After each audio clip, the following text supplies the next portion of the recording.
The Subcommittee on Energy will now come to order. The chair recognizes himself for 5 minutes for an opening statement. Welcome to today's hearing, and thank you to our witness for appearing before us to inform our legislative efforts to secure and strengthen the nation's energy systems.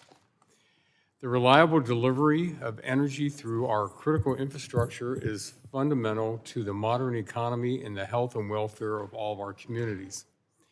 At a time of tremendous growth in our nation's energy demands, the need for effective security cannot be overstated.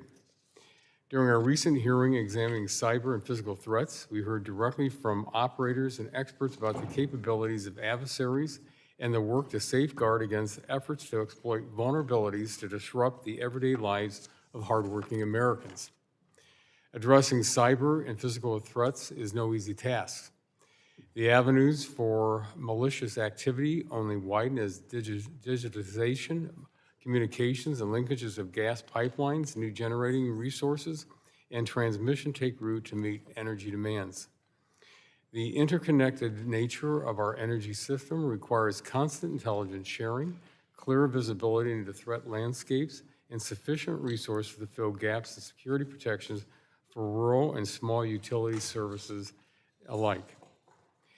That is exactly what the legislation before us seeks to accomplish. Importantly, the Energy Emergency Leadership Act strengthens the Department of Energy's Central Energy Sector Security mission. It does so by requiring that its well-established energy emergency and cyber functions are led by an Assistant Secretary confirmed by the Senate. This will ensure the department has the focused and accountable leadership to more fully protect the public from fuel and electricity fuel supply disruptions, including emerging threats from our foreign adversaries to the nation's electric grid.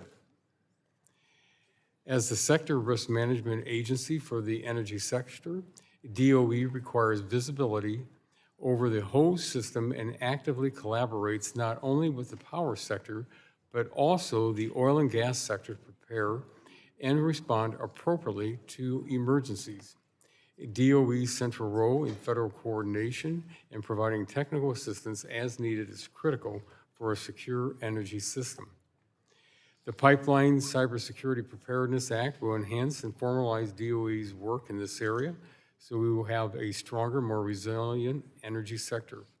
Alongside this bill, the Energy Threat Analysis Center Act would formally authorize a valuable program that improves information sharing and coordination on threat analysis. The Energy Threat Analysis Center, or ETAC, brings together key public and private partners, including the intelligence community, to address vulnerabilities in critical infrastructure and provide operational support for energy sector resilience. The Rural and Municipal Utility Cybersecurity Act will improve cybersecurity protocols and equipment for small utilities, electric cooperatives, and public power agencies by providing targeted funding and technical assistance. These small entities typically serve our most rural and remote communities that do not have the same resources as their larger investor-owned counterparts. States, too, play an essential role in protecting energy infrastructure within their borders. Last Congress, this committee held a field hearing in North Carolina to examine the attack on a substation in Moore County that left 30,000 people without power. The Secure Grid Act, which I plan to sponsor with my colleague from California's 7th Congressional District, builds upon the existing state emergency energy security plan framework to expand the visibility of potential threats to local distribution and supply chain networks. Altogether, this package of security bills comes at a critical time. Our adversaries remain close on our heels to overtake the United States as a leading technological superpower on the world stage. Our communities cannot afford to endure disruptive large-scale attacks that can be prevented with common-sense solutions and collaborations. The bills before us today present a bipartisan opportunity to secure our nation's energy system so we can fuel economic growth and job-creating industries across the country. Today, we'll hear from the Department of Energy, which has been helpful providing technical assistance to our bipartisan work today. Alex Fitzsimmons, Acting Undersecretary of the Energy, will provide a broad view of DOE's important energy sector work and how this legislation may advance our work. Our second panel of witnesses will also inform our work from their perspectives on the front lines of cyber and physical threat protection. I look forward to the discussion today, and at this time yield back, and the chair recognizes the gentlelady from Florida's 14th District, the subcommittee's ranking member, for 5 minutes for an opening statement. Well, thank you, Mr. Chairman, and good morning. I look forward to learning from our panels today about the ways we can make our grid more resilient and safe. This is an area where the committee has a history of bipartisan success, and we should build on that. However, we cannot ignore that right now, the greatest threat to grid reliability and security is the president and Republican policies. The arbitrary project cancellations, higher cost, and uncertainty have driven the country into an electricity crisis. Nearly a year after Donald Trump took office, the latest inflation data released this morning shows across the board that prices are higher than ever.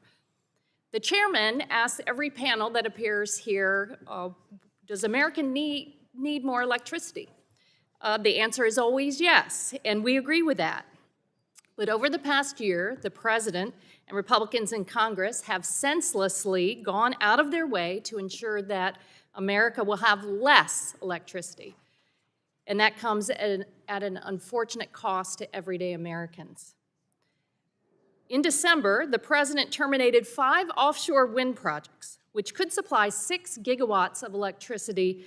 He did not care that federal courts had previously ruled that he acted unlawfully when he arbitrarily revoked their permits after years of planning and investment.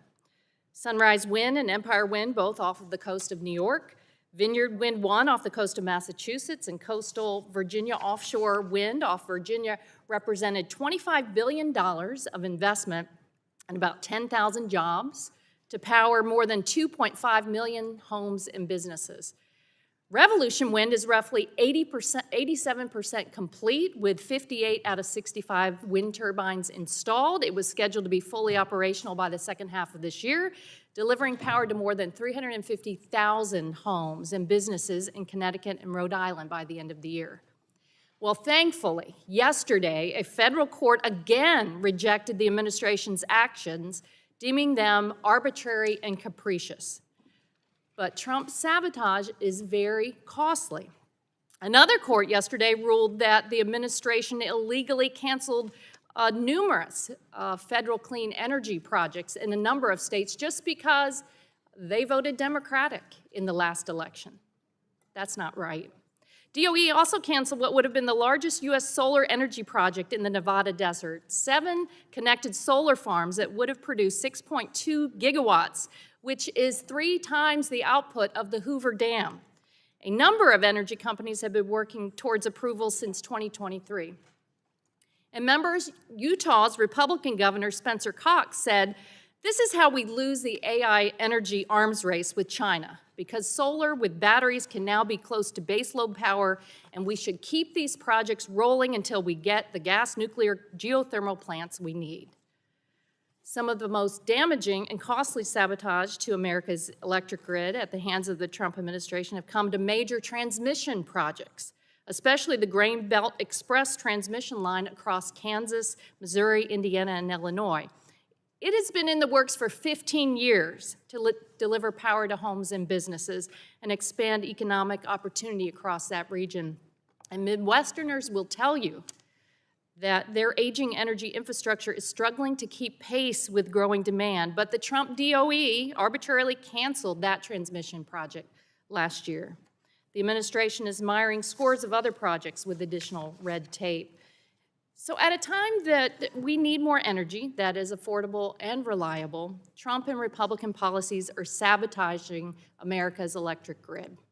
Altogether, that's 266 gigawatts of planned electricity generation projects, grid resilience, and upgrades canceled in 2025. And that number does not include the prospective higher costs and harm inflicted through the Republicans' big ugly bill that ripped away savings to provide massive tax cuts to billionaires. The U.S. has never faced this kind of self-inflicted energy crisis. We need a grid that can meet electricity demand and lower cost, which is under this committee's jurisdiction. That means policies that help the U.S. build out significant transmission infrastructure.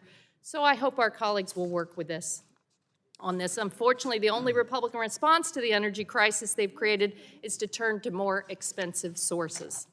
When Republican policies get in the way of the cheapest, fastest, most reliable sources of energy, our grid is less secure.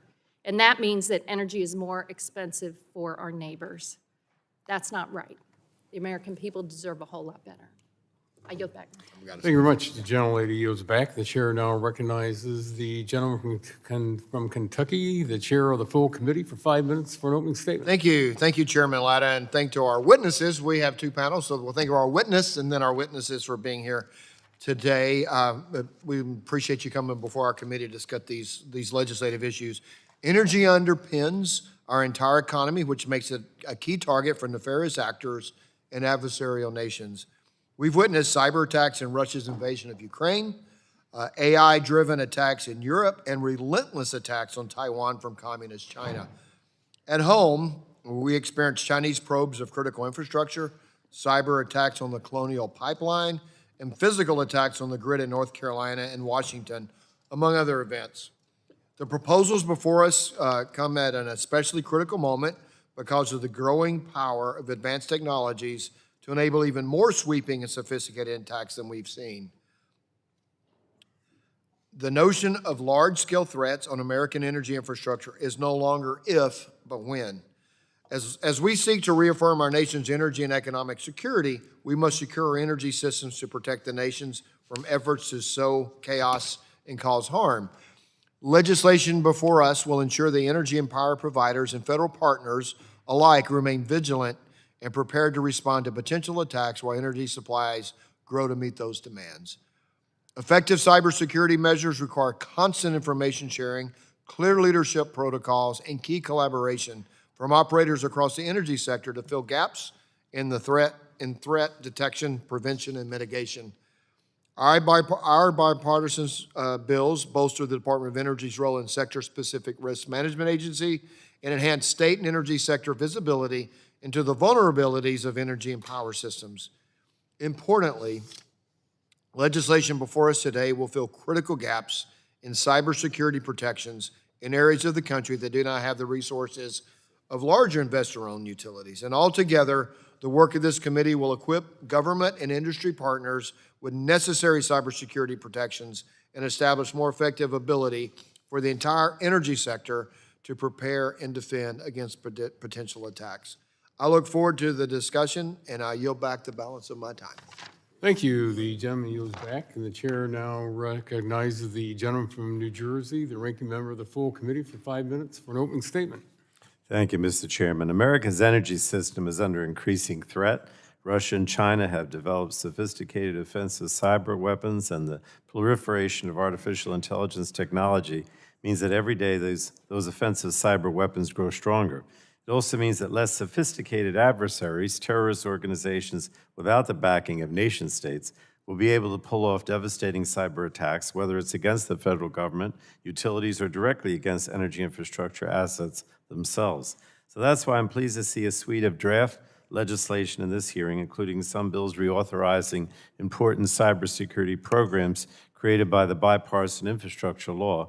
I'm encouraged to see my Republican colleagues now acknowledge the importance and benefits of some of the provisions of that law. Others, like the Energy Threat Analysis Center Act, are completely new and are based off valuable testimony that this subcommittee received last year. Now, I look forward to hearing from our witnesses about these bills because it's critical that we work in a bipartisan fashion to secure our nation's energy infrastructure from cyber and physical threats. And as we consider the cybersecurity of our energy systems, we also have to recognize the importance that energy reliability plays in our way of life. But unfortunately, I'm concerned that Secretary Wright's actions at the Department of Energy are undermining that reliability. In October of last year, the Trump administration and Secretary Wright illegally canceled 300 energy projects across the country, stealing $8 billion in grants for energy projects when we desperately need more energy. In July, the administration put out an analysis desperately calling for every available megawatt of power. But Secretary Wright is directly responsible for killing projects that would have added enormous amounts of clean power to the grid. These projects were authorized by Congress and funded through bipartisan laws. Thankfully, just yesterday, a court reversed the termination notices for a number of the illegally canceled grants, and I'm hopeful that more projects sue the department for its actions and get their funding restored. Now, the problem is it doesn't end there. Since Trump took office, the Department of Energy has shed roughly 3,500 staff and is so understaffed in some areas that its Office of Nuclear Energy is asking for volunteers from universities to help them review novel nuclear reactor designs. And that doesn't really sound like energy security to me.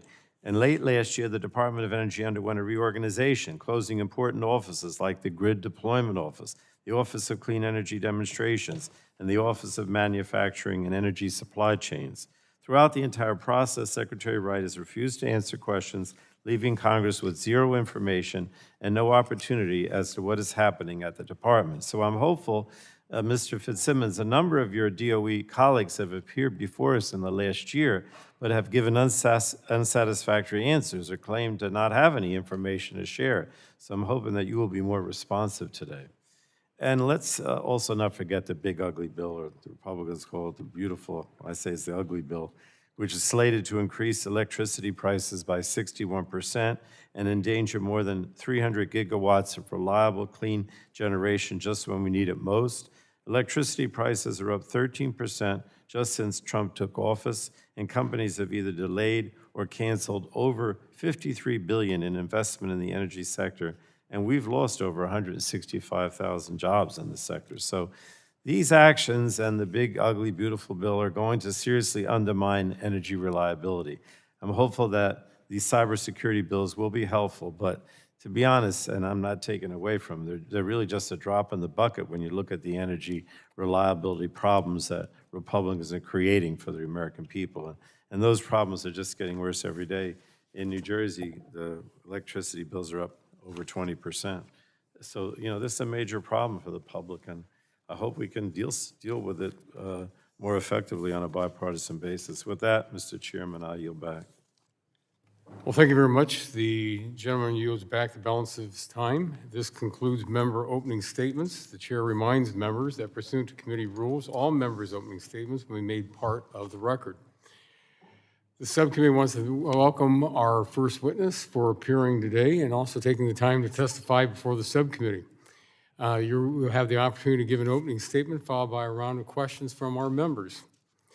Mr. Alex Fitzsimmons is our first witness on our first panel. He's the Acting Undersecretary of Energy and Director of Office of Cybersecurity, Energy Security, and Emergency Response to the Department of Energy. We appreciate, again, you appearing before us. And before you start your opening statement, just a quick tutorial on the lights in front of you. You'll have 5 minutes for your opening statement. It'll be green for the first 4 minutes, turn yellow for the last minute, and then turn red. So if you could finish up, we'd appreciate it. And if you could pull the mic up close, we'd also appreciate that. And Mr. Fitzsimmons, you are recognized for 5 minutes for your opening statement. All right. Thank you, Chairman Latta, Chairman Guthrie, Ranking Member Pallone, Ranking Member Castor, and distinguished members of the committee. I'm Alex Fitzsimmons, and it is an honor to testify before you today as a representative of the U.S. Department of Energy. Under President Trump and Secretary Wright's leadership, the Department of Energy and the Office of Cybersecurity, Energy Security, and Emergency Response, CSER for short, have been hard at work restoring American energy dominance, lowering energy costs for Americans, and strengthening our national security. Secretary Wright has conveyed that ensuring the security and resilience of our nation's energy infrastructure is a top priority. This vital work falls under the CSER office. As the Acting Undersecretary of Energy and Director of CSER, I am honored to help lead this critical mission. At CSER, we ensure that Americans can count on a secure, affordable, and reliable energy supply under every circumstance. This means providing timely and actionable information to the energy sector, developing world-class security technologies, hardening U.S. infrastructure, and responding to and recovering from incidents. The U.S. energy grid faces persistent threats from nation-state threat actors with campaigns that target our economy, military readiness, and public health and safety. The Energy Threat Analysis Center is a public-private partnership that convenes experts from the federal government and industry to identify, analyze, and mitigate threats to America's critical energy infrastructure. The ETAC Reauthorization Act of 2025 promotes improving operational collaboration between the government and industry, securing critical energy infrastructure from cyber threats, and protecting information sharing, thereby strengthening the nation's energy security. The Energy Emergency Leadership Act aims to clarify the leadership required to carry out the department's energy emergency and energy security functions and improve the coordination performed with relevant federal agencies.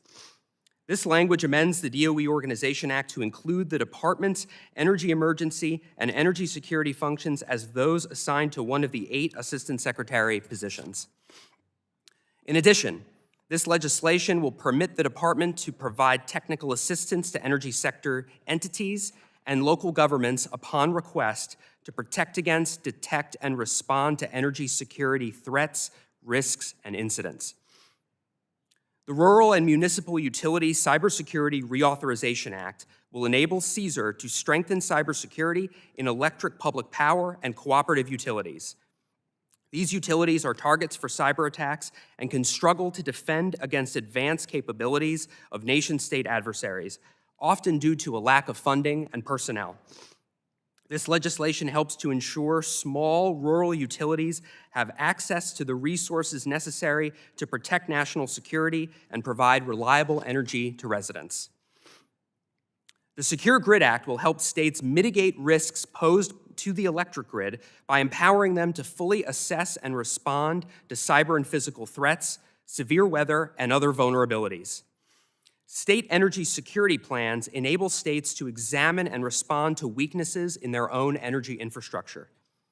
This legislation formalizes the inclusion of additional data to these reports, requiring states to consider threats posed to local facilities, as well as factors like increasing grid demands and vendor maintenance. Authorizing the department to continue to implement SESP duties will institutionalize the support for states to maintain, implement, and advance these important plans. As automation drives pipeline owners and operators to rely on an increasingly complex web of interconnected devices, they must also implement security measures to protect their pipeline operations from evolving and emerging cyber risks. The Pipeline and LNG Facility Cybersecurity Preparedness Act authorizes DOE to coordinate a voluntary approach to make the nation's pipeline system more reliable, resilient, and secure. Bless you.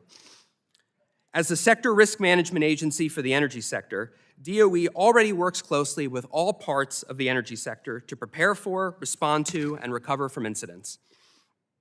DOE coordinates closely with other agencies for an all-of-government response to emergencies. DOE is adept at deploying innovative solutions to complex problems and will continue to do so in service to the American people, ensuring the U.S. energy sector becomes more secure and resilient. As this legislation continues to be refined, CSER and the department stand ready to provide technical assistance to ensure the legislation meets congressional intent and rises to the challenges posed by today's threat landscape. I appreciate the opportunity to appear before you today, and I look forward to working with you and your respective offices so that we can continue to strengthen American energy dominance and lower costs for hardworking American families. I look forward to your questions. Well, thank you very much, and this concludes our witness's opening statement, and we'll move now to our members' questions, and I'll begin with asking the first questions. Mr. Fitzsimmons, many of the bills before us today would involve the department carrying out requirements to secure our energy systems. We've discussed whether the department has sufficient staff or resources to carry out its energy security responsibilities, including any responsibilities in this legislation that we see have before us today. I believe we do so, yes. Thank you. DOE is the sector risk management agency for the energy sector. When the Colonial Pipeline attack occurred, shutting down this critical artery for fuel to the Mid-Atlantic into New York, DOE played a critical role coordinating industry and state partners to support response efforts. Why does DOE's deep expertise and institutional knowledge of the energy industry make it the appropriate agency to lead our nation's energy response efforts? That's a great question, Chairman. Thank you for asking it. I think as you pointed out, because DOE is a sector risk management agency for the energy sector, and we have great technical resources both internally and at the DOE national laboratories, it allows us to collaborate productively with the private sector. We are also not a regulator, so everything that, at least in this space, so everything we do with the energy sector in the CSER office is done on a voluntary basis, so we've been able to build trust with the energy sector over time, and as a result of that, we host subsector coordinating councils with the power sector, with the oil and natural gas subsector, with our interagency partners. That convening authority, combined with our technical expertise, helps us collaborate productively with the energy sector. Well, thank you. Other agencies have responsibilities over transportation systems, but DOE has that role over the whole energy sector. Isn't that correct? Yes. Will you work with the committee to make sure that DOE has the appropriate clarity to work to improve how the government supports our energy sector? Absolutely. Thank you. State energy security plans are a key opportunity for states to comprehensively address vulnerabilities in their interconnected energy systems. The SECURE Act, of which I have sponsored, would ensure that states are holistically incorporating local distribution supply chain risks that are critical to a secure and resilient energy system. How might the Secure Grid Act enhance the existing SEPT framework to ensure states address potential gaps in security protocols? Yeah, I appreciate your leadership on this issue because the state energy security plans are a vital component of the CSER mission. And it's one thing for us to sit here in Washington and talk about energy security and resilience, but a lot of the work happens on the ground in local communities at the state and local level, combined with the efforts of the private sector. And 80% of U.S. energy infrastructure is owned and operated by the private sector. State and local governments that are on the ground working with these energy companies every single day. So that is why the state energy security plans and programs are an important part of our mission. And so this focus on the distribution system, I think, is important because it allows us to take a comprehensive view. I mean, CSER's mission is to strengthen the security and resilience of the entire energy sector. And so our foreign adversaries, threat actors, are targeting the entire system. And so we need to make sure that the work that we do prioritizes the entire energy system.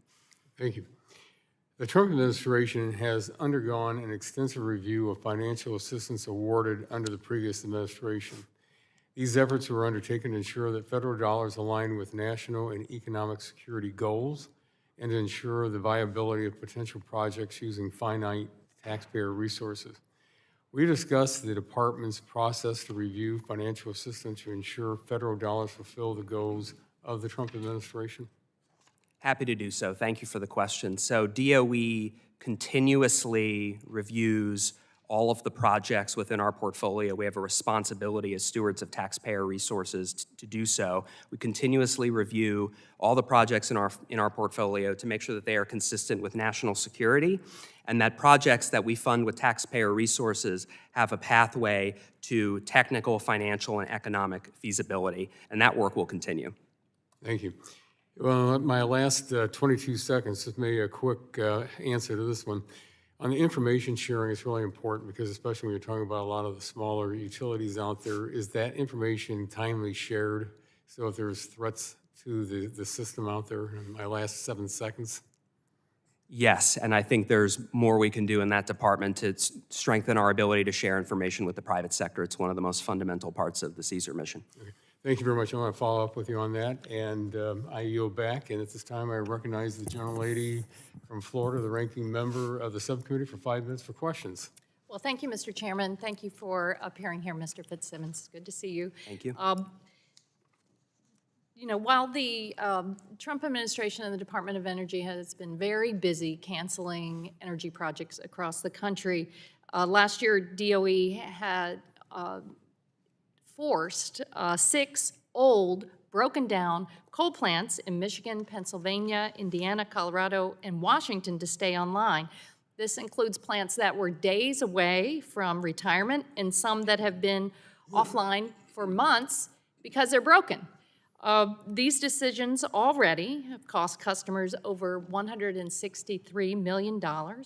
And if the Department of Energy continues down this path, estimates are it would cost customers nearly $6 billion a year. Did you have a role in drafting the emergency orders under Section 202C to keep these 6 coal plants online last year? Thank you for the question. As the director of CSER, yes.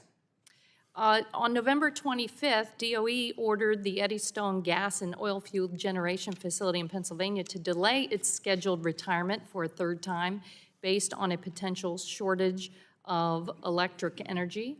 Do you believe that the PJM region faces a potential energy shortage? Thank you for the question. Yes. For the record, PJM itself determined that closing the Eddystone plant would not hurt grid reliability. And if you believe there is an energy shortage in PJM, why did you take what the federal court described as an arbitrary and capricious action to cancel offshore wind projects that were permitted and ready to go?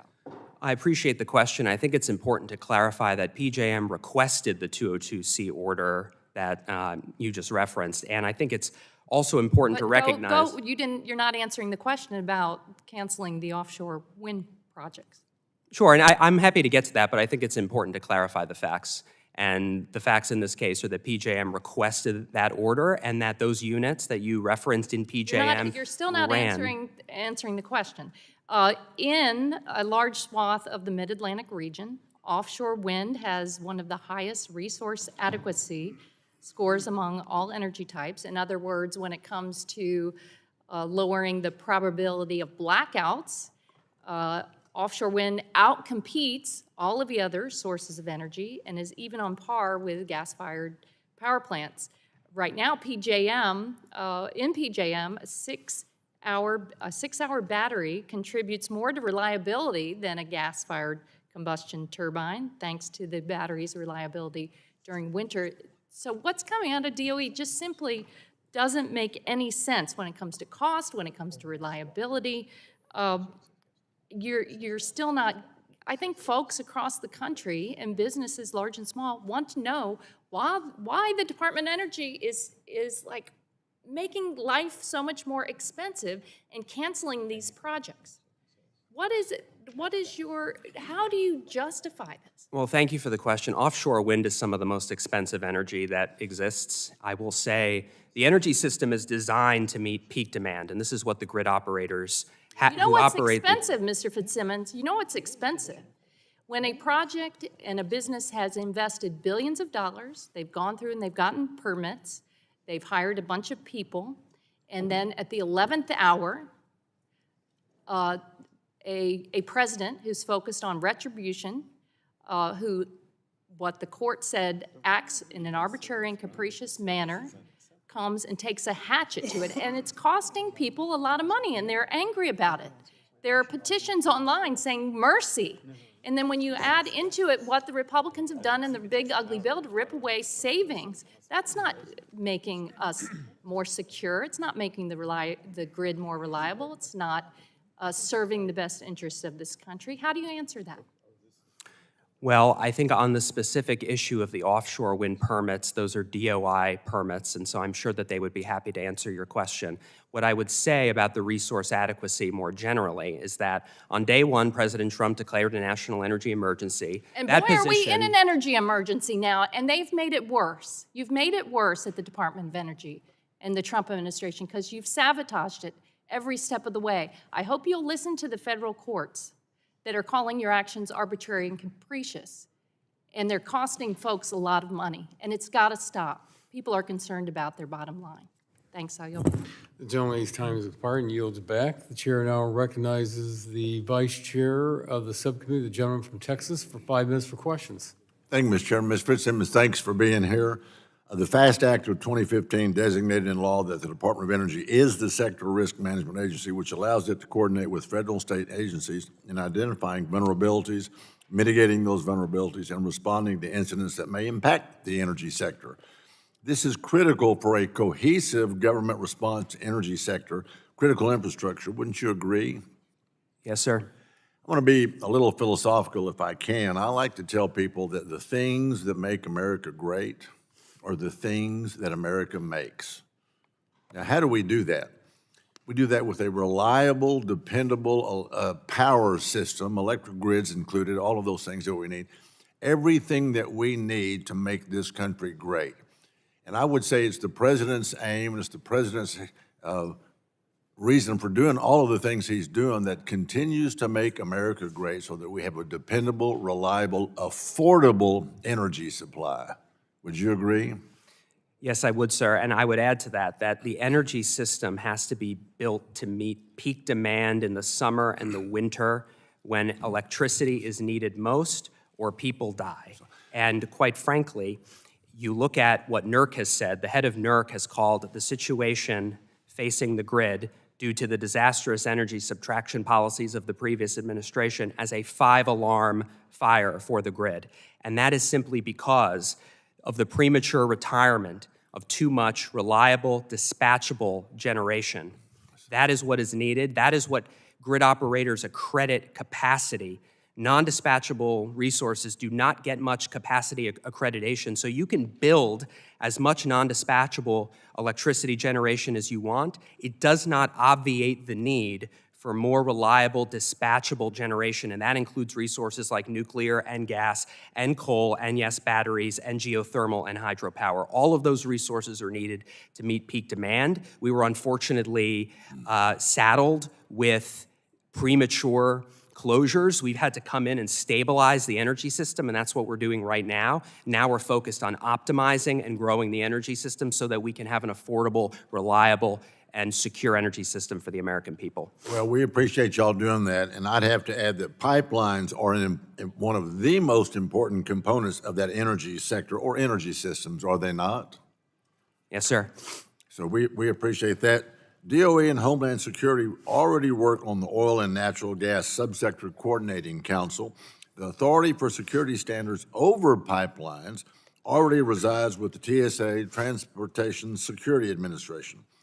Do you see any reason why multiple agencies cannot work together on important elements of our energy systems to make sure that we get the kind of energy you just described? Now, of course, we can work together, and we already do work together through the Oil and Gas Subsector Coordinating Council, as you mentioned, sir. So given DOE's role as the sector-specific authority for energy, would you think federal, state, and stakeholder work would benefit from DOE's efforts to improve and advance coordination, technical assistance, and other analysis consistent with its energy sector authorities? Yes, I do. You're committed to working on that. Absolutely. Y'all are doing a great job. Mr. Fitzsimmons, do you believe that any guidance or regulations issued by the federal government should be implementable, say that 10 times, by private industry without imposing an undue burden? Yes. Absolutely. That's what energy needs. They need reliable. They need to know what the government's going to do and exactly how to do it. So how does the Office of Cybersecurity, Energy Security, and Emergency Response work with industry to ensure that any rules issued by DOE are practical and feasible to implement? Yeah, I think in my capacity as CSER director, and the role of the CSER mission, as I mentioned, is a voluntary one. I think that helps us build strong partnerships with the private sector because we know, we are within the CSER office. We are not a regulator. Of course, we partner with the interagency partners who do have that rulemaking authority, but our role is to partner proactively. We do that through information sharing, as was mentioned with the ETAC. We do that through unity of message, unity of effort, calls through the subsector councils, as I mentioned, and I think we can always be doing more to strengthen our partnership with the energy sector. Well, we appreciate that you working with industry, and I guess, I don't know if you have some training seminars, maybe we need to teach our friends across the aisle that the dependable energy that we need is let's face it, it's nuclear, fossil fuel. Yes, it's it's some wind energy and some solar. But I try to explain to them that the sun goes down at night, right? So the solar panels aren't producing then. And have you ever noticed on the hottest day of the year, the wind doesn't blow? That's why it's the hottest day of the year. Mr. Chairman, I yield back.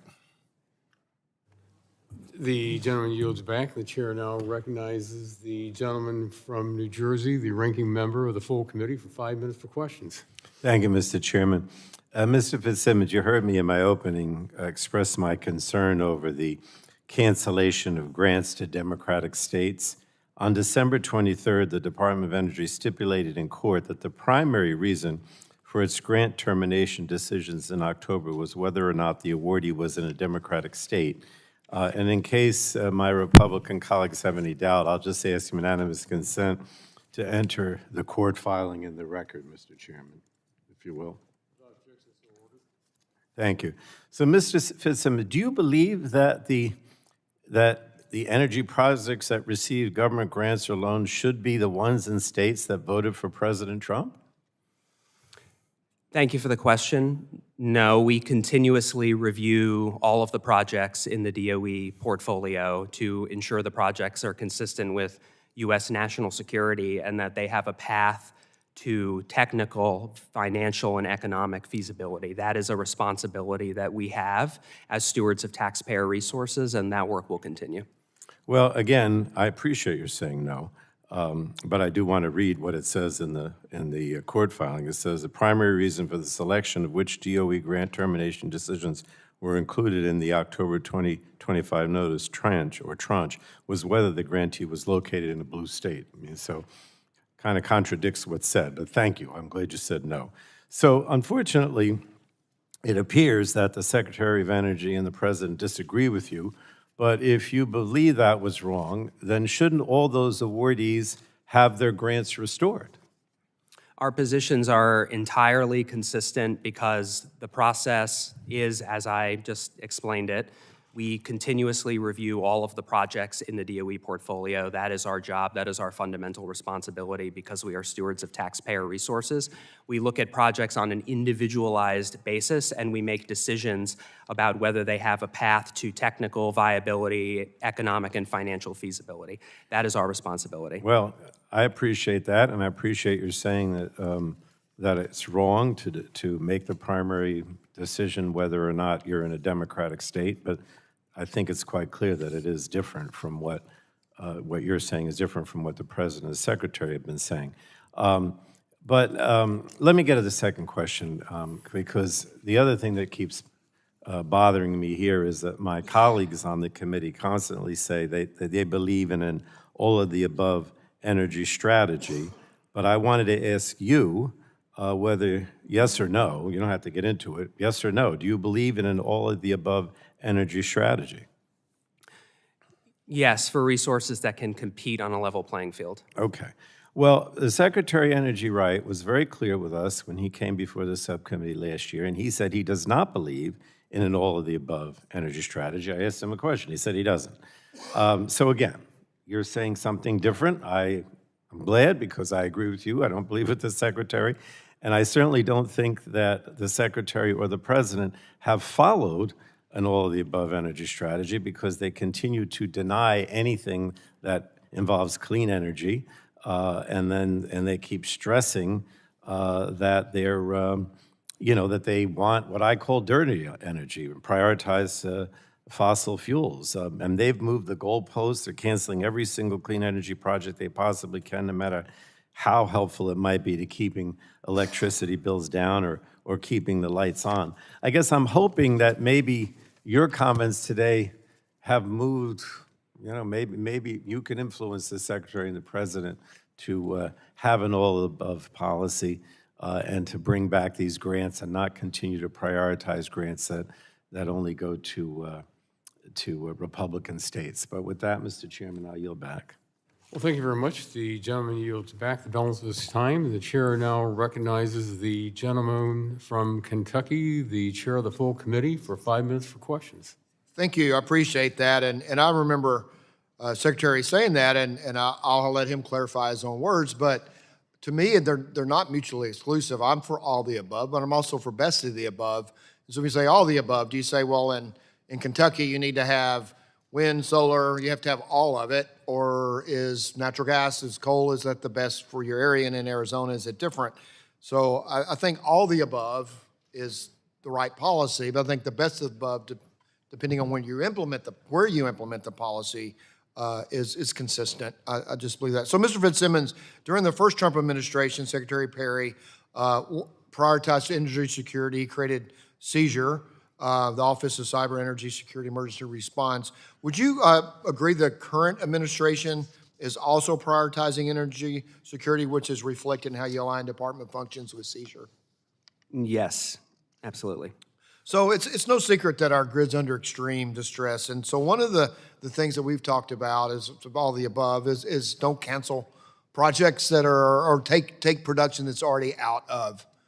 If it's in production, don't take it out of production. And so the seizure office under your leadership has issued several 202C orders in high-risk areas to ensure base load and dispatchable power are available to keep lights on at an affordable price. Can you discuss the reason behind these 202C orders? I'd be happy to do so, and I'd like to clarify And that the impact on the bills, utility bills by these orders. Okay. Yes, Chairman. I'd like to first clarify and say that our positions are entirely consistent with the Secretary and the President, as as you described. I think the energy system needs affordable, reliable, and secure energy. But certain things work in certain circumstances, and I think we have a strategic rebalancing of of our priorities on the energy side.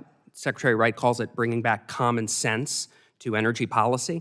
I think that is because we had disastrous energy subtraction policies that led to what NERC has called a 5-alarm fire for the grid, where we have prematurely shut down reliable, dispatchable generation that is needed to meet resource adequacy. And with load growth, resource adequacy and reserve margins are shrinking in all of the major RTOs and ISOs. It is a serious concern. And so I think what the Secretary has rightly pointed out is that some forms of energy enjoyed 30 years of preferential tax treatment, and at some point, it is time to let those sources compete. And I think, you look at what EIA has said, and the Secretary has said this, you will see more solar and storage capacity being added into the system. That is what EIA tells us. At the same time, in order to meet the reserve margin requirements that are necessary for future load growth and to win the AI race, we need capacity that gets accredited by the grid operators, and that is dispatchable capacity. So you can build as much non-dispatchable capacity as you want. It does not obviate the need for more always-on electricity. And so the Secretary has exercised his authority under the Federal Power Act 202C because President Trump declared a national energy emergency on day one. That's been validated by what NERC has called a 5-alarm fire for the grid. It was also further validated by DOE's resource adequacy report from last year, which found that on the current course set by the previous administration, the U.S. was set to lose 100 gigawatts of dispatchable generation by 2030. At the same time, we may have to build around 100 gigawatts of new generation and supporting infrastructure to win the AI race and onshore manufacturing, the result of which would have been 100 times more blackouts, 100 times, not percent, 100 times more blackouts by 2030. That is an obviously unacceptable outcome to the President and to the Secretary and to me, and should be for all of us. And so that is why the Secretary has exercised his authority under 202C to prevent premature retirements of dispatchable resources that the grid operators have said are necessary to meet future load growth. Thank you. So today, we're also dealing with AI and the need of energy, but AI by adversaries like China. And would China be able to use AI to disrupt our energy systems? I have 20 seconds left. Could you talk about AI and how you're preparing for them disrupting our energy system? Yeah, we need way more than 20 seconds to get into that. But yes, it is Increasingly sophisticated threat actors are investing in AI-enabled offensive cyber weapons. That is a real serious and growing challenge. We've seen a lot of that coming out into the public now. So that is a core mission of CSER. In the FY26 budget request, we have talked about this AI Forts program, AI for Operationally Resilient Technologies and Systems, that is prioritizing AI for cyber defense, because as threat actors invest in AI-enabled offensive cyber weapons, we need to be doing everything that we can to use AI and the technological advances of AI to protect the I'm energy beyond my sector. 20 seconds, so I appreciate it, and I yield back. Thank you. Thank you. The gentleman yields back his balance of his time, and the chair now recognizes, I believe, the gentleman from California's 50th District for 5 minutes for questions. Thank you, Mr. Chairman. I just want to say, I heard the phrase level playing field, and I had to chuckle myself, because we could argue about whether you want to subsidize mature energy technologies or not, but the notion that you would have to approve 69 separate steps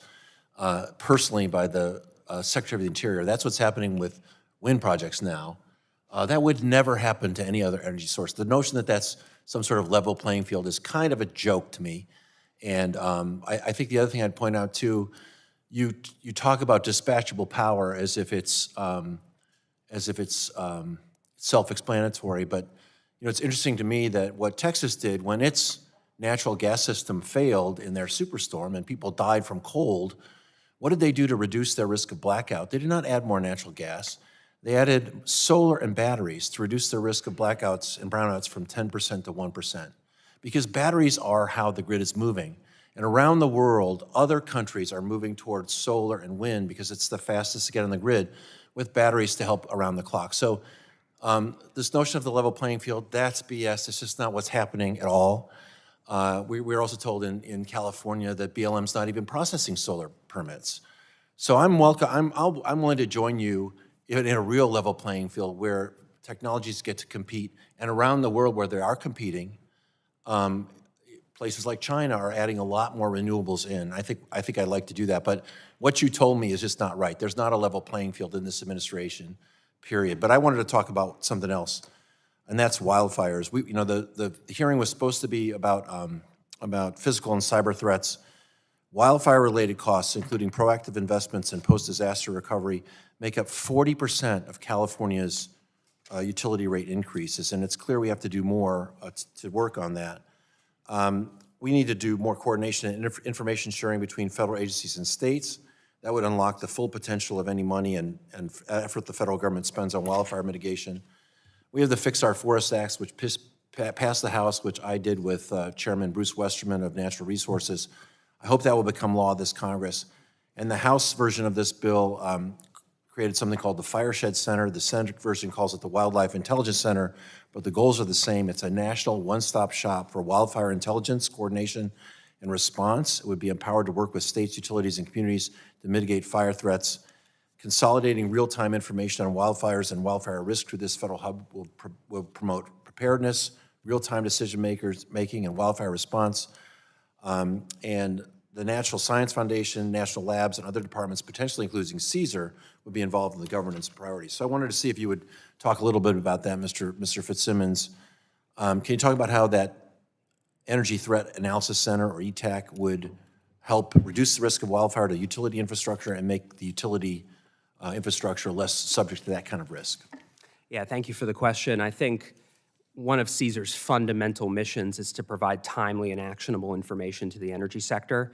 ETAC is one of the mechanisms that we have to do that. I think the benefit of ETAC as a capability is that it's in a physical place. We're able to co-locate cleared industry partners who are operating the energy system on a day-to-day basis and get them working collaboratively with DOE staff, with staff from the IC community, and working on analyzing threat information, cyber and physical threat information in real time, figuring out what's real, what's not, how big of a problem a specific threat is, figuring out how to mitigate it, and then getting that information back out to the private sector in a timely manner.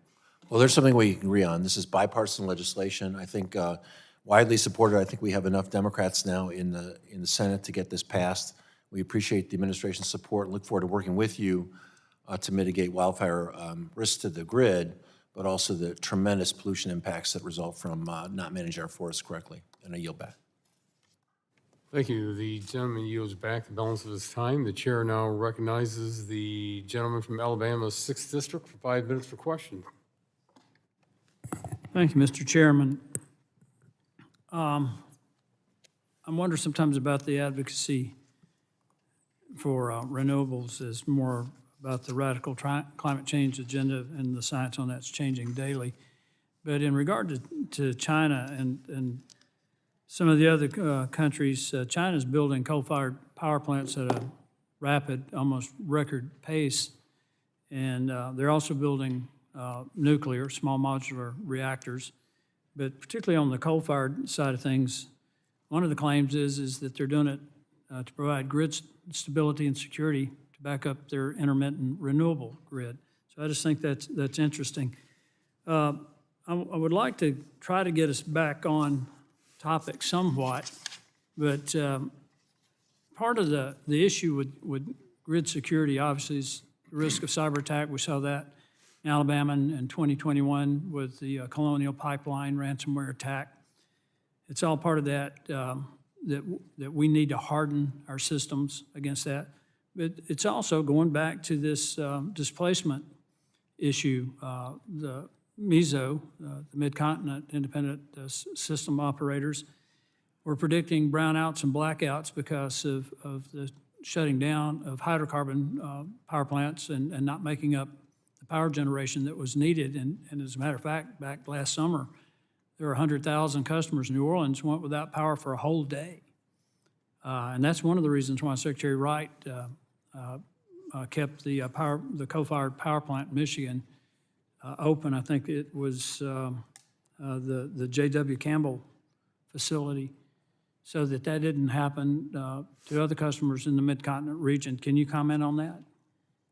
Yes, I'd be happy to do so. I think it's an important issue and an important question, so thank you for asking it.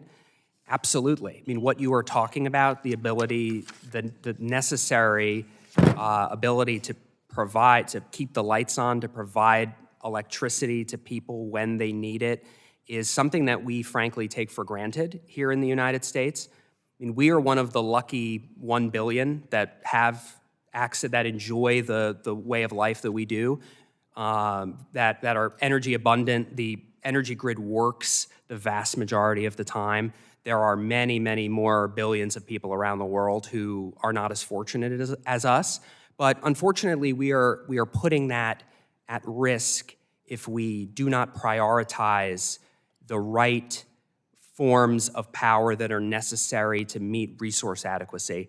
And the nonpartisan grid operators are telling us, they're practically yelling at this point. They're saying we have a 5-alarm fire on the grid, our reserve margins are shrinking, energy demand is growing, and we need resources that they will accredit capacity for. It means resources that work when you need it, when they need it to meet peak demand, because that is what the system is built for. There's a lot of slack in the system the vast majority of the time.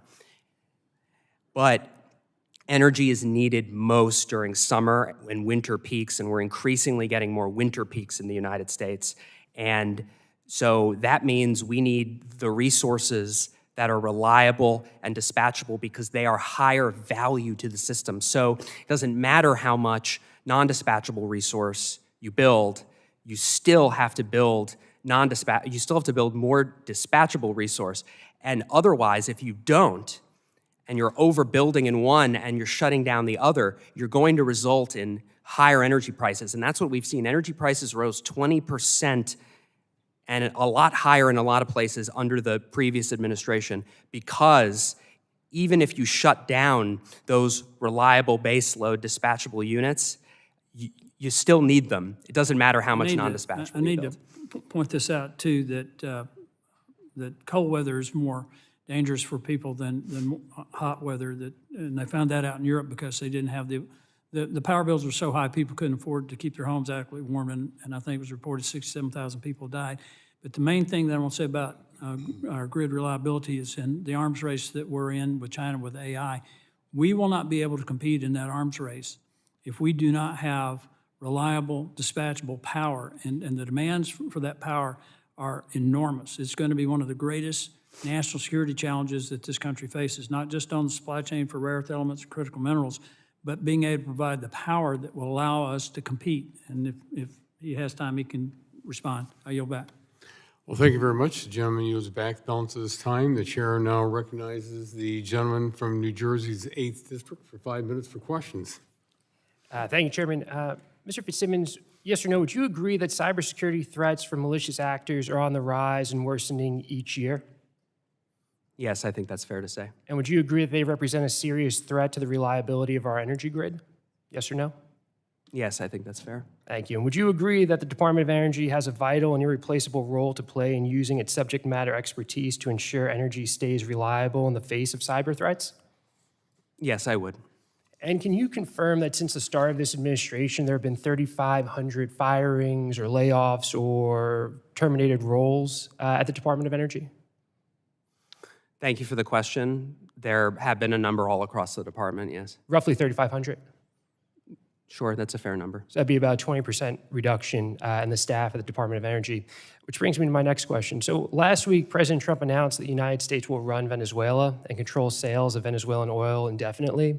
The Department of Energy and Secretary Wright are heavily involved in this process, and Secretary Wright has already said that revenues would be used to stabilize Venezuela's economy and repay major oil companies. That's a massive undertaking, especially given that DOE has no special expertise in these areas. Can you briefly explain the extent to which the DOE is involved in the running of Venezuela? Thank you for the question. We have a lot of extensive expertise in the energy sector, as you just mentioned. Of course you do, because you're the Department of Energy. Yes. What is the extent to which you are involved, the DOE is involved with the running of Venezuela? Thank you for the question. Under President Trump's bold leadership, the people of Venezuela are now going to have a more prosperous future. I only have 5 minutes. What is the DOE's role in the running of Venezuela? I think what you have seen President Trump say is there is now a historic energy deal that Secretary Wright is helping to implement. That will be a win-win-win. It'll be a win for the people of Venezuela. So historic means unprecedented, right? So the DOE has never been involved in anything like this. Is that correct? Anything like what? Anything like the historic deal that you just mentioned in terms of running Venezuela and its oil program? We've never run Venezuela before. Yeah, that's correct. That would be a safe thing to say. I agree. That's why it's unprecedented and historical. So my question to you is the DOE's involvement with Venezuela putting a strain on the department's capacity to address the number of domestic issues, including cyber issues? No. No. Okay. I find that hard to believe because this undertaking comes at the same time as massive staffing cuts across the department. You said it's about 3,500 people, which is a 20% reduction compared to what the staff was in September of 2024. I think it's easy to say the president is already asking the department to do more with fewer resources. So it seems that we're diverting attention from our domestic issues to address what he wants to do in Venezuela, and doing so with a 20% reduction in the workforce. You have no concerns about the DOE's capacity and ability to run Venezuela and to deal with the issues that we have here domestically in the United States. More staff does not mean more success. Under the previous administration, you saw a 20% increase in staff at DOE. I think we are executing our mission. We're doing it well. And this is You have no concerns. I'm sorry? You have no concerns about being able to do all of these things with the current staff levels that you have at the DOE? As I said, the historic energy deal that President Trump Yes or no, brokered so you have no concerns, is that correct? I think we are executing our mission. All right, so you said that staff's not important. If the administration's focus was on better protecting our country from cyber threats, why then did the Trump administration cancel more than $2 billion worth of funding for communities to harden their energy infrastructure against severe weather? Thank you for the question. As I have said, DOE has a responsibility to conduct a rigorous review process. We are continuously reviewing all of the projects in the portfolio. Isn't there a sense of urgency to make sure that communities in our country has the resources that have been appropriated by Congress to go to work to harden our infrastructure and protect our communities? And we have a responsibility to make sure that the projects that we're funding with taxpayer resources advance national security and have a path to technical, economic, and financial viability. We'd be happy to discuss any specific projects in a separate setting and a separate briefing with you. Today, we're here to talk about your important cyber bills and the work that we can do together to strengthen the security and resilience of the Yeah, and energy that sector. work is critically important, right? But I'm concerned about a deviation of mission from the DOE to address those issues here domestically when the DOE is tasked with running Venezuela, as you confirmed earlier, where the Secretary writes involvement in doing, as you said, historic, unprecedented involvement in a foreign country. As you said, we've never run Venezuela before, and now we are. So it strikes me as we have an immense amount of work to do here in this country, and the administration's not focused on that work, not focused on driving down the cost for all American consumers. It's focused instead on Venezuela and the decision that the president made. I think it's ill-advised. I yield back. Thank you. The gentleman, his time has expired and yields back. The chair now recognizes the gentleman from Georgia's 12th District for 5 minutes for questions. Thank you, Mr. Chairman, for holding this important hearing on securing our energy infrastructure. I come from the construction industry. I have a small townhouse here in D.C. and had to replace both of the heat pumps. I question why heat pumps were in the home in the first place, because heat pumps don't work below 30 degrees. You cannot heat a home with a heat pump below, so you have to go to direct electric heat, which is very expensive and requires a lot of power on your emergency heat side. So I asked about gas, and I got a gas line. I found a gas line. They marked it in front of my townhouse, and obviously it used to be heated by gas, and I priced a gas unit. It was much less expensive than this, and with a higher SEER rating on the air conditioning side, and but I couldn't get it permitted. That's what we're up against, sir. I mean, these people don't know what they're talking about. I mean, and I just use that as, the people of America need to understand what the heck is going on right before our eyes. And there are going to be people that are going to freeze to death because we can't get gas pipelines in certain areas of this country. So with that, I'm proud, too, that adjacent to my district is the Savannah River site located in South Carolina. There we have the Savannah River National Lab. It plays a critical role in grid security. How do you view the role of the national labs in general in grid security, and how are you working with them? Thank you for the question. I think the national labs play an important role in DOE's mission and CSER's mission to strengthen the security and resilience of the energy sector. CSER in particular partners with a lot of the DOE national laboratories to do everything from sharing energy threat information with the private sector to supply chain testing. We have a program called Citrix where we will procure grid components and test them for cyber vulnerabilities, figure out how to mitigate it, and then get that information back out to the private sector. That's only possible because of the expertise at the national labs. So they play an important role. Well, I'm glad that you've got them involved. Obviously, I hope we have also those who are responsible for generating this power and this incredible need we have before us in this AI race, and that you're talking with them about what they need to meet these demands, because China is producing and providing production facilities that are lapping our capabilities currently. And these AI facilities, if they're not built here, guess where they're going? They're going to China. And that is a big problem. In talking about this strategy of the previous administration, I challenge my colleagues. The previous administration was not an all-in energy. It was the transition of energy from the traditional process to a sustainable process. And obviously, we know what that has done to us because, like I said, again, I know people who have homes in certain areas of this country that cannot use, that can't get permitted gas heat. Yeah. And here's the deal. From 8 o'clock to 4 o'clock, under very cold weather, they were told that their power would be cut off. So all those folks had to run out and buy a generator that's using LP gas. This is what's nuts. And, you know, and here today, y'all are talking about this. You're an expert. What's the plan? We got 22 seconds.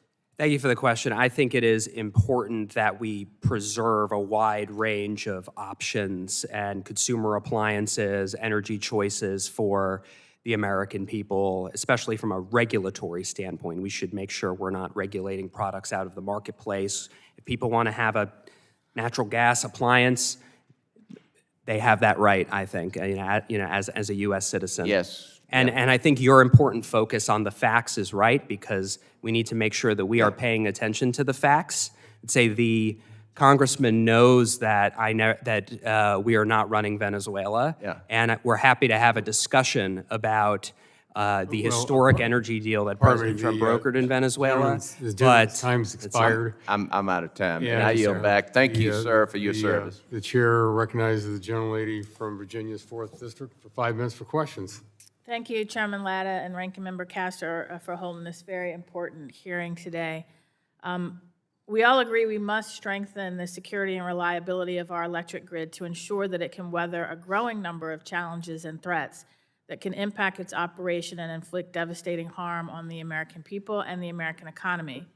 And that's why I've frankly been alarmed by many of the actions that the Trump administration has taken to undermine our grid security, sabotage clean and renewable energy sources that would have increased energy capacity and reliability, and coddle outdated technologies whose persistence as part of our energy strategy creates more opportunities for risk.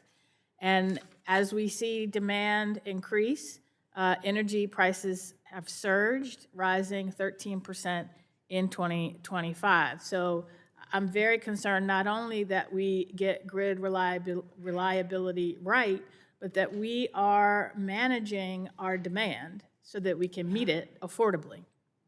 So Mr. Fitzsimmons, you told Representative Castor, Ranking Member Castor, that you believed that PJM faces a potential energy shortage. Yes or no? Do you agree that efforts to mitigate the impact of data centers will have on regional and local grids will also help mitigate a potential energy shortage? I think that's a question of supply and demand, and that is what the resource adequacy challenge boils down to, supply and demand. So yes, you would agree that if we can help mitigate the impact data centers have on the grid, that will help to reduce an energy shortage. That's a good thing. Yeah, as I said, anything you. we can do on the load side as Thank well you. as the generation side to balance supply and demand in the energy system is a good thing. Thank you, I agree with that. So you have overseen the cancellation of hundreds of previously awarded grants under the Inflation Reduction Act and the Infrastructure Investment and Jobs Act.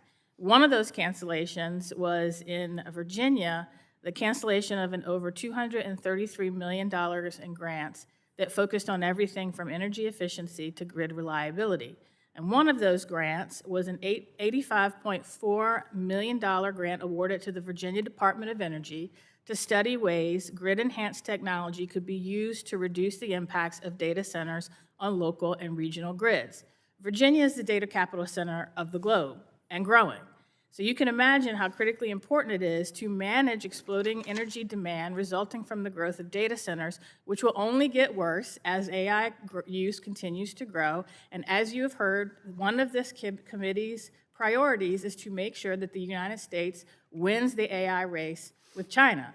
That means more and more demand is going to be put on the grid, and we have to take efforts to mitigate it. And so I'm very concerned by those actions of the administration. Now, do you, Mr. Fitzsimmons, yes or no, do you agree that improved grid flexibility and efficiency will help mitigate energy demand? Yes, it can, under the right circumstances. Okay, your office has also canceled a Virginia grant to develop and deploy a pioneering set of sensors and other devices to monitor and control grid transmission and distribution. This technology would have increased grid flexibility, allowing for utilities to improve efficiency and mitigate the effects of localized outages. This is exactly the sort of technology that witnesses in prior hearings have told this committee that would be necessary to improve the overall security and resiliency and reliability of our grids. So I'm concerned about that cancellation. Mr. Fitzsimmons, witnesses in prior hearings have also told this committee that the hodgepodge of old, outdated technologies and modern cyber tools that comprise our grid create gaps that contribute to vulnerabilities in the grid security. Do you agree with that? Can you ask that question again, just the end part? Do you agree that the hodgepodge of old, outdated technologies and modern cyber tools that comprise our grid creates gaps that contribute to vulnerabilities to the grid security, as other witnesses have told this committee? Yes, I Or think no? it's important that we Thank you. invest in I'm reclaiming upgrading my time energy because I only have infrastructure. 30 seconds. Thank you for that. So I also just want to say that you have played a role in the recent reorganization of the Department of Energy that has led to 3,500 experienced career staffers departing the agency. And given the increasing complexity of the threats, especially cybersecurity threats that face our grid, this does not make sense. It doesn't make sense to pile an expanding and increasingly complicated and sensitive workload onto a shrinking and ever more stressed out workforce. With that, I yield back.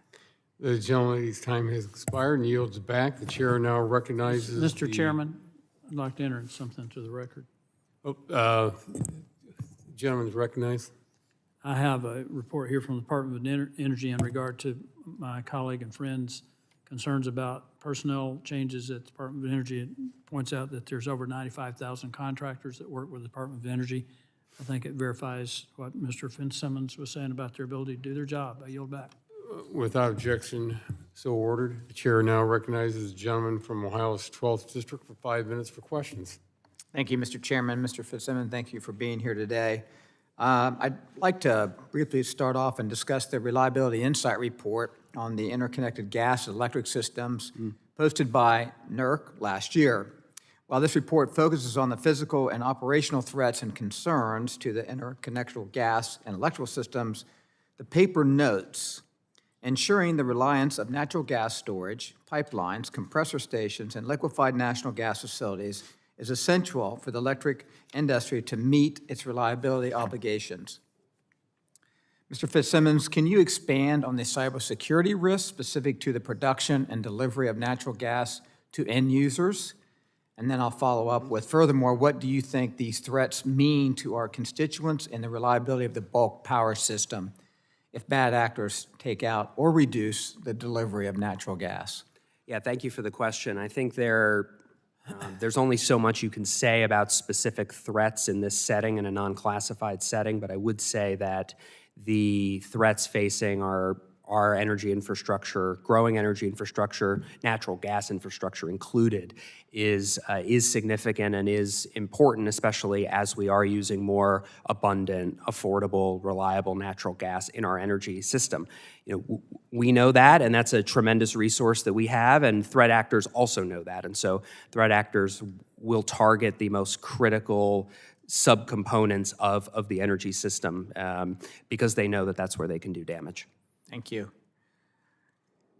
Mr. Fitzsimmons, we live in a world in which major cyber threats can have far-reaching implications for the entire sectors. The discovery of significant advanced persistent threats such as Salt Typhoon and Volt Typhoon requires rapid information sharing and immediate mitigation. DOZ, Energy's Threat Analysis Center, or ETAC, is a relatively new program, but a critical one for the electric sector to enhance cyber threat coordination across industry and government. As ETAC continues to expand and mature, what are your strategic goals for the program in the coming years? Yeah, thank you for the question. As I've mentioned, I think fundamental responsibility of CSER is to provide timely and actionable information to the energy sector. I think that is an asymmetric capability in the sense that as the federal government, we have access to classified information that the majority of the private sector does not. And yet, we know that 80% of U.S. energy infrastructure is owned and operated by the private sector.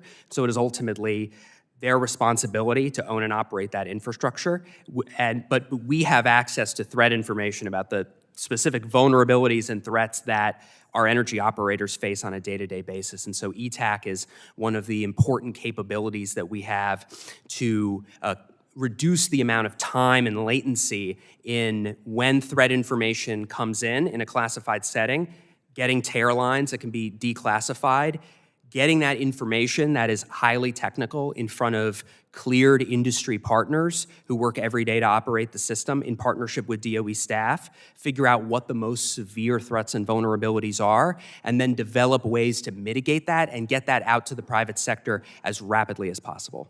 Well done, thank you. My last question, the Secure Grid Act would ensure that state energy security plans consider threats to local distribution lines, as well as supply chain and weather-related vulnerabilities. Can you discuss why it's important that these plans consider threats to local electric distribution? Absolutely. I think it's incredibly important, both on the cyber and the physical side. As I've mentioned, CSER's mission is to strengthen security and resilience of the entire energy system. And so the state energy security plans need to reflect the entire threat landscape. And so not just the generation and transmission system, but all the way down to the to that system level, at that level where power and electricity is getting transmitted directly to homes and businesses. I mean, that is often the front line in the fight. It's often some of the least secured part of the of the energy system, and so I think it's incredibly important as we're taking a comprehensive approach to security and resilience that the state energy security plans include that as well. Thank you very much, Mr. Chairman. I yield back. Thank you very much. The gentleman yields back the balance of his time. The chair now recognizes the gentlelady from Colorado's 1st District for 5 minutes for questions. Thank you so much, Mr. Chairman. Mr. Fitzsimmons, I've been listening with interest to your testimony today, and I heard you say, first of all, you agreed that, that the department has an all-of-the-above energy policy in general, correct? Yes or no? That's not necessarily what I said. You don't believe in all of the above policy? I said I believe in an all-of-the-above policy under the right conditions with a level playing field. And one of the issues you look at is cost, is that correct? Of course. And one of the issues, and why we're here today, is you look at the issue of national security. Is that correct? Absolutely. Now, in looking at what the department's policy is on an energy system and a grid, one of the criteria you look at is not political retribution in your policies. Is that right? Or is political retribution one of the factors you use when you determine grants and so on? It's certainly not a factor we great. use, as I Thank you. talked about Now, previously. thank you, sir. As acting Undersecretary of Energy, you oversee the Office of Energy Dominance Financing, formerly known as the Loan Program Office. Is that correct? Yes. And are you aware that DOE canceled over $600 million across 38 awards in Colorado? Yes or no? I don't know the exact numbers, Okay, but well, I they certainly did believe cancel you. those projects, right? Were you aware that one of the canceled grants was for a project creating a zero-emission cooling, heating, and power system with the specific intent of enhancing flexibility and resiliency during grid outages? Thank you for the question. I'm not No, familiar you don't with need to that thank me for the particular- questions, just answer them. Yes or no? I'm not familiar with that You're not particular familiar. project. Now, developing a more secure grid requires making the grid more resilient. Is that correct? I'm just trying to be nice by saying Is I that thank you for correct? the question. I'm sorry, can you repeat the question? Developing a more secure grid requires making the grid more resilient. Certainly. And yet, DOE canceled grants awarded from the Grid Development Office to a Colorado utility for supporting rural electric co-ops and upgrading grids infrastructure. Were you aware of that? If you'd like to discuss any specific projects, I'd be happy So to you're have not a aware. follow-up discussion with Okay. you and your staff Now, about any you specific told projects. Mr. Allen that national labs play an important role in developing your policies. Is that correct, the research? Certainly. Okay. Were you aware that the administration canceled grants to Colorado universities and targeted energy efficient and renewable energy funds, which accounts for the majority of NREL's district? And let me just give you the specifics. EERE accounts for 64% of NREL's budget in fiscal year '24, but the president's budget would have reduced the funding by 74%, and under the proposed budget, it would see its 2025 EERE funding zeroed out in '26. Does that help us with the research that we're doing? Well, first, I'd like to say it's the National Lab of the Rockies, NROC, and I think it has an important Oh, I'm sorry, and right, you renewed changed the mission. name of it to take the renewable energy part out. You are correct. So go ahead. And that was done to No, I don't need recognize the that. expansion What of the mission. do you think those cuts to the budget are going to help with the research that you need?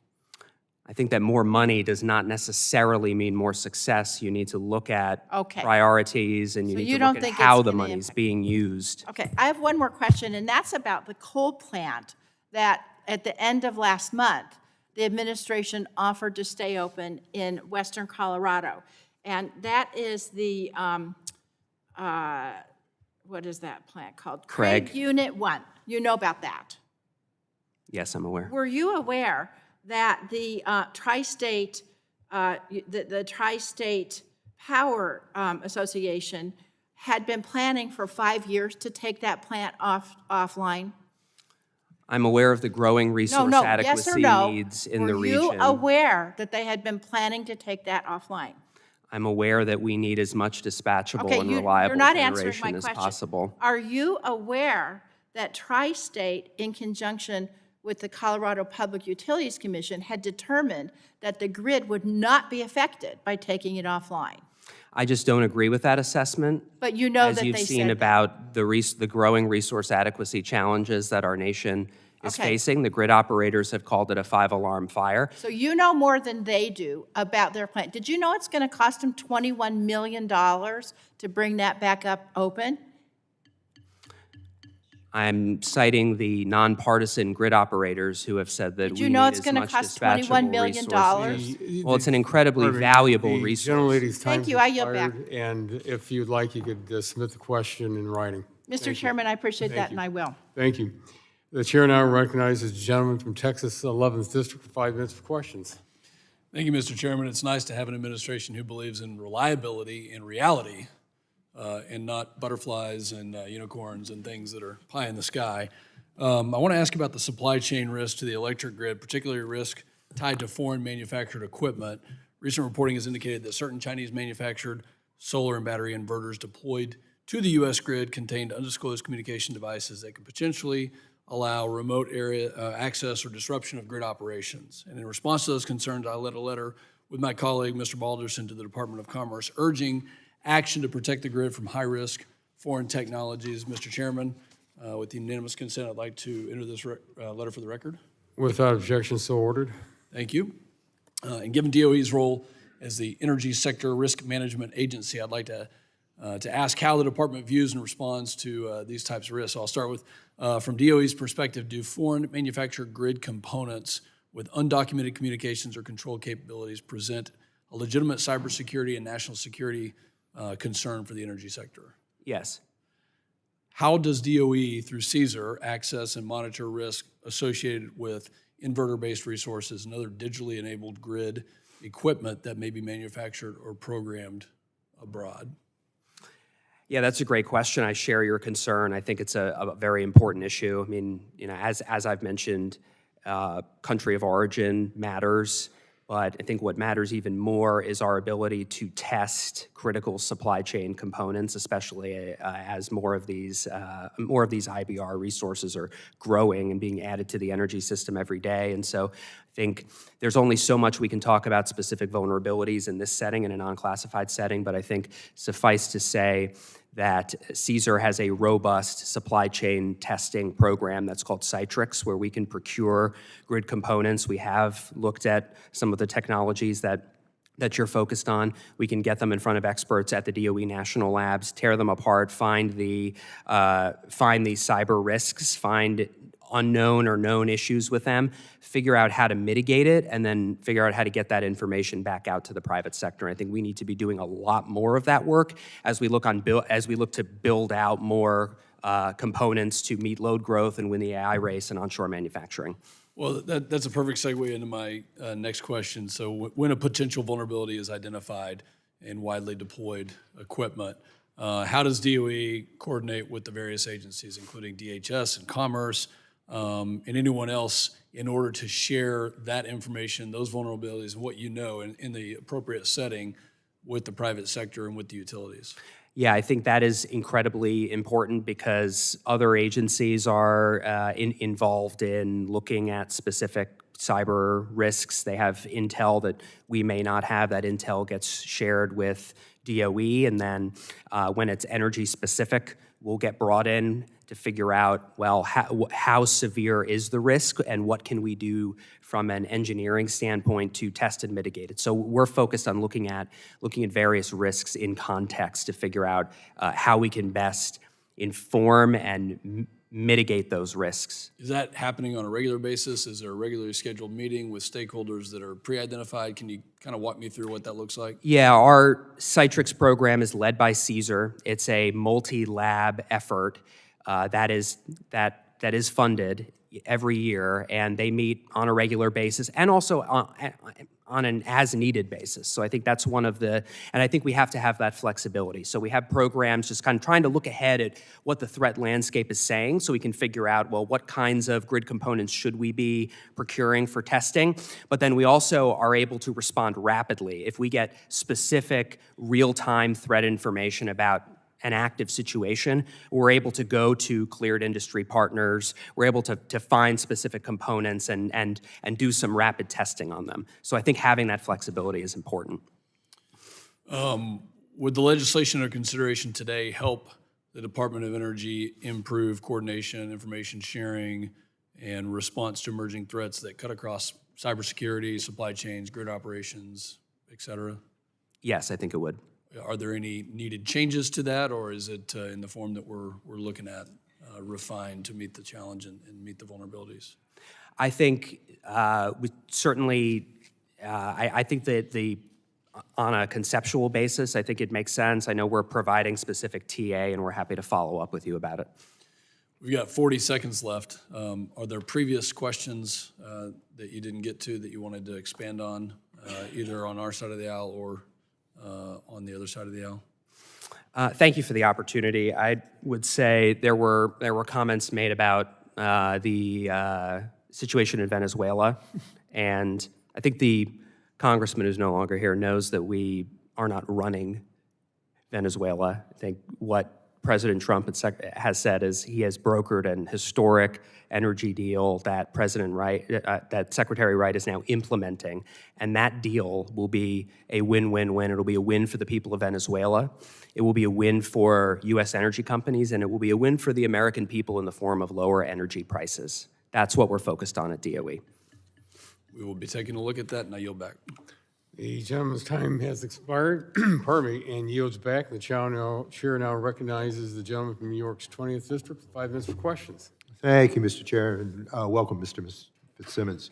Do you agree that utilities all across our country are facing threats, whether that's cyber threats or physical threats, extreme weather events that can cause energy emergencies? Yes, I'd say that's fair. And do you agree that utilities can make sensible investments in resilience to help prevent or mitigate some of those threats that they are facing or will face? Yes, I think they should. Well, I agree with your assessment, and it's why I'm very excited that some smaller utilities in upstate New York have been taking steps to improve the resilience of their systems. One municipal utility in upstate New York in particular had been pursuing a microgrid project that will help ensure that the local hospital, first responders, and other essential services can continue operating during a grid disruption. This project was being made possible by a $17.4 million Department of Energy GRIP grant. Unfortunately, this was one of those 321 awards terminated by your agency in October. According to DOE's own documents, essentially 100% of the terminated awards, representing $7.56 billion in funding, were led by a primary applicant located in a state that did not support President Trump in the 2024 election. That seems like more than just a coincidence.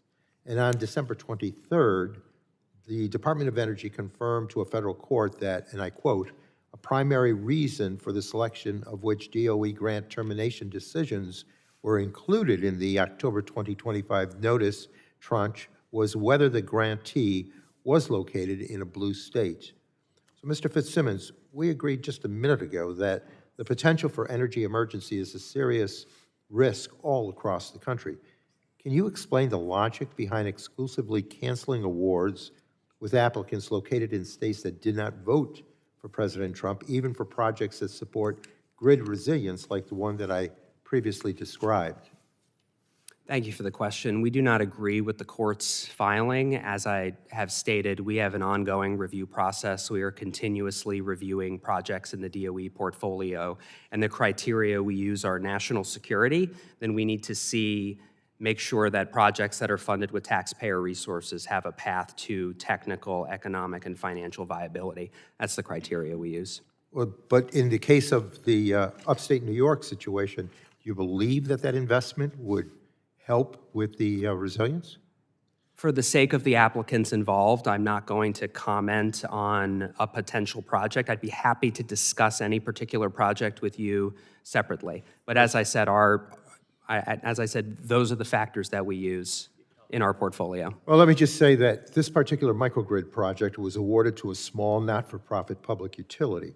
So if they want to continue to pursue this project without federal assistance, they will need to raise funds entirely from their ratepayer base, which is fewer than 20,000 customers. So, Mr. Fitzsimmons, at a time of rising utility bills across our country, what message does it send for the Trump administration to yank a previously awarded multi-million-dollar grant, necessitating local ratepayers to fully foot the bill if they want to improve the reliability and the resilience of their system?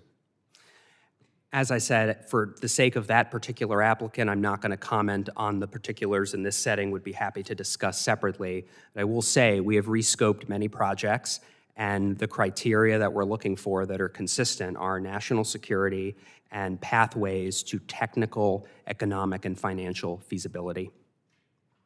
Well, I want to be clear that the October grant terminations were not done haphazardly. They were clearly part of an effort to exact political retribution against entities located in states that didn't support the president. So the Department of Energy funds a very important work, including making certain that Americans can stay safe and operational during energy emergencies. It's going to be innocent people in upstate New York that suffer the consequences of Republicans' score settling and take a hit to their wallets. And you know, with that, Mr. Chair, I thank you for the opportunity, but, you know, this sort of logic is hard to legitimize and rationalize. So with that, I want to get that concern expressed on the record here. With that, I yield back. The gentleman yields back, and the chair now recognizes the gentlelady from Iowa's 1st District for 5 minutes for questions. Thank you, Chairman Latta and Ranking Member Castor, for holding this legislative hearing on grid security. Last week, arson attacks on Berlin's power structure left 27,000 homes without electricity for days in freezing temperatures. A far-left environmental group called Vulcan claimed responsibility, planting incendiary devices under cable bridges. Simple, effective, devastating. This attack illustrates an uncomfortable truth. The threat to our grid isn't just sophisticated nation-state actors, it's also ideologically motivated domestic groups willing to destroy critical infrastructure.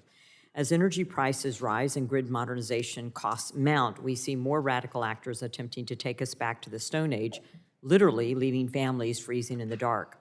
The bills before us today recognize that defending the grid requires partnership across all threat sectors. Federal agencies cannot do it alone, and rural cooperatives can't compete with foreign hackers or defend against physical attacks independently. This is a team effort. In Iowa, I see this challenge daily. Dairyland Power and rural cooperatives serve massive rural territories with limited resources. Upgrading systems and hiring cybersecurity staff means costs fall directly on families already struggling with bills. It's why I'm focused today on the Rural and Municipal Utility Cybersecurity Program. Our MUC has demonstrated results, but $80 million in awarded funds still hasn't reached grantees, and there's over $160 million to be dispersed. We've learned that the competitive application processes create barriers for the smallest, most vulnerable utilities. Today's reauthorization fixes these problems. And I particularly want to thank you, Acting Undersecretary Fitzsimmons, and the team at CSER for their work on these programs. I know that you're managing complex threats while trying to get resources out as quickly as possible, and we appreciate your partnership and commitment to getting this right. Recent intelligence assessments have identified that the People's Republic of China has pre-positioned cyber exploitation and attack capabilities in U.S. critical infrastructure. We're seeing tremendous growth in battery energy storage systems being deployed across our grid to support reliability and integrate renewables. However, many of these systems, particularly the battery management systems, rely on components manufactured in China. How is CSER working to assess and mitigate these supply chain risks as we rapidly deploy BESS across the country? Thank you for the question, and thank you for your partnership and leadership on this issue. As you mentioned, it is incredibly important that we understand the supply chain risks that we're facing, especially as we look to build out our energy infrastructure to win the AI race and onshore manufacturing. That is a top priority for President Trump and Secretary Wright. And so CSER's mission is squarely within how do we work collaboratively with the energy sector to strengthen security and resilience, and the supply chain is incredibly important. And so the first step is acknowledging that you have a problem, and there clearly is a single point of failure in many supply chains that we're facing, whether it's on the battery side, the solar side, critical minerals. We are actively working to build out the supply chains for those technologies here in the United States, while simultaneously recognizing that a lot of these systems are in the field today, and so we need to be doing continuous testing of these systems to understand what the cyber vulnerabilities are so that we can equip the private sector, energy sector owners and operators with the tools they need to mitigate threats. Mr. Fitzsimmons, there's approximately $160 million remaining in the Rural and Municipal Utility Cybersecurity Program with less than a year left in its current authorization. Many cooperatives and municipal utilities have told us while they appreciate DOE's creative efforts with programs like the ACT Prize, the competitive application process for technical assistance has created barriers for smaller resource-constrained utilities. How do you expect to obligate the remaining $160 million in RUMC funds before the program expires? And then I'll have some questions for the record. Yeah, it's a great question because, as you pointed out, these resources are incredibly important. Small rural munis and co-ops might have one person working on IT, let alone a dedicated cybersecurity staffer, and yet they're expected to defend their networks against nation-state threat actors on a day-to-day basis.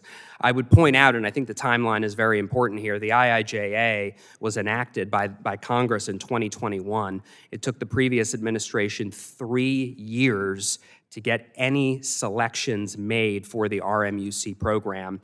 That was 3 years that those organizations could have been elevating their collective security and resilience posture.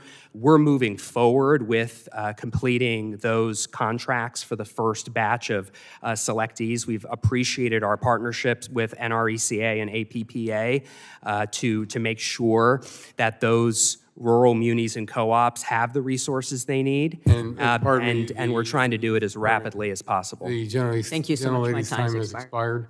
The chair now recognizes the gentleman from Texas's 33rd District for 5 minutes for questions. Mr. Chairman, thank you. true energy security comes from resilient diversity and a modernized grid. And I'm worried that with the canceling of all the contracts that the Department of Energy is doing, it really is forcing the U.S. to rely on aging and outdated infrastructure that will make us more vulnerable to physical and physical failure and cyber attacks. In Texas, we know that we are the energy capital of the world, but this administration has literally targeted our state's future. It's canceled $250 million for the Texas Solar All-Star Program. That's going to be something that directly impacts low-income communities in the district that I represent and all across Dallas and Fort Worth. We also are seeing a retreat from carbon capture, hydrogen, grid resilience, and all of this leads to Texas. This wasn't just pie-in-the-sky spending. These are projects that were partnered with companies like ExxonMobil and Eastman Chemical. The bottom line is that you absolutely cannot protect the infrastructure unless you modernize. And maybe the most damaging aspect of this DOE is the destruction of the regulatory certainty. We know that investors like to work on 10 to 20-year horizons for these massive infrastructure projects. And when DOE pulls the rug out from signed contracts, it signals to the world that America is a high-risk environment for energy investment. For every $1 federal funding canceled, we're seeing about $3 to $4 of private cost share go up into limbo or overseas. In Texas alone, now we have billions in private sector commitments that are now paralyzed. And so, Mr. Fitzsimmons, I wanted to ask you if we're going to sort of, tear up legal contracts just because the political winds change.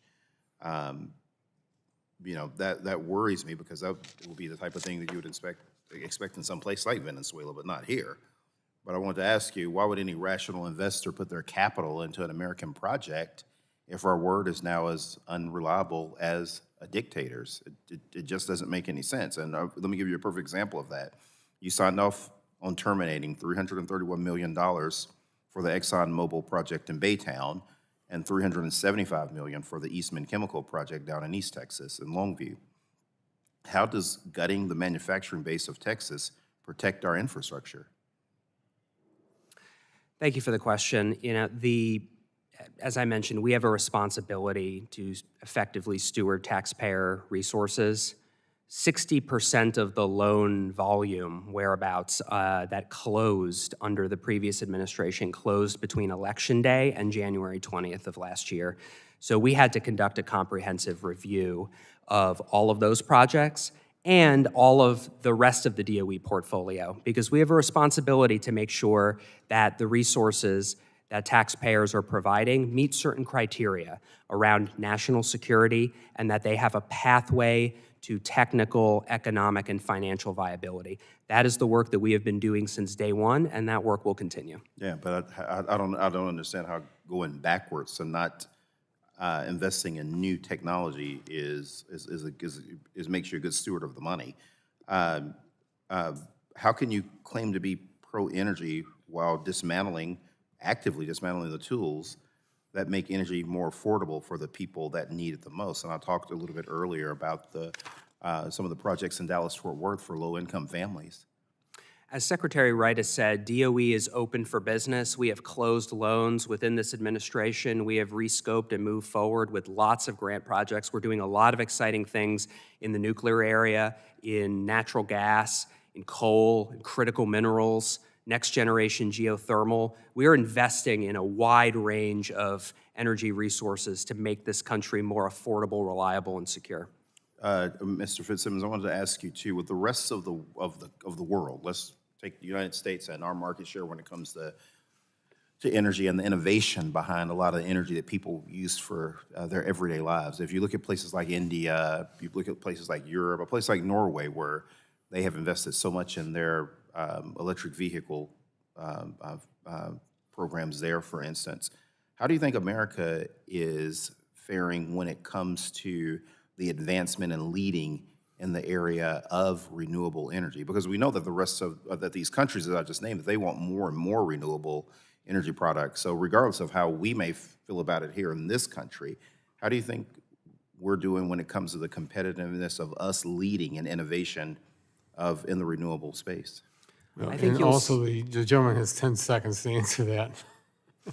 Look, I think you'll see more resources getting built. You look at EIA's assessments, you'll see more solar and storage capacity. But I think, as I've said before, the most important resources are the ones that can help grid operators meet peak demand, and that is reliable and dispatchable generation. That's what we've lost too much of in this country, and that's what the Trump administration is working to fix. Thank you, Mr. Thank Chairman. you. The gentleman's time has expired and yields back. The chair now recognizes the gentleman from Oregon's 2nd District for 5 minutes for questions. Thank you, Mr. Chair, and thank you, Undersecretary, for being here today. I'm always interested in how much is left out of these 5-minute conversations. And the concept of all the wind power off the East Coast suddenly being available is an interesting one. And I asked the mayor of New Haven years ago where the transmission was that would manage all of that wind power that was at one point planned. Have you studied that? Because the answer is there isn't transmission available for that wind power. And that would appear to be the case also in my state of Oregon, where there were literally hundreds of megawatts, if not gigawatts, of solar planned and on the drawing board, but there's no way to get it to where it was going to be used. Yeah. And so it gets us back to the incredible frailty of our grid. But I'm just curious about the eastern seaboard for just a moment. What kind of shape is that grid in? I think you raise an important point, which is that there are seen and unseen costs in the energy system. And so you look at like the levelized cost of electricity, and comparing dispatchable and non-dispatchable resources is not an apples to apples comparison, because you have to look at the value that those resources provide to peak demand. And you also have to look at the incremental cost of connecting non-dispatchable resources via transmission. That is not factored into the LCOE, which can appear low. But if you do a balancing of cost and value, you will see that reliable dispatchable generation is by far the most valuable generation that we have. And we know that because the nonpartisan grid operators tell us that. And so we are in the largest RTO ISO in the country at PJM. And this region, as with many others, is facing severe resource adequacy challenges due to the energy subtraction policies that we've seen over the years at both the state and federal level. Trump administration is fixing those problems. We're stabilizing the existing energy system by preventing premature closure of generation. We're optimizing it, so we're upgrading in new transmission in key congestion areas where you can actually reduce costs for consumers and get more out of the existing system. We're uprating generation, nuclear, natural gas, and coal, and then we're going to be building and growing our overall energy system to meet future energy demands. As a lifelong resident of Oregon and having spent 12 years in the Oregon legislature, I've heard lots of discussion about, I'm going to say wishful thinking, about how if we just have all of this intermittent power, then the rest of our problems will take care of themselves. And I saw it most clearly recently in going back and looking at the year that we're supposed to be all renewable in Oregon, which would be 2040. And then moving back this direction, it's 90% in 2035 and something like 80% in 2030. That's just a few years away. Right now, we're using about 30% natural gas. And if you're going to use renewable, you've got to go to where it is, and that requires transmission. So why people think that suddenly transmission is going to spring into place so that they can bring that renewable power in is unclear to me. And I've raised this issue many times, but it always seems to be, well, don't worry about it. Somehow someone will step up and fix this. Yeah. But transmission, because of all of the environmental laws and protections we now have, takes forever to build.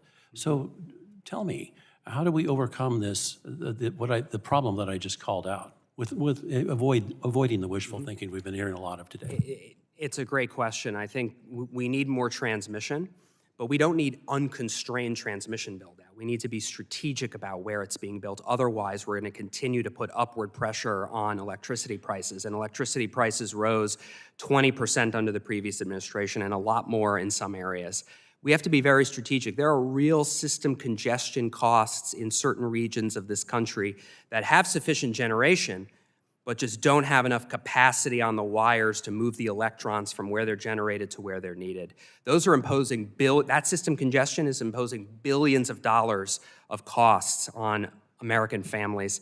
And so we can strategically upgrade, and we are starting to do that now. We have used our loan program to do that. We're looking at grant making to do that, not in unconstrained transmission build-out, but in strategic reconductoring, grid-enhancing technologies in areas of highest system congestion costs where you can increase incremental load-serving capability, because that's what the system operators need to keep the system. I want to thank you for your time and for your work. Yield back. Thank you very much. The gentleman's Chairman. time. Oh, I'm sorry. Could I be recognized for a unanimous consent request? Unanimous consent? Yes. Well, thank you. Since we've had a lot of discussion about offshore wind and PGM, which is the Mid-Atlantic operator, I just wanted to submit for the record their amicus brief in the federal case where the federal court ruled yesterday rejecting the Trump administration's cancellation of the offshore wind projects. In part, they advise that the extended delay of construction and operation of the coastal Virginia offshore wind project will cause irreparable harm to the 67 million Americans served by PGM. Without objections, so ordered. Thank you, Mr. Chairman. The chair now recognizes the gentlelady from Washington's 8th District. 5 minutes for questions. Thank you, Mr. Chairman. Thank you, Undersecretary Fitzsimmons, for being here. Like my colleagues mentioned, we are very disturbed by the choices this administration is making regarding grant cancellations, pauses, or stop work orders on clean energy projects that are nearly complete, and indiscriminate staff reductions, and more. Most recently, Secretary Wright has brought uncertainty and delayed energy generation in Washington state by blocking the planned closure of the Centralia coal-fired power plant, forcing it to stay open for a supposed emergency. But 15 years ago, the state and the power plant owners struck a deal to convert from coal to natural gas. The transition is in the works. The coal plant is not generating any energy right now, and yet it is now being forced to stay on standby. So time is ticking and costs are rising and energy production is stalled, and I just want to say that it is insane. And I hope you will change that immediately. But of course, this is not the first time the administration has meddled in Washington state energy reliability. The first was doging the Bonneville Power Administration, which is the largest power provider to the Northwest United States. And it functions, by the way, at no cost to taxpayers. It is self-funded. We pay for it in our own utility bills. You fired staff and put our grid at risk. When we called you out and reminded you that this does not cost the government anything, you backpedaled, tried to rehire fired employees. Some came back, some didn't. Last month, finally, you also stopped the hiring freeze. But Undersecretary, do you happen to know how many people Bonneville's actually hired since you lifted that freeze about 6 weeks ago? I'd be happy to get back to you with specific numbers, but they have a hiring plan in place, and they're actively working to execute it. You actually don't have to get back to me. I will tell you, the number is 0. So having a plan in place is nice, but I would like you to commit to me that you will work with me and my staff and my state to expedite this hiring process, because we're talking about keeping the lights on in the Northwest. I fully support that. I agree with you. We have a hiring plan in place and happy to work with you to execute it. Thank you. I appreciate that. We will be in touch. I also have 2.5 minutes remaining, so I'm going to dive into another topic that we've been talking a lot about during this hearing, which is Venezuela. And you just said, I'm going to quote you, I think I got this down right, that DOE has a responsibility to carefully steward taxpayer dollars. So I'm just going to jump off from there. There's a lot to say about Venezuela, but we just saw oil executives, despite the president saying, we're going to bring U.S. oil companies into Venezuela, we're going to get the oil, and he said, we're going to put it in this offshore account, the money, and he's unclear about where that money is going. We just heard oil executives say they don't really see that as a positive move. We have plenty of oil here in the United States. It's an unstable place to be right now. It will require the U.S. military, which is funded by taxpayer dollars, to stabilize that area. And oil is at about, I believe, $57 a barrel right now. So this is not profitable for oil companies. And it does not seem like, your quote again, careful stewardship of taxpayer dollars to invest in oil infrastructure and to put young lives at risk by putting our military there and to spend taxpayer dollars in that way. Can you please elaborate on how you think this is good for national security?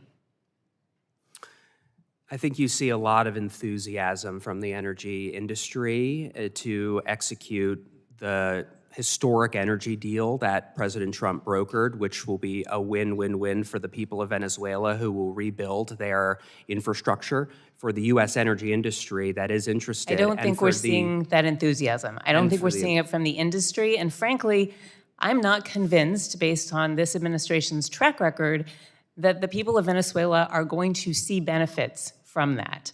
He has been very careful and sneaky in his wording about using that money to also compensate countries that have been hurt by this. That could mean compensating the oil companies. It could mean compensating the United States. I do not trust this administration to have the best interests of the Venezuelan people in mind, or they would be arranging for upcoming elections. So again, I'm going to ask for accountability to the people of the United States and our taxpayer dollars to not throw them away.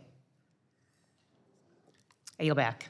The gentlelady's time has expired, and the chair now recognizes the gentlelady from Florida's 15th District for 5 minutes for questions. Thank you, Mr. Chairman, for holding this important hearing.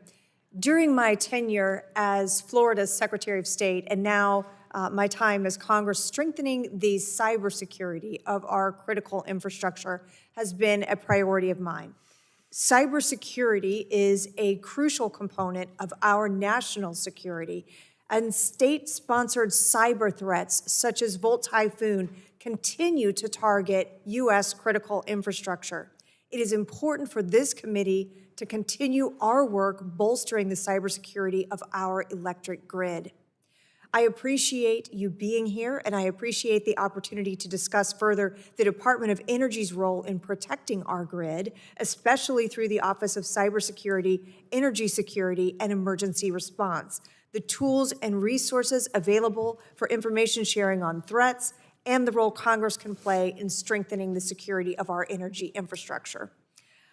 I am particularly interested in the Energy Emergency Leadership Act, which would update the Department of Energy Organization Act to include energy emergency and energy security functions assigned to an assistant secretary.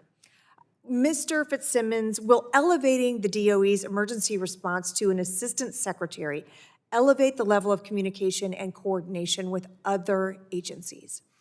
Thank you for your question, and thank you for your interest in this important topic, and thank you for asking a topical question, because the subject of the hearing is protecting our critical energy infrastructure, and there's a lot we can do on a bipartisan basis to strengthen the security and resilience of the U.S. energy sector, so thank you for that. I would say over CSER's relatively short history, CSER was started under then Secretary Rick Perry in the first Trump administration, and obviously I am the CSER director now. I think history has proven that the CSER office can function either way.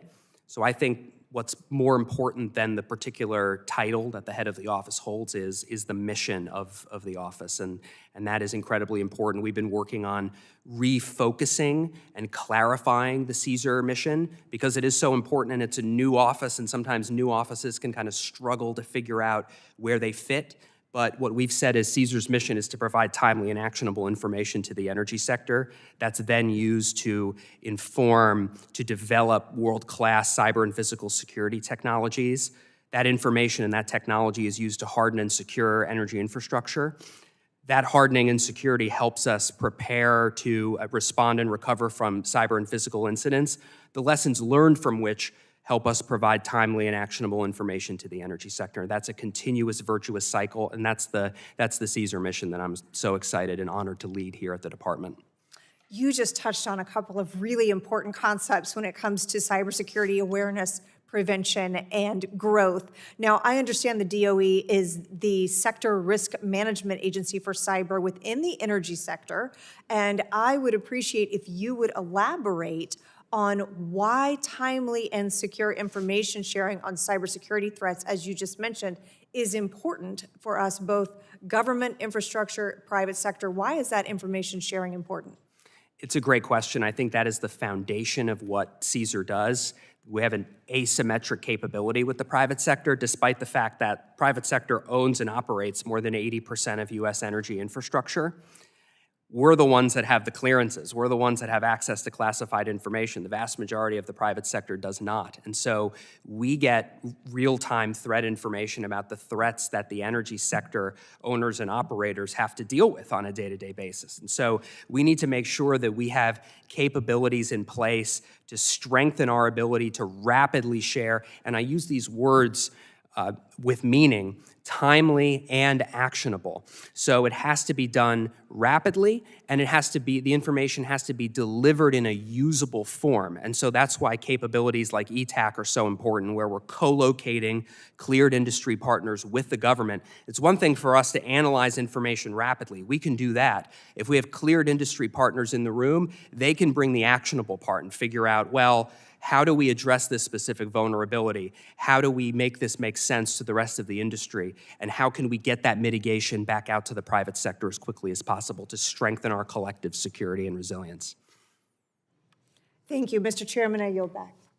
Thank you. The gentlelady yields back the balance of her time. The chair now recognizes the gentlelady from New York's 14th District for 5 minutes for questions. Thank you so much, Mr. Chairman. Undersecretary Fitzsimmons, you served at the Department of Energy during President Trump's first term, correct? Yes, I did. And you've also held a number of positions in this term, including Chief of Staff to Energy Secretary Wright, correct? I did, yes. Great. I'm hoping that you could help me understand more about the agency's decision-making process.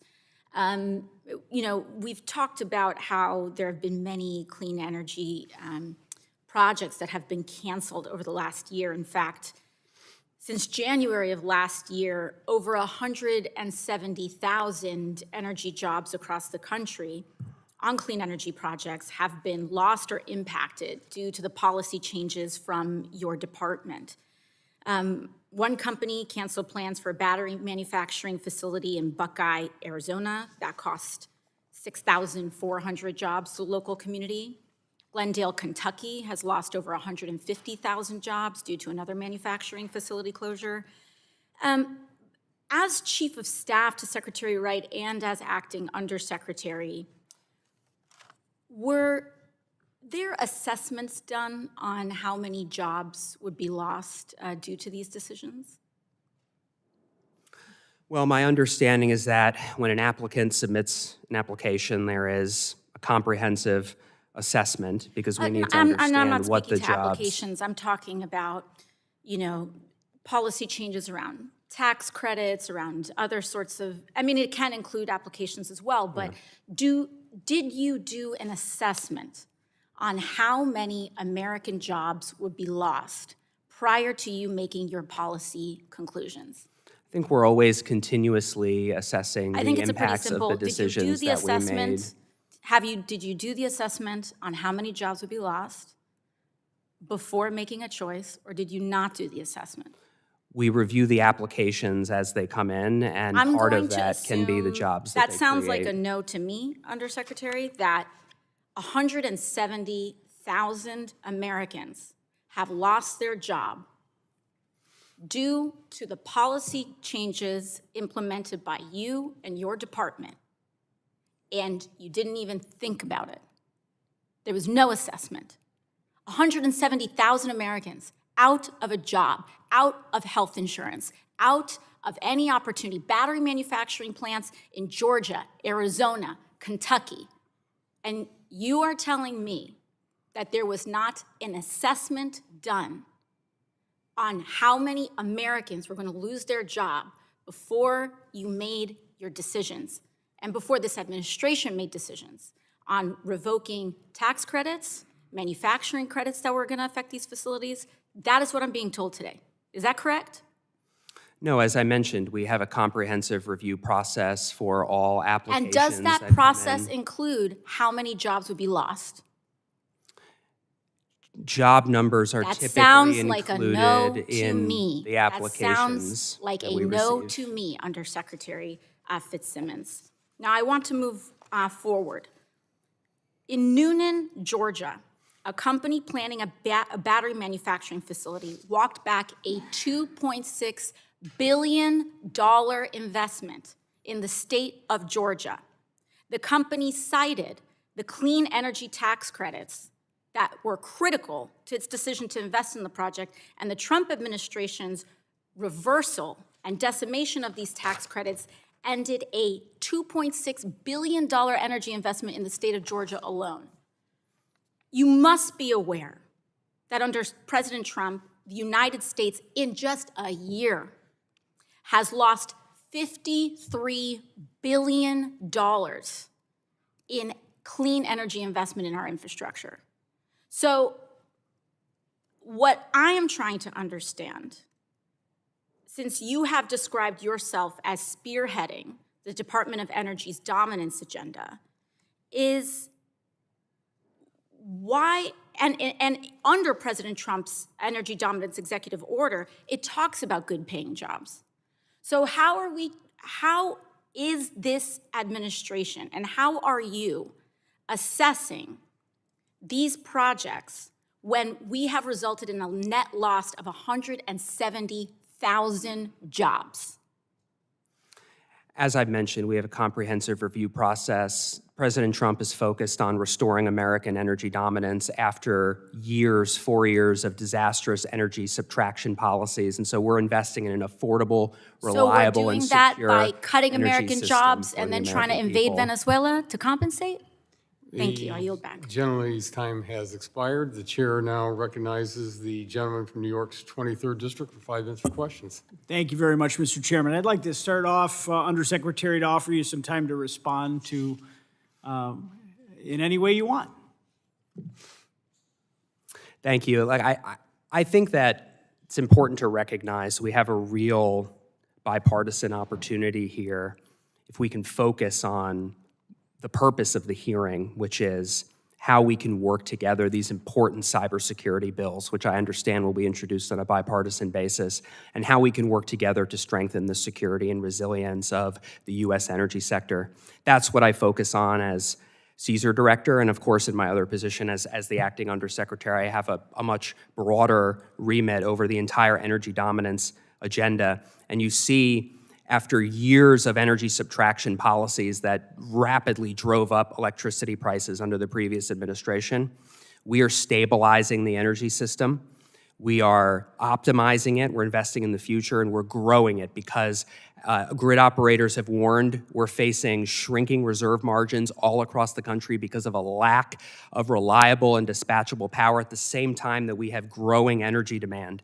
And we know that we need to invest in the most valuable resources that we have, and those are the resources that the grid operators can count on day or night, anytime, because the energy system, as I mentioned at the beginning, is designed to meet peak demand during the summer and increasingly the winter. And if we cannot do that, people die, and that is our fundamental responsibility. And we have a real bipartisan opportunity here to work on policies that will strengthen the security and resilience of the energy sector that we rely on every single day. Well, thank you very much, and it's music to my ears. I mean, my signature piece of legislation is the Energy Choice Act, which should hopefully be coming to the floor soon and has been reported out of this committee so that states and localities can no longer ban safe and reliable forms of energy in this country.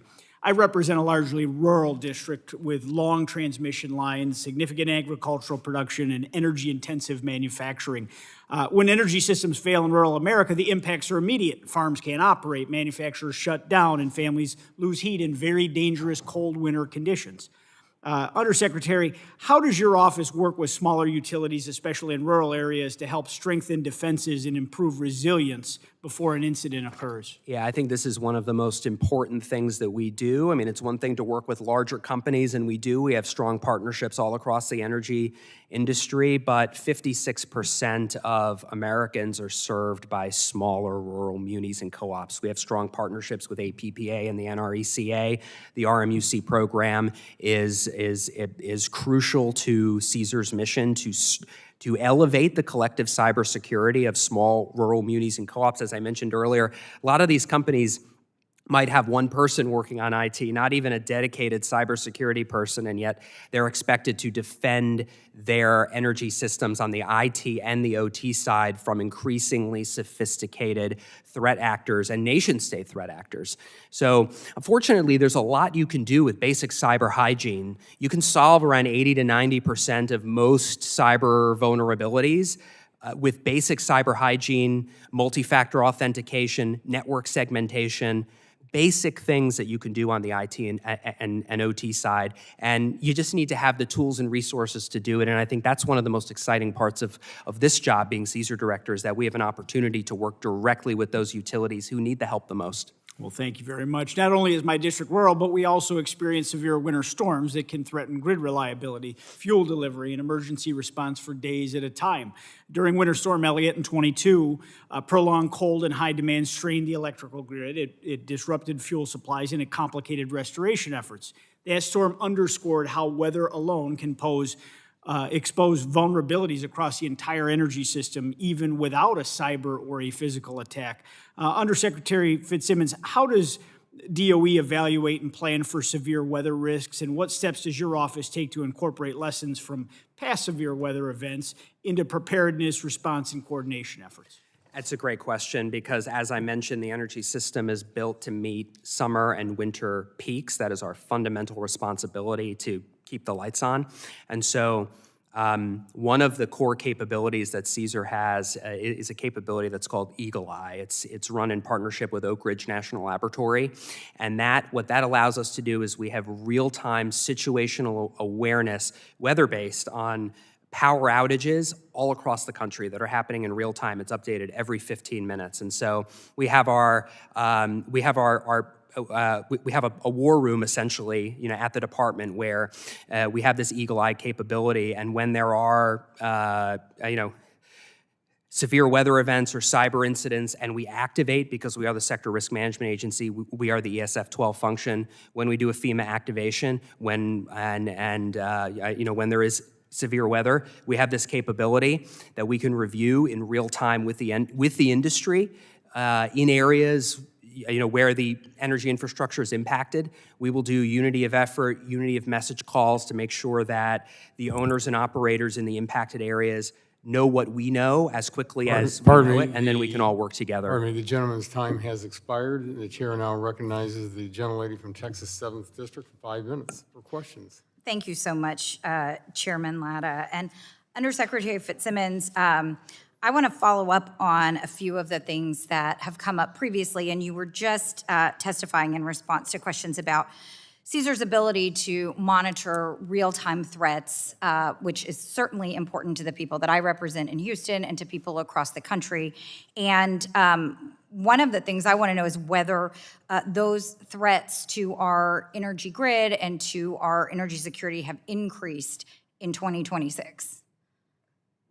In 2026? In the last 2 weeks. Like within the last 2 weeks? Yeah. I think that would be difficult to say in this setting. I think we could, most of that would be classified. I'm not sure, directionally, if compared to last year to this year, I wouldn't, I'm not sure specifically. Can you tell us in another setting whether the threats to our energy security have increased since the military action in Venezuela? I think we'd be happy to discuss that. In another setting? Yes, in another setting. Well, and has CSER analyzed cyber vulnerabilities in Venezuela? CSER has not, no. Okay, because one of the things that you were saying in response initially, I think, to some questions in response to Mr. Menendez's questions. And then I think, again, in response to Congresswoman Schreier's questions, you mentioned there's a historic energy deal, right? That was your words, not mine. And I guess I'm trying to wrap my arms around what exactly that is. In your understanding, what is that deal? Well, as the president has said, and as he convened energy industry leaders at the White House, this energy deal is to bring a win-win-win for the people of Venezuela, who will be able to rebuild their infrastructure that's suffered for years. It will be a win for the U.S. energy industry that's looking to invest in country, and it will be a win for the American people in the form of lower energy prices with more oil in the market. Okay, so, but what I'm hearing you say is who are the parties to the deal? Well, I just described the parties. The parties are the people of Venezuela and the government, And who's the U.S. negotiating energy on their industry. behalf? I'm sorry? You're saying there is a deal for the United States to be involved, and the Department of Energy and CSER monitors risks to our grid security, to our energy infrastructure, to energy investments. And you're describing a deal, but as far as I know, is this a trade deal? I wouldn't describe it as a trade deal in the traditional What kind of sense. deal is it when you describe it as a deal? There's been testimony under oath in this hearing that there is an existing deal, and I don't know what it is. I would refer you to the comments that President Trump and Secretary Wright have made about working collaboratively with the people of Venezuela and the government, the U.S. energy industry, and that is going to bring tremendous benefits both to the people of Venezuela, who will rebuild their energy infrastructure. I'm sorry, just reclaiming and to my the time American because people. we have very limited time here, and I've heard you describe it as a win-win-win. I'm not sure who the winners are. I'm not sure that that has been defined, but usually with a deal you have parties who are negotiating. We saw a televised meeting last week that Congresswoman Schreier referenced, but if it's a trade deal, it has to come to Congress. If we're talking about increasing trade with Venezuela relating to crude oil exports or other things, trade deals come to Congress. As I understand it, you're talking about statements the president has made, but we've seen no deal, no terms, no parties, no documentation. So how is the Department of Energy, it sounds like this is sort of a potential deal, a potential agreement, but are you currently devoting any of your resources or efforts in your role at the Department of Energy to anything related to this quote-unquote deal? Under President Trump's leadership, Secretary Wright is working with the interagency, yes, and if you'd like to know more about this issue, we would be happy to talk to you in the right setting about it. Well, I think a lot of people want to know a lot more about this issue, and certainly the parties to the deal, the terms of the deal, the structure of the deal, the duration of the deal, all of those things are questions that are for the people of Venezuela in a democratic society. And certainly there are questions that emerge that are questions for the United States Congress, not the least of which is whether to send our fellow citizens, our sons and daughters, into military action. But certainly there are a lot of questions relating to our priorities for our own energy security as well, and those come in the jurisdiction of this committee. So I look forward to continuing that conversation and appreciate, Mr. Chairman, the opportunity to raise these issues. Thank you. Thank you. The gentlelady's time has expired. The chair now recognizes the gentleman from Colorado's 8th District for 5 minutes for questions. Thank you, of course, Mr. Chairman, to the ranking member and to our witness for coming today for this important conversation. And I just want to clear up a couple of things. Earlier, you were asked by one of my colleagues on the other side of the aisle some specific questions about a coal plant in Colorado. And I think the question was asked to you, do you know that this plant has been scheduled for 5 years to go offline? And I just want the record to reflect that is because 7 years ago, the state of Colorado fell under complete and total control of my Democrat colleagues at the state level who passed a law requiring that coal plant to go offline. So it's been scheduled to go offline for 5 years because 7 years ago, not due to the science or anything, due to a political agenda, the folks that control the state of Colorado, passed a law that said that it'd have to go offline. And if you know a plant's going to go offline, of course there's going to be deferred maintenance to the tune of a couple of $1 million for a plant that's scheduled to go offline. But I think that a couple of $1 million, I think my colleague said $21 million, is pennies compared to the $17 billion that the Colorado Energy Office found that was going to be charged additional to my constituents in Colorado for the 100% variable with battery power resource plan, which is what the state of Colorado is pushing. So 17 billion more. That's not my number. That is the number that the Democrat-controlled Colorado Energy Office came up with, the most expensive resource mix. And that's all going to be passed on to my constituents when things like the natural gas ban for residential heating is implemented. When I was a state representative, I asked a question, what would it cost to backfill all of the lost energy from natural gas with electricity? The answer I got was billions to the utility and somewhere around $15,000 to $25,000 per household to upgrade their electric panel and all the wiring and appliances on their side of the meter. So I think it's very clear from studies commissioned by my colleagues on the other side of the aisle that they are pushing the most expensive form of energy. And what's that costing? Well, in addition to higher costs to my constituents, that is costing a lack of focus on resilience. We recently had to turn off the electric grid for 100,000 Coloradans just a few weeks ago because of a windstorm. Why? Because billions of dollars are going to the most expensive resource mix in the state of Colorado that can't go to hardening our grid. And that's actually the topic before us today. So in my life before I came to Congress, I was a cop and a U.S. Army and Colorado Army National Guard soldier, responded to countless state emergencies, served as the intelligence officer for my organization. And so in that world, we had an entity called a fusion center. That was where we had the analysis to counter persistent or emerging threats. And in the energy world, the Energy Threat Analysis Center serves a very similar role. And so my question to you is, can you discuss the role that national laboratories, specifically the National Lab of the Rockies, play in that Energy Threat Analysis Center and in other things like the Office of Cybersecurity, Energy and Emergency Response, CSER, as we've been talking about today. Can you talk about the benefits that ETAC and CSER, working with national labs like the National Lab of the Rockies, provide to hardening our grid? Absolutely. Thank you for your question, and thank you for your service as well, and your leadership on this important issue. I would say the national labs play a key role for the reasons that you just mentioned. We have a lot of important capabilities on the information sharing side because we have access to classified information that the vast majority of the private sector doesn't have. We need to figure out the best tools and mechanisms to get that information, that actionable threat information, into the hands of private sector owners and operators. That is what the ETAC capability does.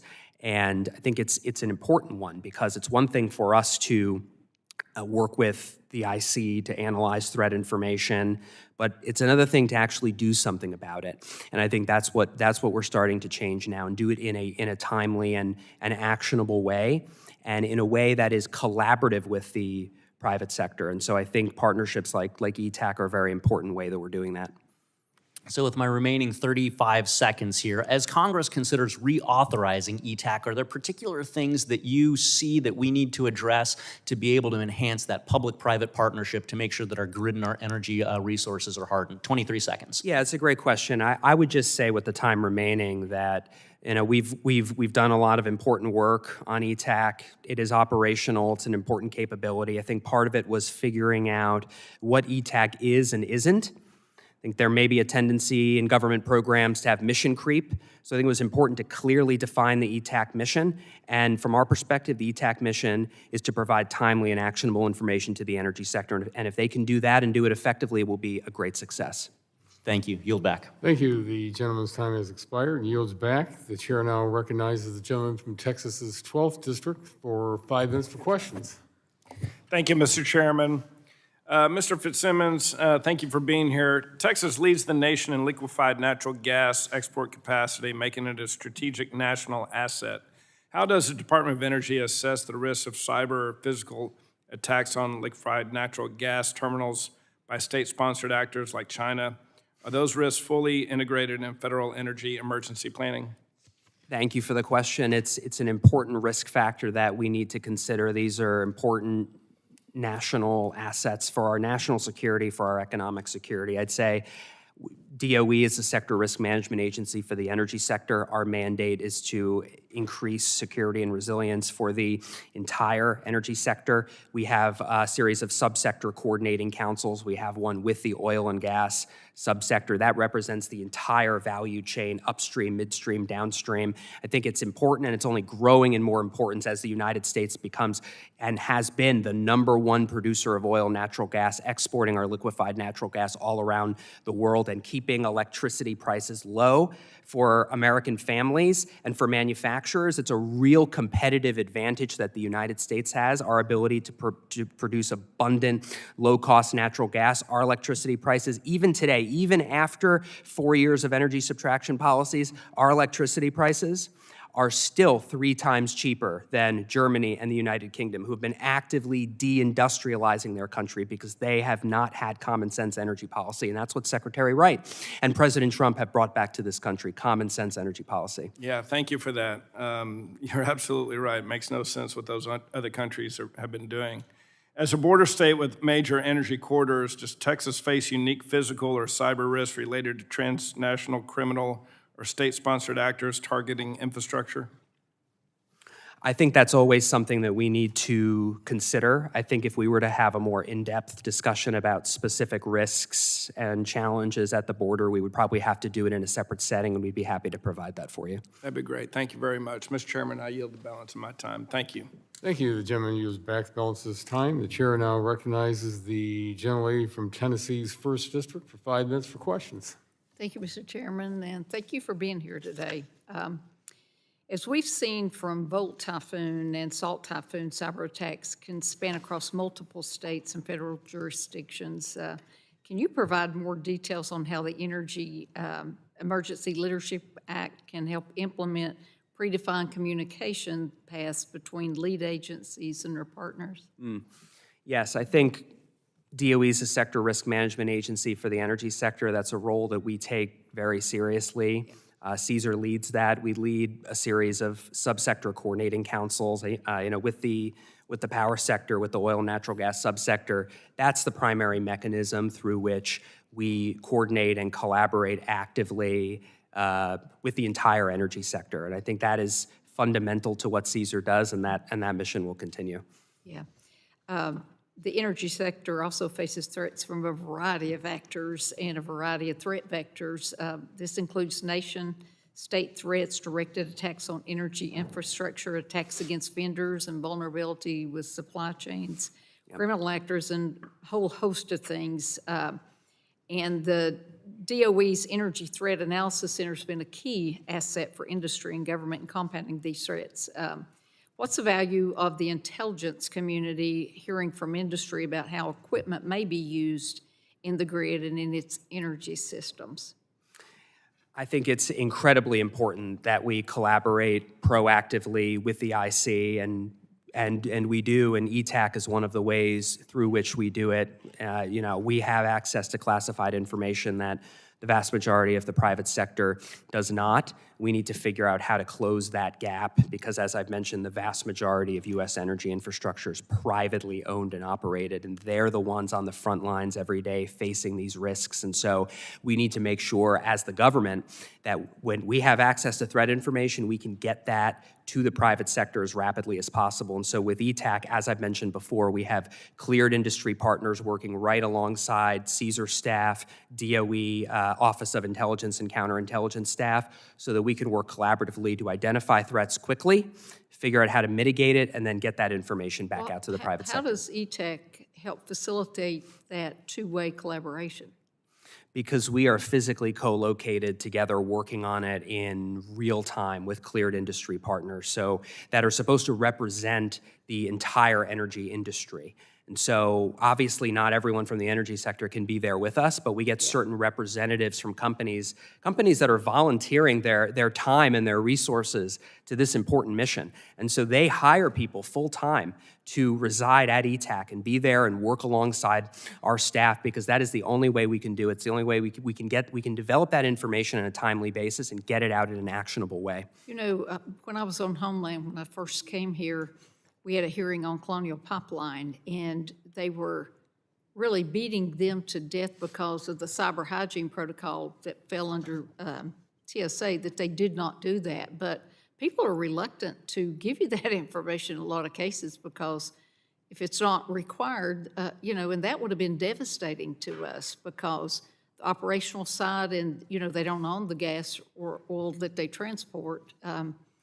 We just have issues that we need to collaborate on. Will this help defense critical electric infrastructure security as well? Yes, I think it will. I think it absolutely will. I mean, you think of the energy sector is a subsector of critical infrastructure. There's 16 critical infrastructure sectors that have been designated by DHS. Energy infrastructure is, in my view, the single most important because it is the foundation of every other critical infrastructure sector. If you don't have energy, you don't have healthcare or transportation or manufacturing. It is essential to everything we do. And then DCEI, or the privately held energy infrastructure that supports the DOW mission, that supports our important national security missions, is a particular subsector of the energy infrastructure that's under increasing threat.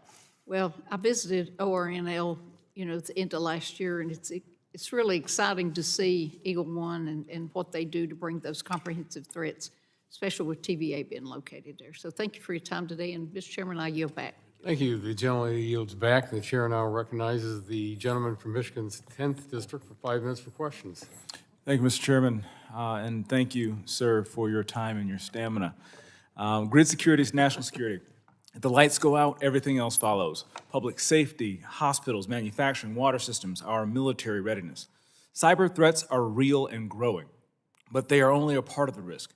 A fragile grid is an easy target, whether the threat is digital, physical, or policy-driven. In Michigan, we are seeing what happens when ideology outruns reality.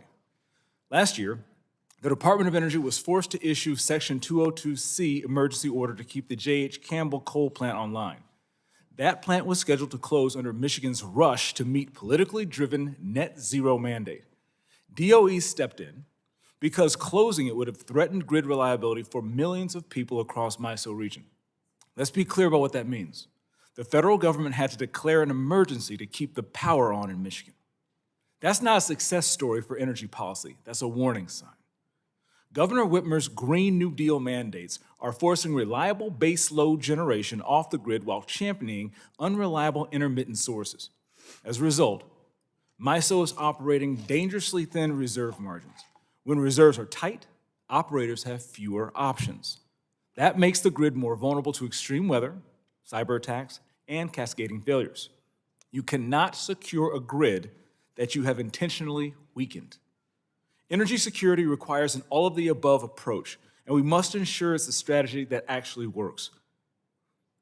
We should be adding reliability before subtracting it. Instead, Michigan families and manufacturers are paying the price for policies that look good from university ivory towers but fail in the real world. Mr. Fitzsimmons, the department's Section 202C order cites NERC's reliability assessment warning that the MISO region faced elevated risk of operating reserve shortfalls, particularly among peak demand, and that the retirement of dispatchable thermal generation increased that risk. Is it true that the planned shutdown of J.H. Campbell coal plant, driven by Michigan's net zero mandate under Governor Gretchen Whitmer, was a factor that forced DOE to declare this emergency?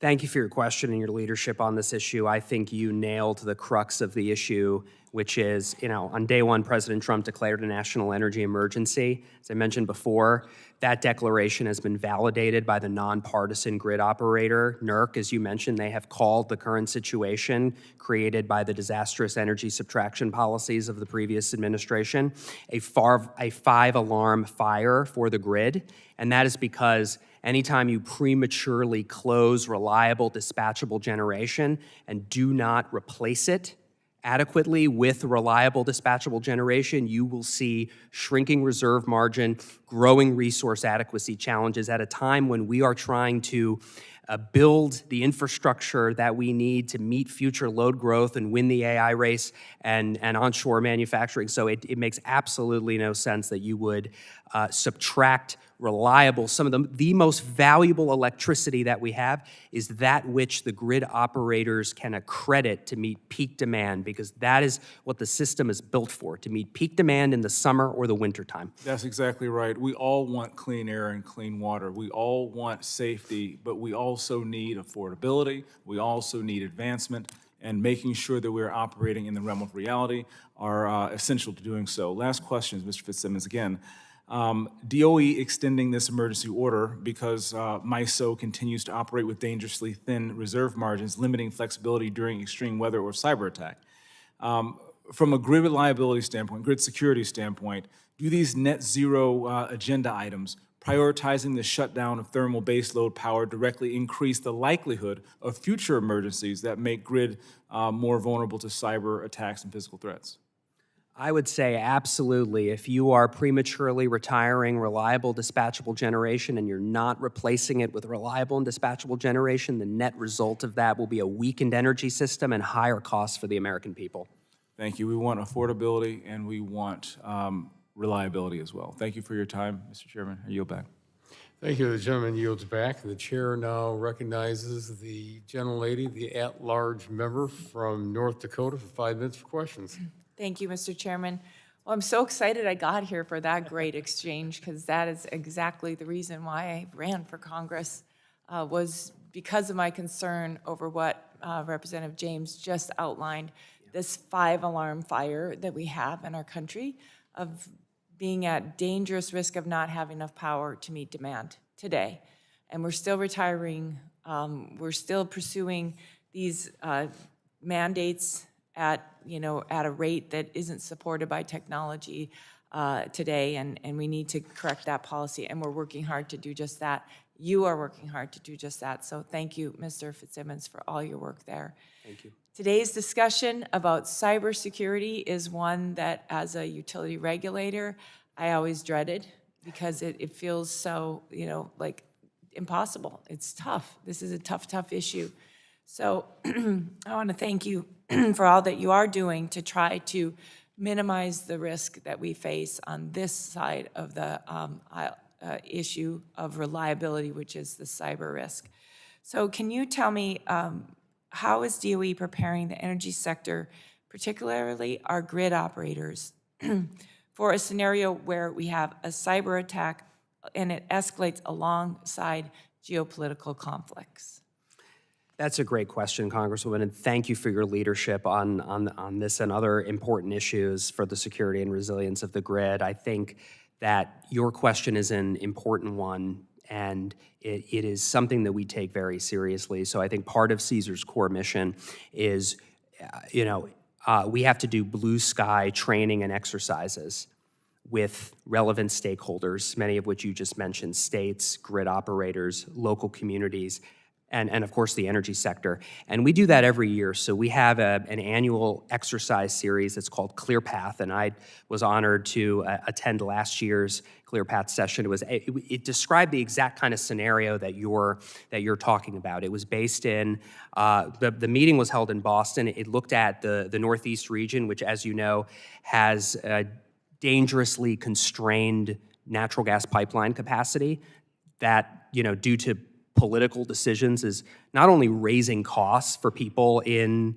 the Northeast and that region, but it's also resulting in a dangerously precarious situation during winter peak demand.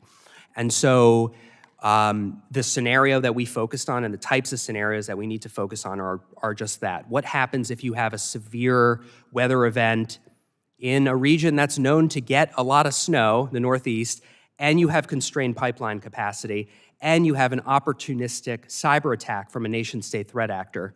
How do you deal with all of that cascading challenge all at once? You can only figure that out when you get in the room with all of the key decision makers at the federal, state, local level, and then the energy owners and operators, and work through that in real time. You figure out, well, this system goes down, what impact, what second and third order effects does this have on the rest of the system?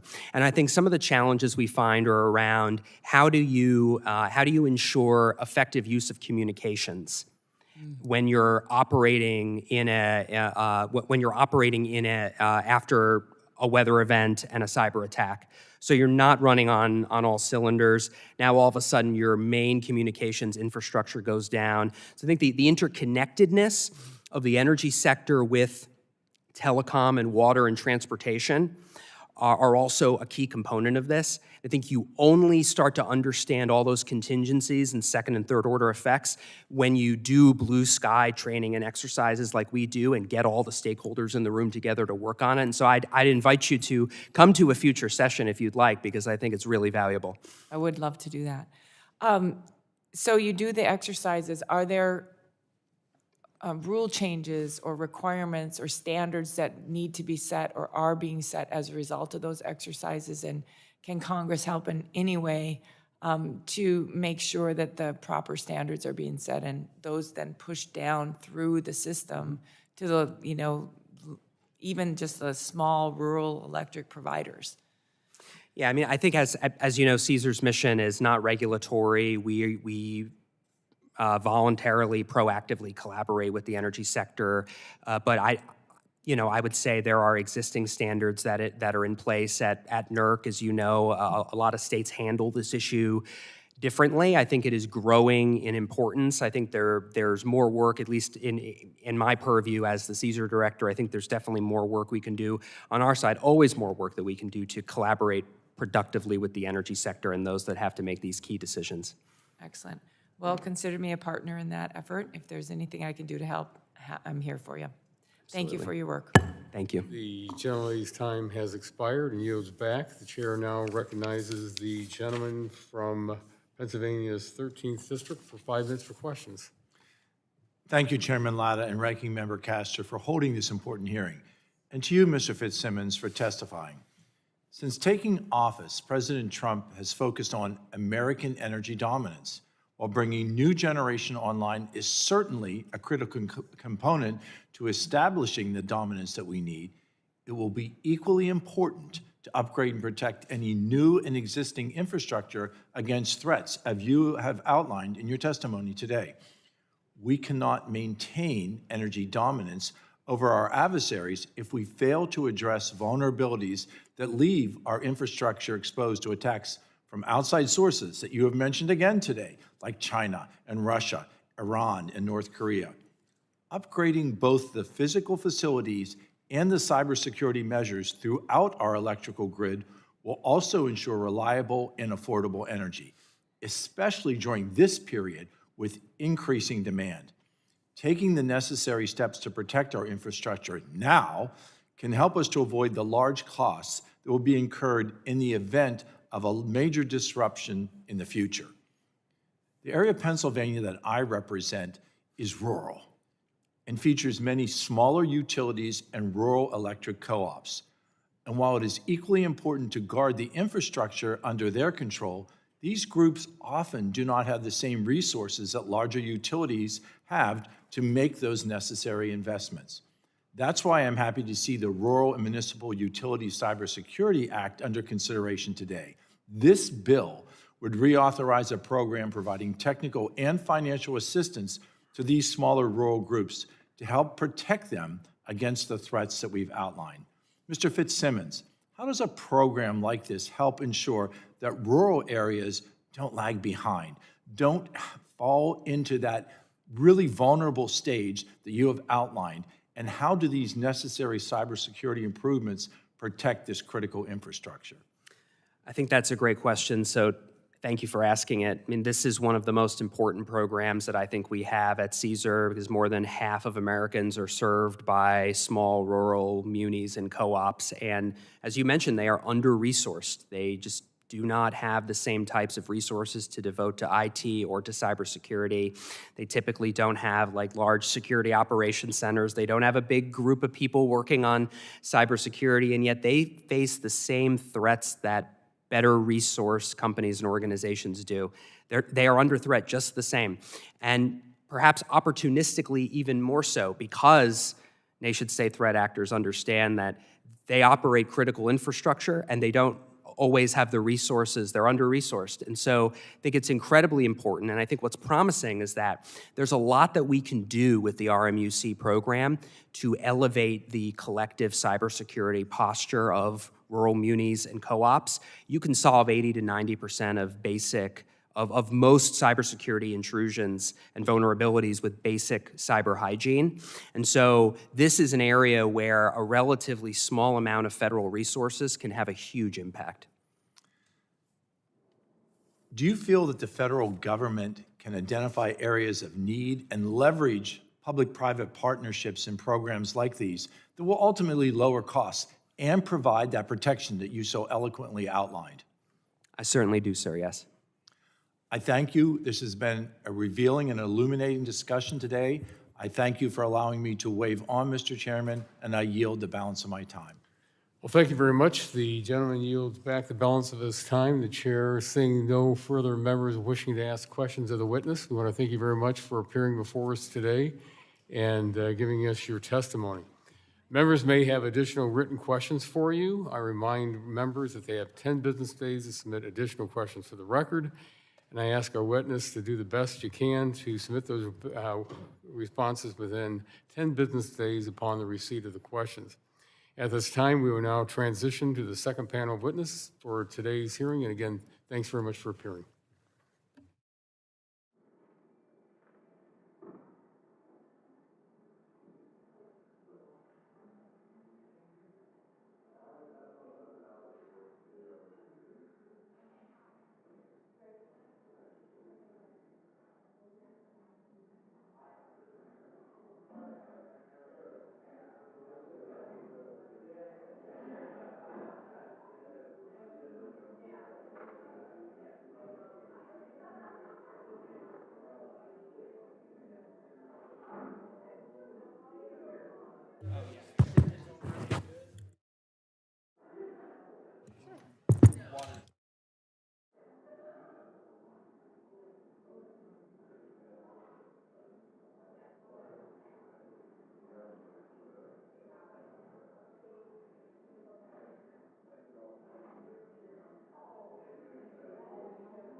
Okay, Ms. Aronson.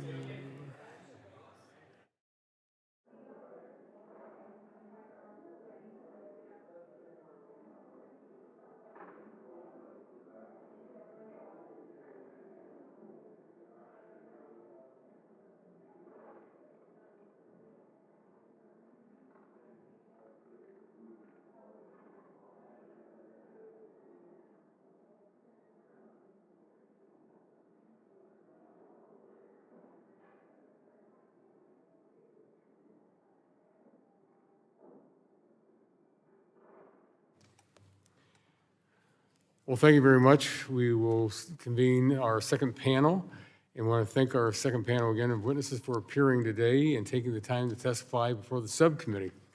Each witness will have the opportunity to give an opening statement, followed by a round of questions from our members. Our second panel of witnesses today are Mr. Scott Aronson, the Senior Vice President of Energy Security and Industry Operations at the Edison Electric Institute. Thank you. Dr. Nathaniel Melby, Vice President and Chief Information Officer at Dairyland Power. Thanks for being with us.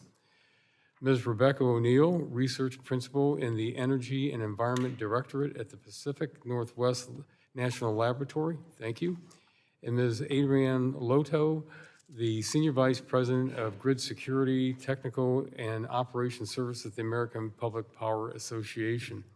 And before we get started, if you didn't hear the, just real brief, just pull the mics up close when you speak, and also you'll see the lights. You have 4 minutes. In your first minute's green, then it'll turn yellow for the last minute, and then turns red. So we'd like you to finish up, if you could, with your statement when it goes red. And again, we appreciate you appearing before us today. And Mr. Aronson, you are recognized for 5 minutes for an opening statement. Thank you.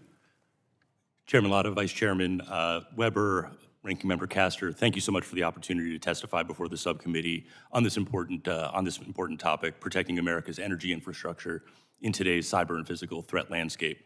My name is Scott Aronson, and I am Senior Vice President for Energy Security and Industry Operations at the Edison Electric Institute. EEI is the trade association representing all of the nation's investor-owned electric companies. EEI's members provide the energy of every day to nearly 250 million Americans operating in all 50 states and the District of Columbia. The services these companies provide are critical to both national and economic security. Ensuring the resilience of this most critical infrastructure is a responsibility the industry takes very seriously, and it's a responsibility that's only growing. With the proliferation of data centers for artificial intelligence in our digital economy, more advanced manufacturing and industrial processes relying on electricity, electrification of other sectors like transportation, and electricity increasingly used for home heating, America's electric companies are more important than ever to our nation's security, economic competitiveness, and the lives and safety of our customers and your constituents. In addition to extraordinary growth, the grid is also changing. With more distributed resources, two-way flows, grid-scale batteries, broad digitization enabling customer control and better visibility into this increasingly complex energy grid, this is an exciting time to be a part of the electric power sector. But these changes also can bring new risks and an evolving attack surface. As the Director of National Intelligence Worldwide Threat Assessment has said publicly since 2019, near-peer nation states are targeting critical infrastructure to hold the United States at risk at a time of their choosing. To address these threats, the electric power sector uses a defense-in-depth approach. This seeks to protect our most critical assets from compromise while also understanding that defenses are never infallible. So resilience, redundancy, and the ability to recover are integral to our defenses too. This resilience comes from a diversity of resources and systems that limit single points of failure.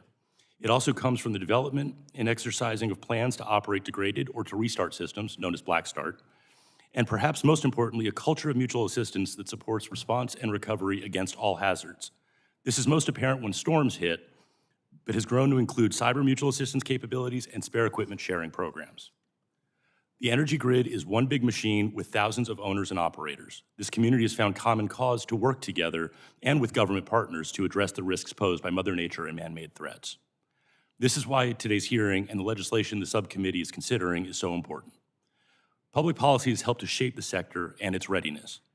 From Congress codifying mandatory and enforceable security standards in the Energy Policy Act of 2005, to the FAST Act that designated the Department of Energy as the sector risk management agency for the electric power sector, to the Cyber Information Sharing Act of 2015, to several funding bills that have prioritized grid security. Congress has helped advance regulations, industry-government partnerships, information sharing regimes, and resilience initiatives. EEI and its members are grateful for this committee's bipartisan focus on helping industry and government continue to advance our security and resilience posture. Industry can't do it alone. And the bills being considered today, as well as other bills you have passed in recent years, CyberSense and the Enhancing Grid Security through Public-Private Partnerships Act specifically, are further examples of the work Congress can do to improve preparedness and enhance coordination across industry and government at all levels. The value of these partnerships can be seen in the response to the Chinese state-sponsored cyber threat known as Volt Typhoon, the work done to secure U.S. infrastructure at the beginning of the Russia-Ukraine war, and responses to the pandemic, any number of storms, substation shootings, and other threats to grid reliability. Fortunately, the electric power sector is able to address these risks collectively and proactively, thanks to initiatives like the Energy Threat Analysis Center, which is being considered today as well. ETAC has allowed a small but growing subset of companies to work side by side with government to understand threats and to develop mitigation strategies with intelligence analysts and grid security experts together. These lessons are then shared with the broader sector through the Electricity Information Sharing and Analysis Center, or EISAC, showing a commitment to collective defense that will serve us well as the electric power sector adapts to the new threats and challenges facing critical infrastructure operators. Other programs that are similarly leveraging government and industry expertise for a common good through national lab partnerships with the sector include the Cyber Risk Information Sharing Program, or CRISP, and Cyber Testing for Resilient Industrial Control Systems, or CITRIX. Again, EEI and its members are deeply committed to these programs, partnerships, regulatory constructs, and resilience strategies, and to working together as both the energy grid and geopolitical risks continue to evolve. And we are deeply appreciative of the focus this committee brings to these issues and for the legislation before the committee today. Thank you again for the opportunity to testify, and I look forward to your questions. Well, thank you very much. And Dr. Melby, you are recognized for 5 minutes for your statement. Thank you. Thank you. Chairman Lotta, Ranking Member Castor, and members of the subcommittee, good afternoon. Thank you for this committee's diligent and comprehensive work to provide the tools that electric cooperatives need to stay ahead of an evolving cyber threat landscape and strengthen our nation's grid security. I appreciate the opportunity to discuss the draft legislation before the committee, particularly the reauthorization of the Rural and Municipal Utility Cybersecurity Program. My name is Dr. Nate Melby, and I serve as the Vice President and Chief Information Officer at Dairyland Power Cooperative in La Crosse, Wisconsin. I'm testifying today on behalf of Dairyland and the National Rural Electric Cooperative Association, our national trade association that represents America's nearly 900 electric cooperatives. Dairyland is a generation and transmission cooperative. We supply the power that 24 distribution cooperatives and 27 municipal utilities deliver to more than 750,000 people across 44,500 square miles of the upper Midwest. The cyber threats facing our grid are real, sophisticated, and growing. As private, independent businesses operating without profit incentives and owned by the people that we serve, electric cooperatives are dedicated to protecting the 42 million Americans and critical military assets relying on our power. But securing this infrastructure is difficult. We operate in resource-constrained rural areas, defending lines and substations that are often remote and difficult to access. We operate on thin margins. Without profit incentives or shareholders, we must balance costly security needs against the financial reality of our members. Every dollar we invest in cyber defense comes directly from our members' pockets. This is a difficult balance to strike when 1 in 4 cooperative households has an annual income below $35,000 per year. For electric cooperatives, the most effective cyber policy is the one that helps us overcome these fiscal hurdles.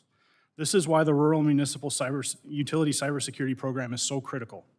It provides the federal resources necessary to close the rural resource gap, not just by purchasing much-needed technology, but by building strong partnerships, collaboration mechanisms, and voluntary information sharing practices that keep our grid safe. We're already seeing the impact of this program in 2 specific ways. First, through direct investment. Last fall, the Department of Energy announced $80 million in awards that will benefit over 400 cooperatives. This includes a $3.5 million award for Dairyland. This funding will allow us to deploy advanced security technologies across 20 of our distribution cooperatives, raising the baseline of defense for our entire system. Second, through shared resources. Separately, our trade association, NRECA, was awarded a $4 million cooperative agreement to launch Project Guardian. This initiative is developing shared tools, tabletop exercises, and workforce training frameworks that allow smaller cooperatives to access expertise that they could not afford individually. However, to fully realize the potential of this program, we need to address 2 specific hurdles. First, the full implementation has been delayed. A portion of the awarded RMUC funds, including Dairyland's, have not been released yet. We encourage DOE to move more quickly so we may put these resources into action. Second, the application process is burdensome. Current law requires cooperatives to compete, not just for funding, but also for basic technical assistance. Technical assistance should be about building capacity for those who need it, not rewarding those with the resources to write the best application.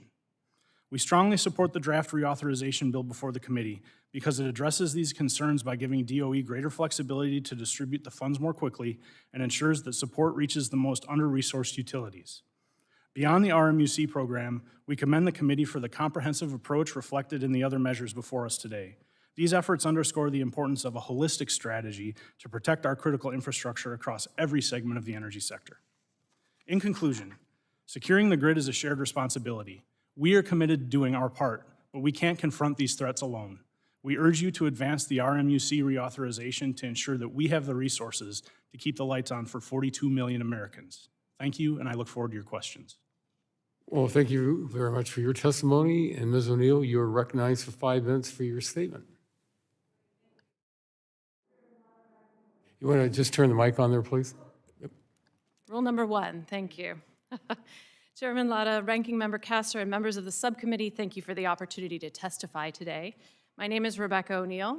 I execute and oversee research projects on energy security and infrastructure at the Department of Energy's Pacific Northwest National Laboratory, or PNNL. And I'm here today because one of the proposals under consideration, the Secure Grid Act, discusses state energy security plans. And since summer 2023, I have led a team of researchers at PNNL to support CSER and all 56 states and territories to deliver complete energy security plans that meet all requirements of the law. And this milestone was achieved in December 2024. States have a critical role to play in the energy security of the United States. Due to the complex, interdependent character of energy infrastructure, services, and ownership, states have visibility at a very unique scale and understand the relationships and the operational realities to build energy security from the ground up. As my state colleague said to me last week, we are all safer and more secure because of these plans and the planning work that we did together. So how did a national laboratory come to be involved here? CSER tapped PNNL to review the state energy security plans, and we did 2 rounds. And when we tallied it up, it was 14,000 pages of energy security plans. We provided direct and specific recommendations in our reviews on steps to meeting requirements in the law. In between the 2 reviews, PNNL offered technical guidance through training, data, and tools, all in an essential partnership with the National Association of State Energy Officials, also called NASIO. This team even built state cohorts with monthly exercises on risk mitigation and risk assessment, and capped it with an in-person energy security event in Minnesota in June 2024, and I brought props because I couldn't help myself. We have workbooks here on this topic, and these are the kinds of materials that we're talking about when we work directly with states to exercise the plans and the practices of risk assessment. So I want to share a little bit more with you generally about what are state energy security plans. Unfortunately, they're not public, but I can share some broad themes with you, and in particular, what energy security plans are not. So energy security plans are not just about electricity. Energy security plans are also about fuels. They're about home heating fuels, industrial fuels, transportation fuels, as well as natural gas and electricity systems. But some of the most difficult and valuable assessments in these plans are about those relationships between the sectors. As you might be able to tell, energy security plans are not a piece of cake. By the law, the plans are required to meet multiple elements. They have to provide an energy profile of all energy sectors, an inventory of threats and hazards, man-made and natural, man-made like what we're discussing today, and a risk assessment that puts all of that together, hazards, threats, energy infrastructure, and then a responsive mitigation approach and a plan to collaborate across agencies in the private sector to respond. Energy security plans are not a template of emergency response protocols. They're not a one-for-one. As my colleague says, if you've read one plan, you have read one plan. Each state is unique. Energy security plans are also not the same as an infrastructure owner's plan. States have a different perspective. They do not own or operate the assets. They have a wider outlook on consequences, and they imagine different strategies to respond. So now that the states have these secure plans, energy security plans that are complete, we've learned these gaps and challenges in our review, and we're taking the next step with the plans. So under the continued leadership of CSER, which the Undersecretary described in his testimony, our PNNL research program supports regional risk guidance, technology assessments, mitigation, and in-depth technical studies. For example, we produced studies on refinery markets and fuel supply chain effects for Oregon, and worked with the Tennessee energy security leaders to document energy system performance in East Tennessee after Hurricane Helene. So of particular interest to this committee, we want to empower state roles and expertise in cyber and in physical security of energy systems.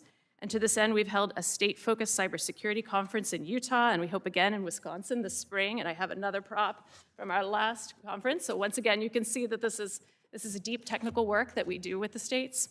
And we've also initiated a working group on cyber and physical security and developing reference guides as we go. So in closing, we cannot have national energy security without state energy security, and we look forward to advancing this important mission through the leadership of CSER and in partnership with the states. Thank you for your attention, and I look forward to answering any questions you might have. Well, and thank you very much for your opening statement. And Ms. Loto, you are recognized for 5 minutes for your statement.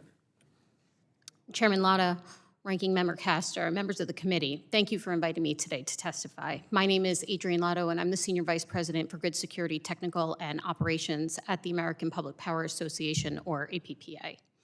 APPA is the voice of not-for-profit community-owned electric utilities that power 2,000 towns and cities nationwide.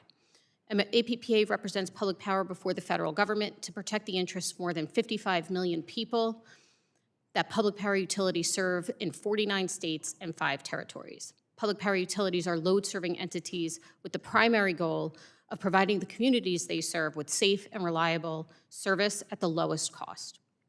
A reliable grid is the lifeblood of the nation's economic and national security, and public power utilities take that and their responsibility very seriously. The 3 key pillars to grid security are, first, mandatory and enforceable standards, second, information sharing and public-private partnerships, and third, defense in depth and sector-wide exercises. To effectuate this, APPA strongly supports, first, the reauthorization of the RMUC program, or the Rural and Municipal Utility Advanced Cybersecurity Grant and Technical Assistance Program. Second, the replacement of CPAC, or the Critical Infrastructure Partnership Advisory Council, by DHS. And third, regulatory harmonization.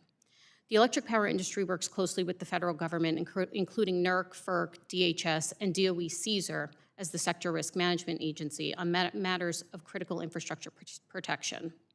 One important venue for this collaboration is the Electricity Subsector Coordinating Council, or the ESCC. The ESCC serves as the principal liaison between the federal government and the electric power sector, with the mission of coordinating efforts to prepare for and respond to national-level disasters or threats.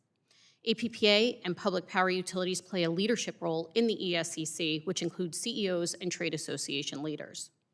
Their counterparts include senior administration officials from the White House, relevant cabinet agencies, federal law enforcement, national security, and Director Fitzsimmons, who leads the CSER portfolio.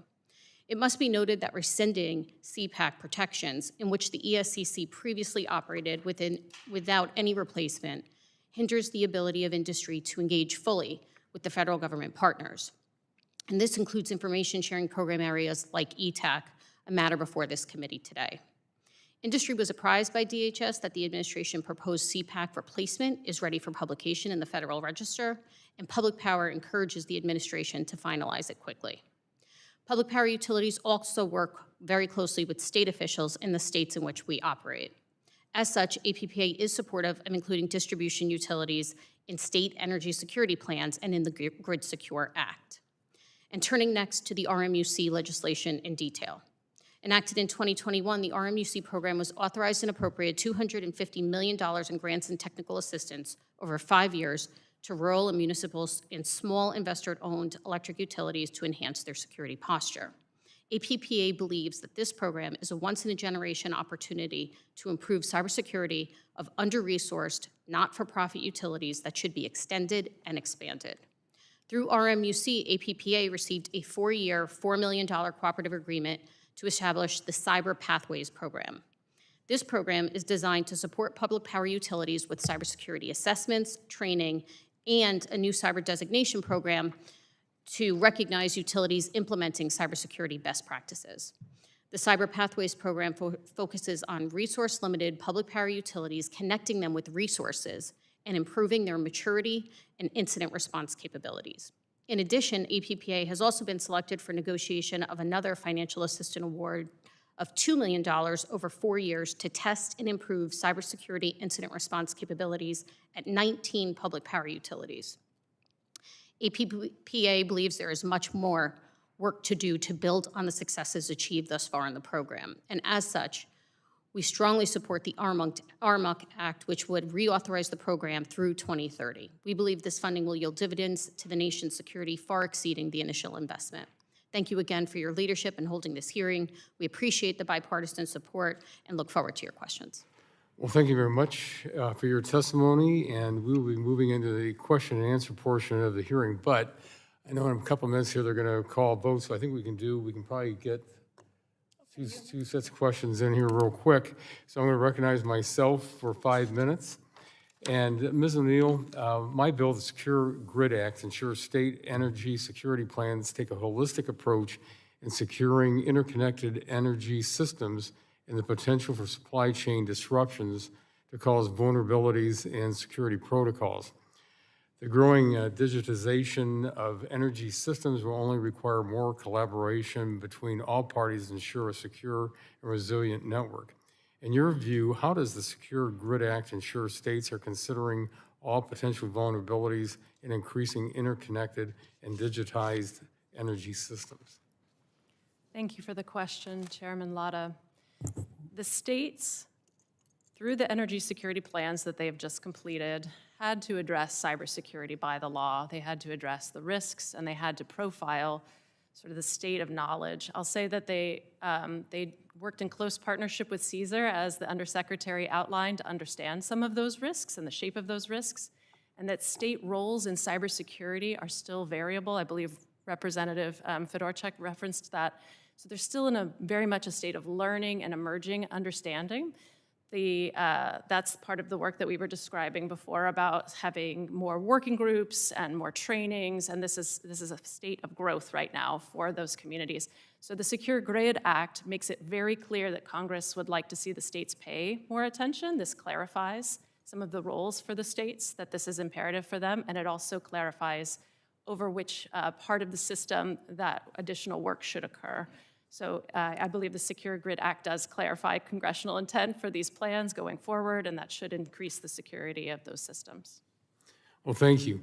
Dr. Melby, I have quite a few electric cooperatives in my district. And in fact, I think I have more electric cooperatives than anybody else in the state of Ohio in a congressional district.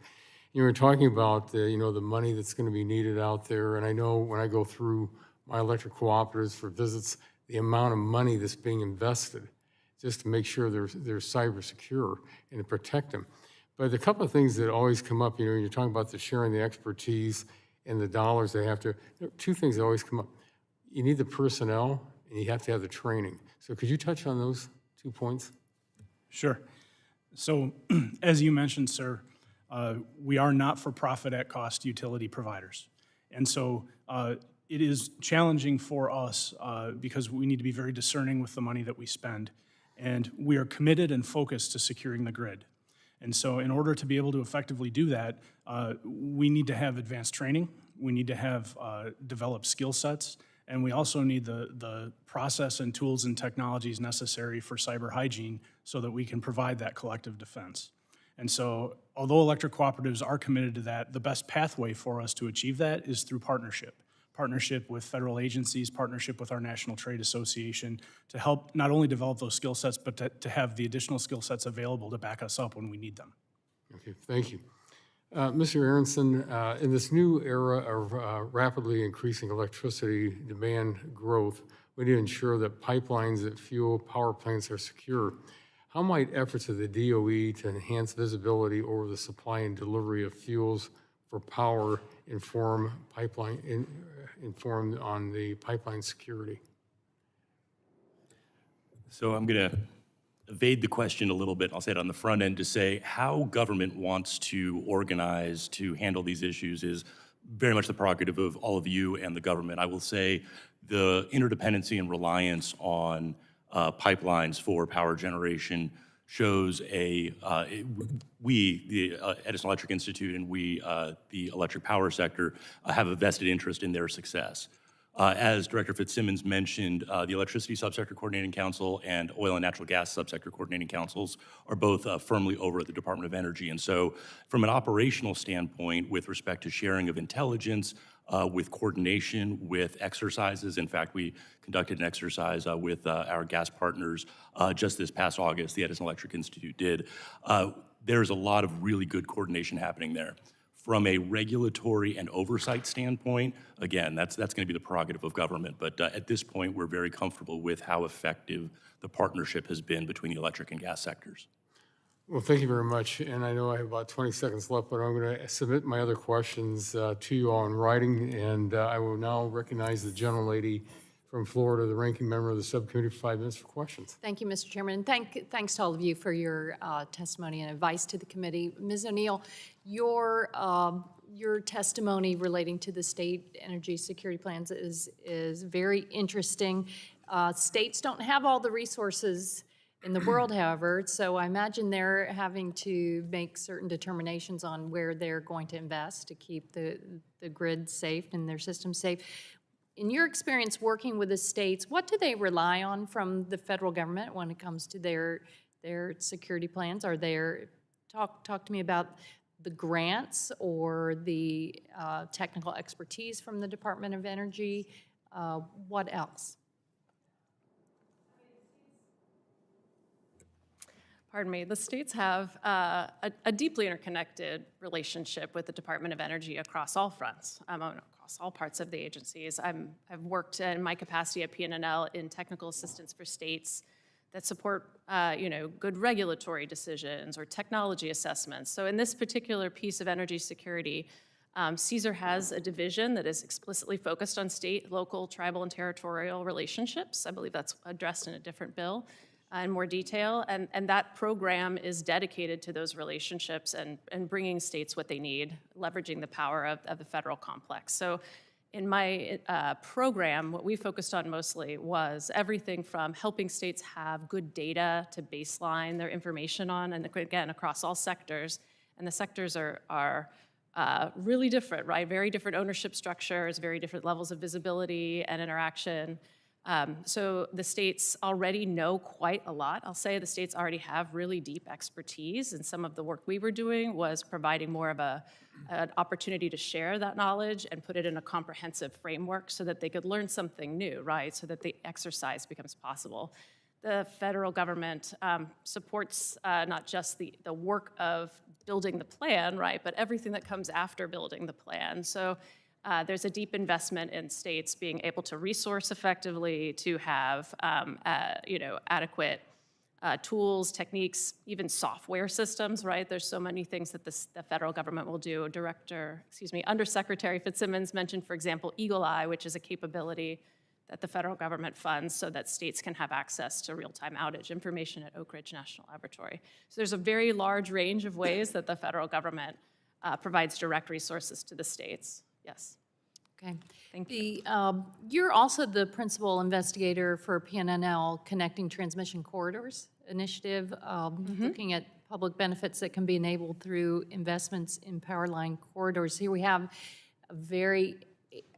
our transmission infrastructure is aging.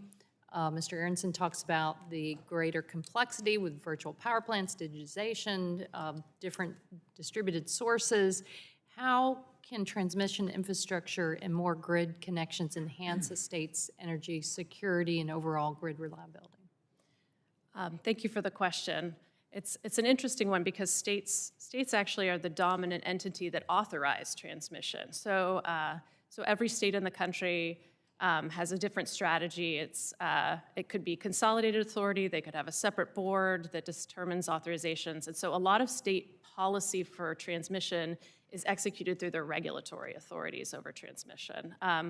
The part about planning or oversight, that would be some of my other colleagues here that could talk more about the ways that utilities sort of recognize reliability and economics and do the technical work of planning for new transmission. And when we were working on crafting the Inflation Reduction Act and the bipartisan infrastructure law, Expert told us it was a good idea to give states and energy providers the tools they need to do the advanced planning. Choose those corridors in advance, focus on them, and that would save customers and providers a lot of money. Is that the case? Certainly, transmission development takes a long time and costs a lot of money, right? And I think no one enters into transmission permitting lightly. It's challenging. We've seen states flex some of their requirements, let's say, around whether or not to create kind of fast tracks. Some states have that for if it's a minor update to a line or reconductoring or something that's relatively small in scale, that's some of the ways that the states do it. The other ways are to create more understanding around what does a transmission line look like in your community. By our analysis, I mean, millions and millions of Americans live within 1 mile of a transmission line. It's a pretty ubiquitous piece of infrastructure in the United States. Most people know exactly what it is and what it does. So the work of the pre-planning is more to help people understand what it would mean to have a transmission corridor, feel more confident in the science, understand the purpose of the line, those kinds of things. And that's part of the research project that you mentioned before. Thank you very much. I yield back. Thank you, the gentlelady's time has expired and yields back. And what we'll do right now, we're going to take a brief recess because we have about 9 minutes left in this vote series. And so we'll be back. We will reconvene 10 minutes after the second vote's called. So we'll take a brief recess and be right back. Thank you.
The subcommittee will come to order, and we will now resume the business of the subcommittee hearing. And at this time, we will recognize the gentleman from Texas, the vice chairman of the subcommittee, for 5 minutes for questions.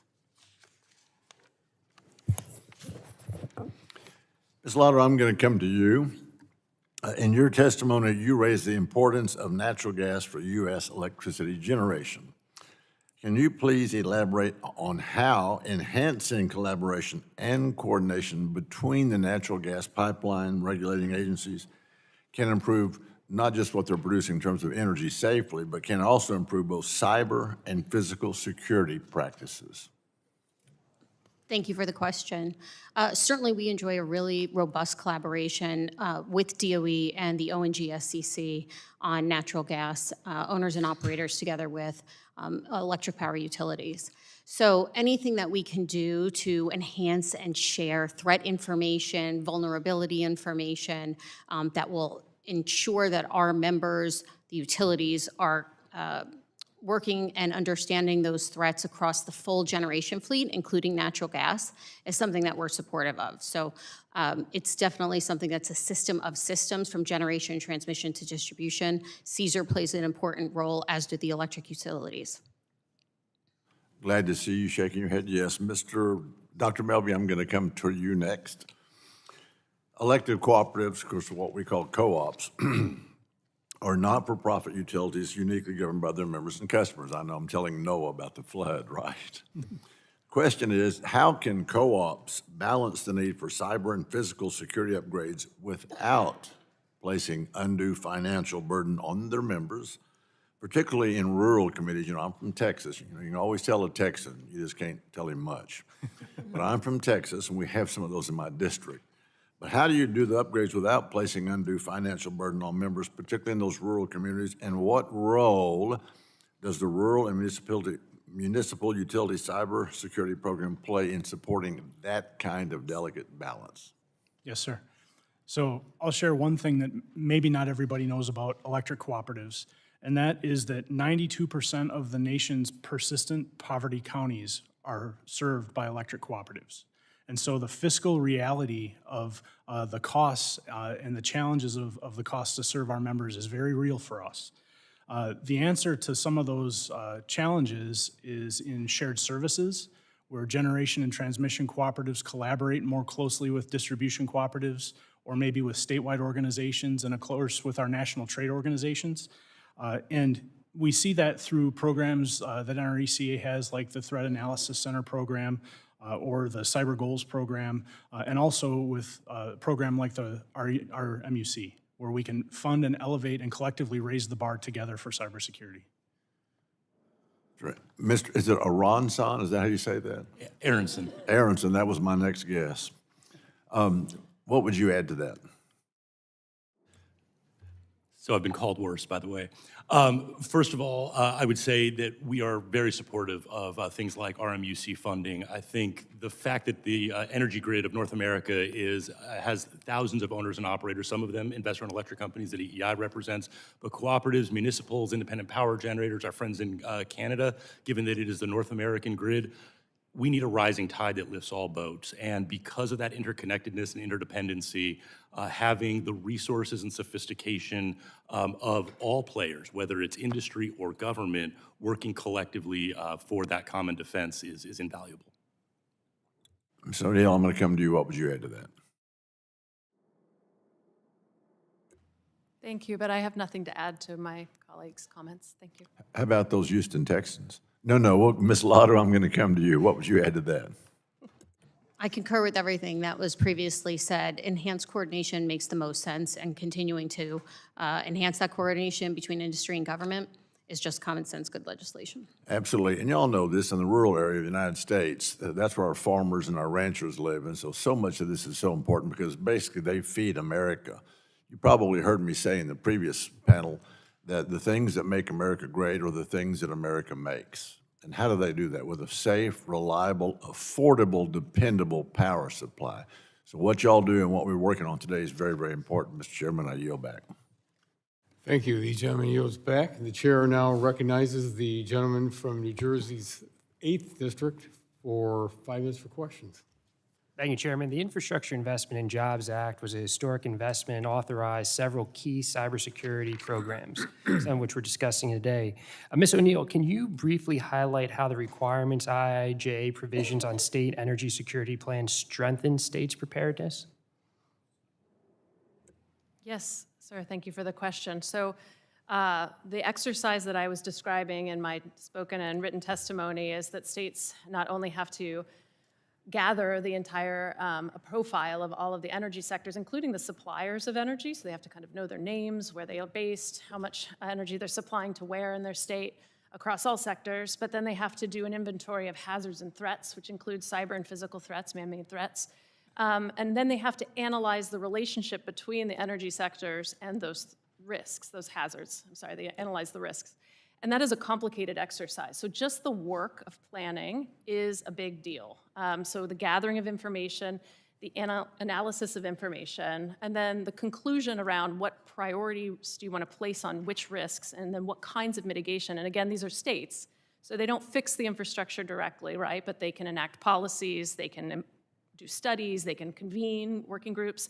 All of those things can be done in response to those risks.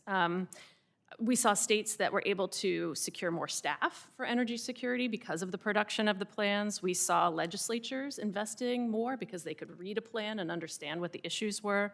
One of the big things that we saw is that the state agencies work together because, as you know, energy security is multi-agency. And so for the states, this was involving new partnerships across emergency response, regulation, environmental regulation, as well as utility regulation. And then some of the more traditional operators like the State Energy Office, who might be the ESF manager for certain things like fuels. And so it would be fair to say that it's a lot of work for states, especially when threats that we see on a daily basis, that you all deal with on a daily basis, we're seeing in an evolving landscape. It's resource intensive, I think everybody would agree, requires coordination across, even within a state agencies, across different state lines and with the federal government. And my concern is with this administration, we're seeing a rollback of support from this administration with respect to states and operators, and that's deeply concerning, and I'll touch on that in a minute. But for all of our witnesses, would you characterize the Rural Municipal Advanced Cybersecurity Grant and Technical Assistance Program as a success? Just a simple yes or no, and we'll go down the line. I don't have a ton of experience with it, but my understanding of the value to the rural... Lean yes. Leaning yes, there you go. Yes. I'm not involved. Yes, absolutely. Okay, great. And there's many successes of the Infrastructure Investment and Jobs Act, and we want to see those be the foundation to continue to grow in all the work that you're doing. But are you all aware with how many Republicans that were in Congress at the time of the law voted to pass it that serve on this committee? Because the answer is none of them did. Which is concerning because we've seen this administration, Republicans try to roll back, I think because it was signed into law by President Biden, and they don't really like acknowledging the good work that administration did unless there is funding. So did you know this, that every single congressional district has a project that's been funded by the Infrastructure Investment and Jobs Act? Did you all know that? So even in districts where the member of Congress didn't vote for it, those districts and those constituents still benefit from this incredible law, despite Republicans trying to undermine it and wind back its successes. And I want to build on this because we talked about the resource-intensive nature of the work that you're all doing in this evolving threat landscape. Do you think it's helpful to what you all are trying to do and what communities are trying to do when this administration canceled more than $2 billion worth of funding for communities to harden their energy infrastructure? Would you say it's a good thing or a bad thing, or we're going to go down the line again? You'll notice I'm not very good at yes or no questions. But this actually is a good or bad. Or good or bad questions, or binary questions. I will simply say I think it's $2 billion, right? And we said it's resource intensive. And security is a team sport, and the more that we can be funding that teamwork, the better. I agree. I agree with Mr. Aronson, and I also believe that we are focused on securing the grid, and we'll use the resources available to us to do that. Right, and listen, I know that people stretch their dollars a long way, but the more dollars, the more resources you have, especially, again, in an evolving threat landscape. Good or bad to have $2 billion canceled? PNNL does not have a position on that, I'm sorry. Well, I'll just put you down for very bad. It's my understanding none of the funding was involved cyber and physical security. So from an APPA position. Right, but dollars are fungible, right? So when you're thinking about all these agencies have to figure out all the different threats that they have, whether it's cybersecurity, whether it's to changes in environmental patterns, et cetera, like the money needs to be there to prepare our communities to take on these threats. Certainly the federal funding, particularly the RMUC funding, has been utilized by public power utilities and has been very helpful. I appreciate all the work that you guys do. Thanks so much. I yield back. The gentleman's time has expired. The chair now recognizes the gentleman from Alabama's 6th District for 5 minutes for questions. Thank you, Mr. Chairman, and thank the witnesses. I want to focus a little bit on the physical security of the grid. I think all of you may remember there was an attack on transformers in North Carolina. There's 2 different facilities where someone who was obviously an expert marksman also understood exactly where to place the shots, took down several transformers. My concern about this is our supply chain issues. I mean, this wasn't like you just go out and open up a garage somewhere and start pulling transformers out and put them back.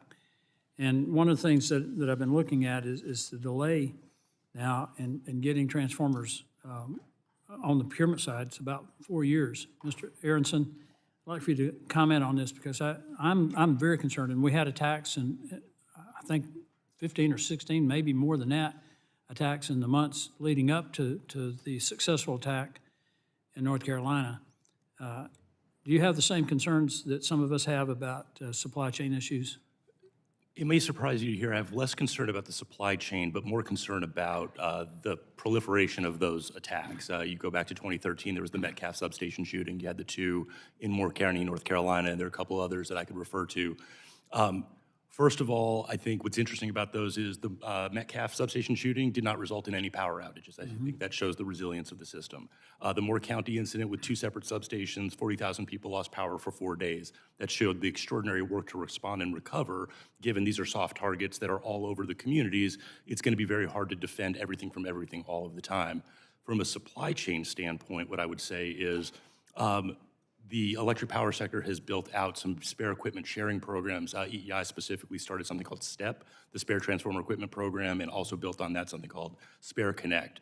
So we have the capacity to move material and equipment to support response to these incidents while we then buy or procure these longer lead time assets. So I do have some concern with the supply chain standpoint, just given all of the growth that we are seeing across the industry and the need for these very hard, long lead time, hard to build, long lead time pieces of equipment. But from a response to physical incidents perspective, Well, the thing, we're pretty Mr. well Aronson, spared. If all of those attacks that took place that year had been successful, we would have been in a really bad place because you call it equipment sharing programs. I call it scavenging for parts.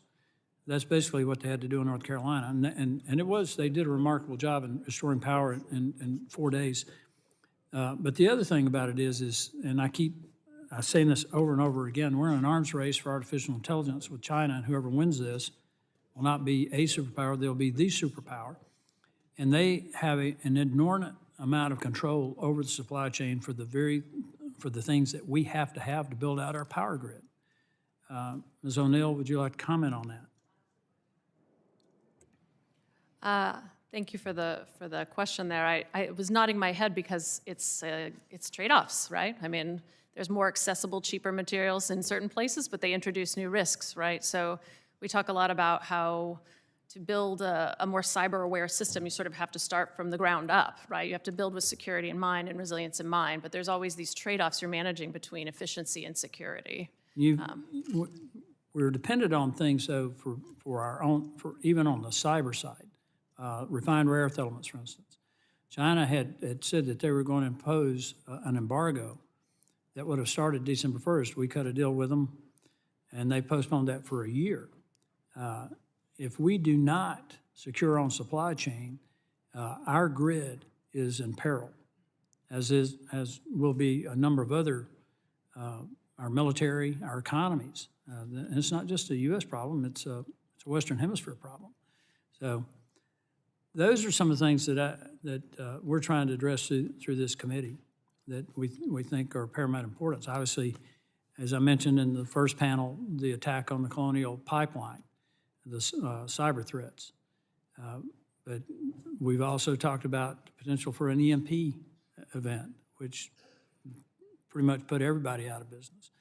I just think we're not paying enough attention to the supply chain issues in the event of successful attacks against our grid and the ability to get things back up and running in a timely manner, and also in overall efforts in the data centers that we've got to build to compete in this artificial intelligence arms race. Mr. Chairman, I yield back. Thank you. The gentleman yields back the balance of his time. The chair now recognizes the gentlelady from California's 7th District for 5 minutes for questions. Thank you very much, Mr. Chairman. I want to thank all the witnesses for being here with us today. And I want to thank Chairman Lott also for holding this hearing and for working with my office to advance the Secure Grid Act. Our nation runs on electricity. Our economy, our standard of living, and sometimes our lives depend on a reliable electric grid. But our electric grid faces growing threats from cyber and physical attacks and from severe weather and wildfire, exacerbated by climate change. The Secure Grid Act would reauthorize a section of the bipartisan infrastructure law that requires states to develop state energy security plans to identify, assess, and mitigate risks to the electric grid and make contingency plans for grid emergencies. States can use the state energy program funding to develop, revise, and implement these plans. It's crucial for the federal government to continue to support states in preparing for and hardening their electric grid against all cyber and physical threats. However, this section of the law lapsed in October 2025, so I'm glad to work with Chairman Lott to reauthorize the state energy security plans and continue to support states' efforts to maintain the security and reliability of the electric grid. Ms. O'Neill, PNNL helps states in developing their state energy security plan. Do you think this program has been effective in helping states to improve their risk awareness and readiness to respond to emergencies? Yes, Representative, I do think it has been effective. We see that in the way that the states are using the plans and the fact that by a certain time of after 2 rounds of review and 2 years of effort, that they all have completed plans. They did not start 2 years earlier with those plans being at that level of rigor. And after this review and this effort and the federal investment, they all have 56 plans are on the So list. you really do think it'd be helpful to extend this program and to require states to maintain and regularly update their energy security plans? So the states, as I mentioned, it took a lot of work to do this plan. And so the regularity, is a good question. Most states commit in their plans to revisiting them within 5 years because of this rate of change of energy information, among other things. And there also are anticipated, through the plans, they determine what trends that are of greatest concern to them, right? And so they do want to look again and make sure that they're tracking correctly. Or there might be other reasons why they need a more current plan in order to make a decision. Absolutely. So there's a lot of need for regularly revisiting the plans. Thank you. Ms. Lotto, much of my district is served by public power. The Sacramento Municipal Utility District, or as we call it, SMUD. From your perspective, what value do state energy security plans provide for public power utilities? They provide a tremendous amount of value. So the system is a system of systems, right? From generation to transmission to distribution. And so ensuring that the full community, all of the utilities that serve that area, including SMUD, have a seat at that table when state energy security plans are being drafted is critically important. Absolutely. States have a particularly important role to play in protecting local distribution systems which are not regulated by the federal government. Ms. O'Neill, how do cyber threats to local distribution systems differ from threats to the bulk power system? And what threat do cyber attacks on local distribution systems pose to the bulk power systems? Thank you for the question, Representative. Well, the transmission infrastructure is really very different in a lot of ways. Yes, it conveys power, but of course the bulk power system is a network that is managed very closely and has very tight oversight. Distribution systems, I think this was described earlier by the Undersecretary, might have fewer points of oversight in them and obviously carry sort of, aren't the backbone of the nation's electrical grid. However, that doesn't mean that they aren't an important piece of the puzzle, as you point out, for cybersecurity, and so that's why we're revisiting some of the legislation today. One of the things that we're aware of is that distribution systems also represent a really diverse, you would say, attack space. Right. So there's a lot about distribution systems that vary, where transmission systems might be a little bit more homogeneous, and so that's why you have models like RMUC and Right. others. Thank you very much. I have a quick question here for Mr. Aronson about after disasters. Mr. Aronson, how can utilities ensure they have enough spare equipment to rebuild after disasters? So the industry, as I mentioned earlier with respect to physical threats, does have a robust spare equipment sharing program.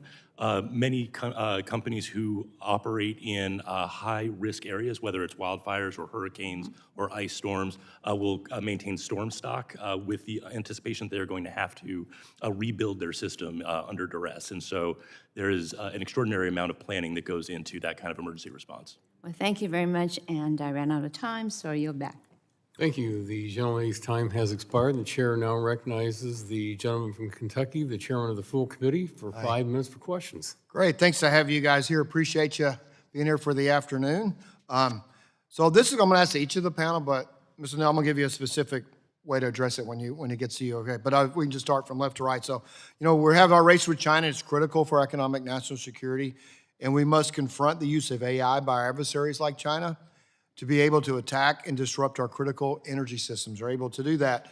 And these are fast-moving, evolving threats. So would each of you briefly talk about your work with DOE and other agencies to stay on top of these threats and how the bills today help advance energy sectors? How do we stay ahead of the threat of China using AI to attack our grid or other adversaries? And how do you work with energy, and what other things would you?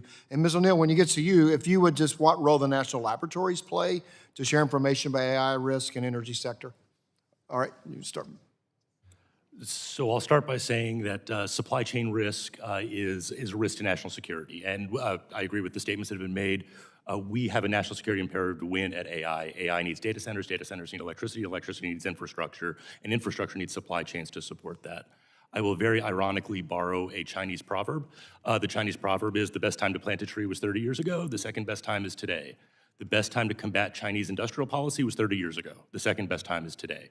So when I think of security of supply chains, it is security. It is things like the Citrix program, which has been referenced today, which is looking at material and equipment to make sure it does not have backdoors or other latent malware that could potentially put us at risk. But I also think of it in terms of availability. Should China choose to stop sharing rare earth minerals, for example, that puts a strain on our ability to operate the grid. So we need to be thinking holistically about manufacturing capacity to support electricity, support data centers, to support AI as a national security imperative. Ollie? Dr. Wiley? Your answer on this? Yes, sir. Sorry. So from the perspective of electric cooperatives, we are not-for-profit at-cost providers of electricity, and our partnership with DOE is very valuable to us because it helps us gain access to information sharing, coordination at multiple levels, and it helps us to take a holistic approach to manage the risks, threats, and opportunities that it takes to be able to manage something like this in this threat environment. But we're indifferent to where the threat comes from. It's all threats. It's all nation-state actors, everything that we face. It helps us maintain a more resilient posture. And again, the role natural laboratories can play in this? Thank you for the question. The national laboratories have been working in artificial intelligence for a very long time, right? The supercomputers that we have, AI has been a kind of a cornerstone bedrock. We've had a center for AI at PNNL for a very long time. I'll say that we are following the lead of the Department of Energy. The department has, I think the Undersecretary mentioned the AI Forts program that's recently been initiated, which is specifically about using AI in order to address energy risk and advance energy security. PNNL also operates programs that were mentioned like Citrix, and we do reviews of supply chains to Representative Palmer's point. And then again, we provide technical assistance to states because it is impossible to have that level of expertise and computational skill everywhere, and so it's important that the national laboratories be made available to others that need that information. Okay, thank you. Ms. Lotto? Thanks for the question. So a couple of things to mention here. First, in terms of the ESCC, regularly gets threat briefings, and for the last 2 years now, that's included a threat briefing as it relates to artificial intelligence to keep the CEOs apprised of the risk and to stay ahead as they're making risk-informed decisions in their utilities. We're also in regular communication with DOE and the DOE National Labs on what work is being done in AI from the electric grid perspective, both offensive and defensive, to see if there's opportunity for partnership. And then certainly last but not least, programs like the RMUC enable utilities to protect against all threats and hazards, which also include supply chain risks.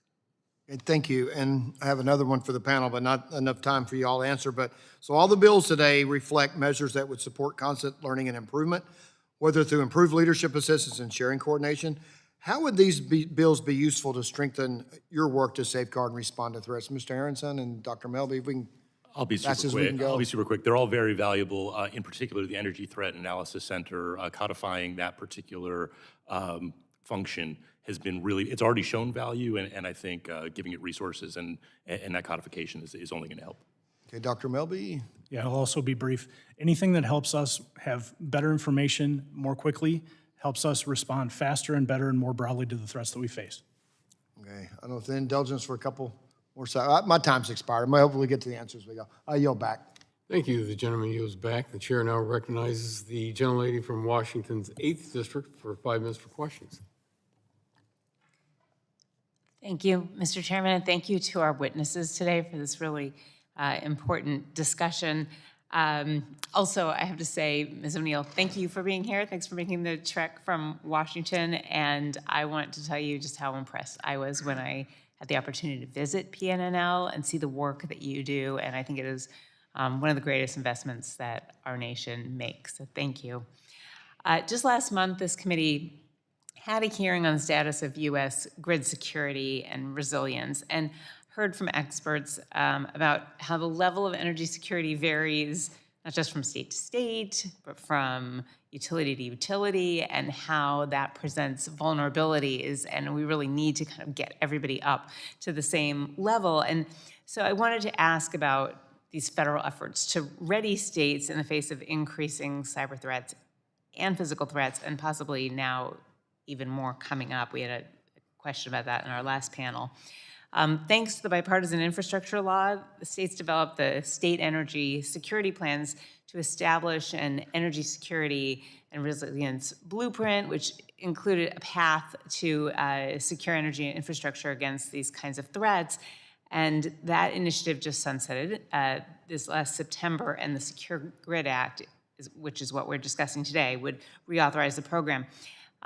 Ms. O'Neill, you have extensive experience. You talked about helping states do this. I'm super happy to hear you just answer a question that this has been really successful, and it's really illustrated a lot of what states need to be prepared for. So that's getting to the plan part.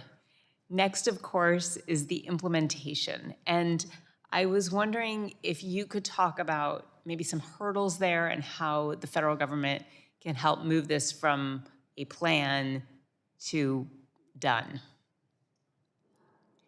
or to on the path to done. Yeah, right. I mean, energy security, you're never done, right? Always the threat landscape is changing, and of course, the nature of hazards when they occur in the West, wildfire, everybody's paying a lot of attention to the threat landscape and the hazard landscape, and that's why we have threat sharing and so forth.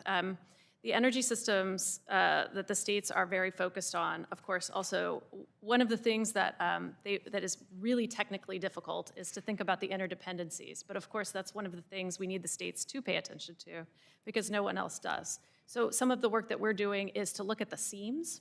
So because the asset owners themselves have a very good understanding of their own systems. So the kinds of questions that the states are interested in have to do with what is a cascading consequence, or what is the relationship between the water and the telecommunications sector and the energy sector that I need to be paying attention to. So some of those interdependencies are actually very technical in nature, and some of the studies that we've done are everything from helping, I mentioned before, the state of Oregon is dependent entirely on Washington for its refining capacity, and so we've done a study with the state of Oregon to look at the supply chain limitations, transitions in refinery business situations, and just how to be more aware of not only whether something could happen, but what are the downstream effects, and then what is the kind of response that the state needs to take. So all of those you can paint a picture in your mind, I think, about all the ways that the federal government can support and enable some of those outcomes for the state. And actually, this is not theoretical. We just had an issue with getting jet fuel to SeaTac Airport, and that it was very dependent on one pipeline, and it took a lot of effort to get it together.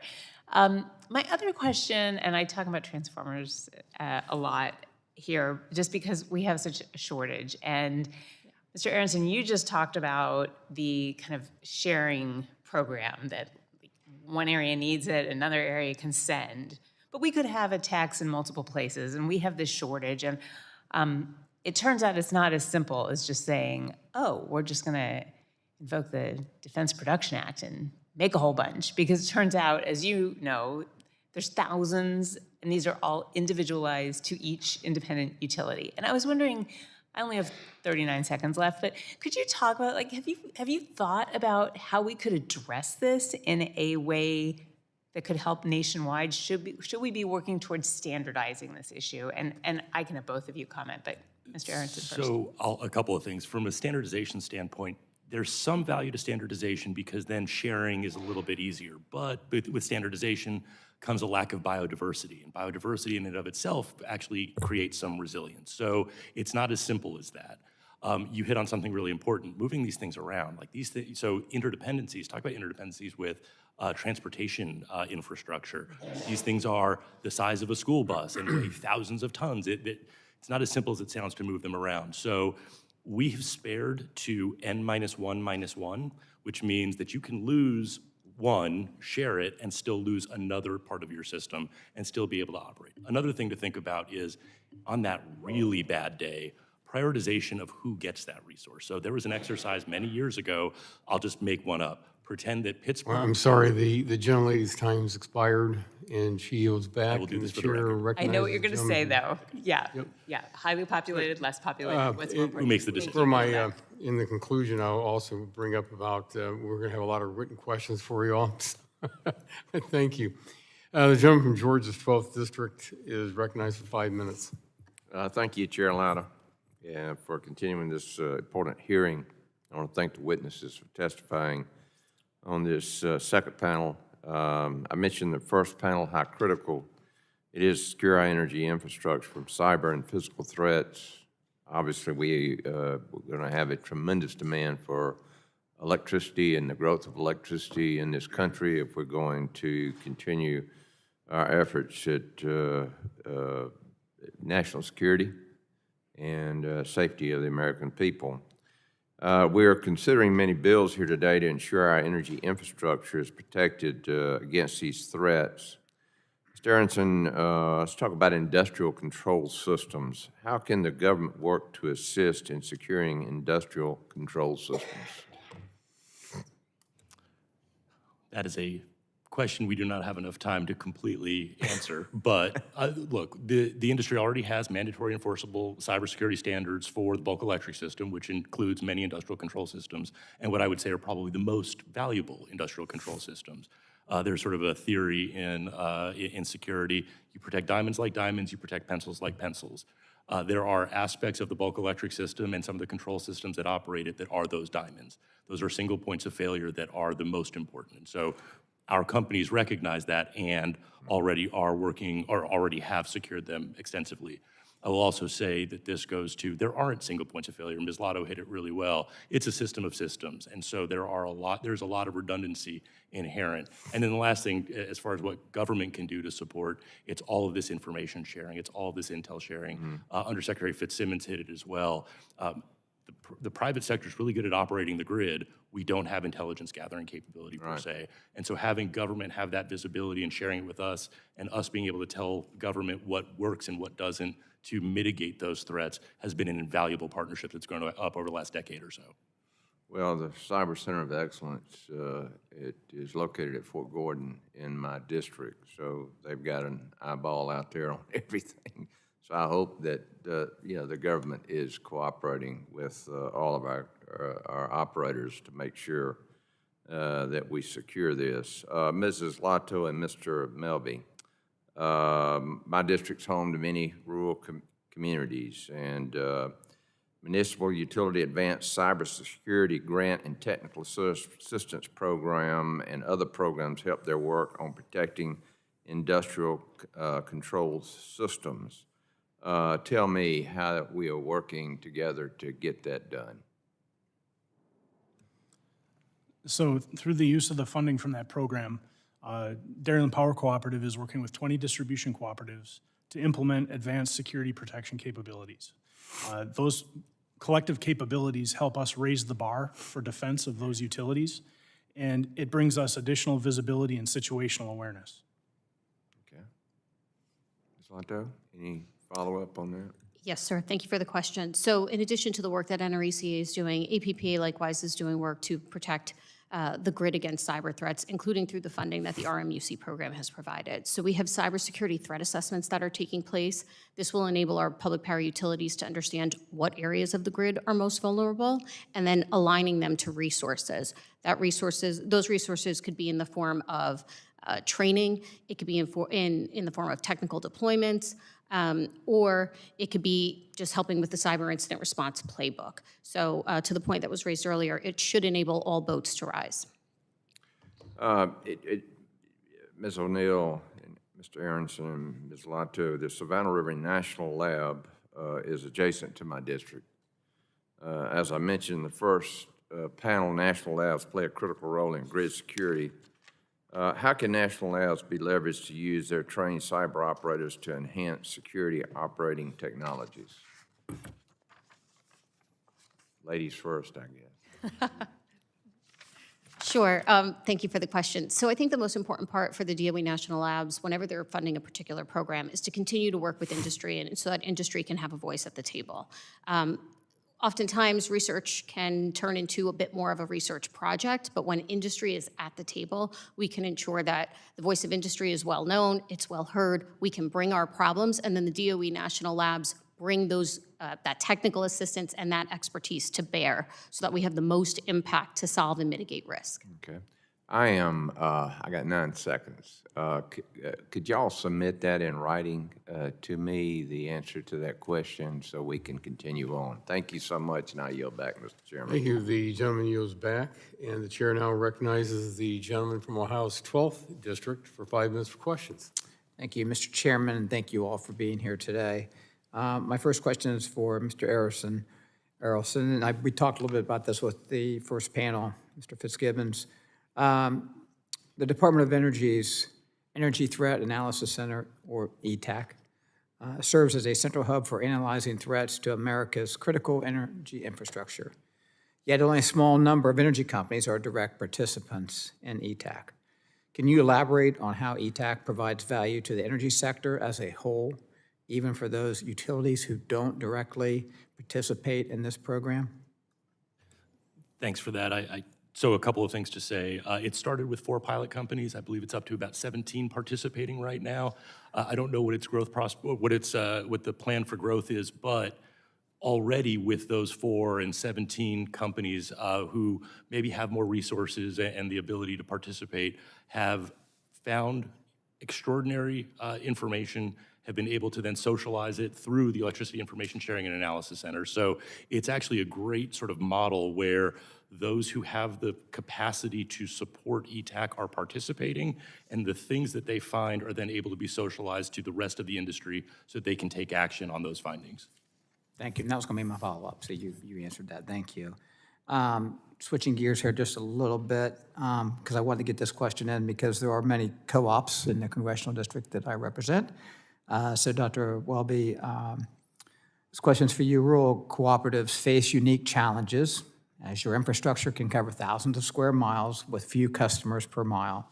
Can you discuss the difficulties co-ops might face protecting your rural and remote infrastructure? That's question 1. And how can Congress and relevant federal agencies support your efforts to protect against physical and cyber attacks to your infrastructure? So when you talk about the thousands of miles of line in rural areas that we support, that challenge becomes a vulnerability and a resilience challenge. From a cybersecurity standpoint, really the best way to help us increase our collective defense is through projects or programs like the RMUC program. It allows us, with those $250 million to help protect many co-ops in our system, many co-ops nationwide, and at a broader level, NRECA through Project Guardian can help provide self-assessment tools, tabletop exercises, information sharing and training. It becomes a high-impact, low-regret investment that helps us raise our bar. Good, okay. I'm going to do another question that will include you, Doctor, and then Ms. Lodo, and I'll have you go first, ladies first, as Mr. Allen said. I'd like to follow up on an issue I discussed with the Undersecretary during this morning's first panel hearing. Last year, NERC released a reliability insight report on the interconnected gas and electric systems.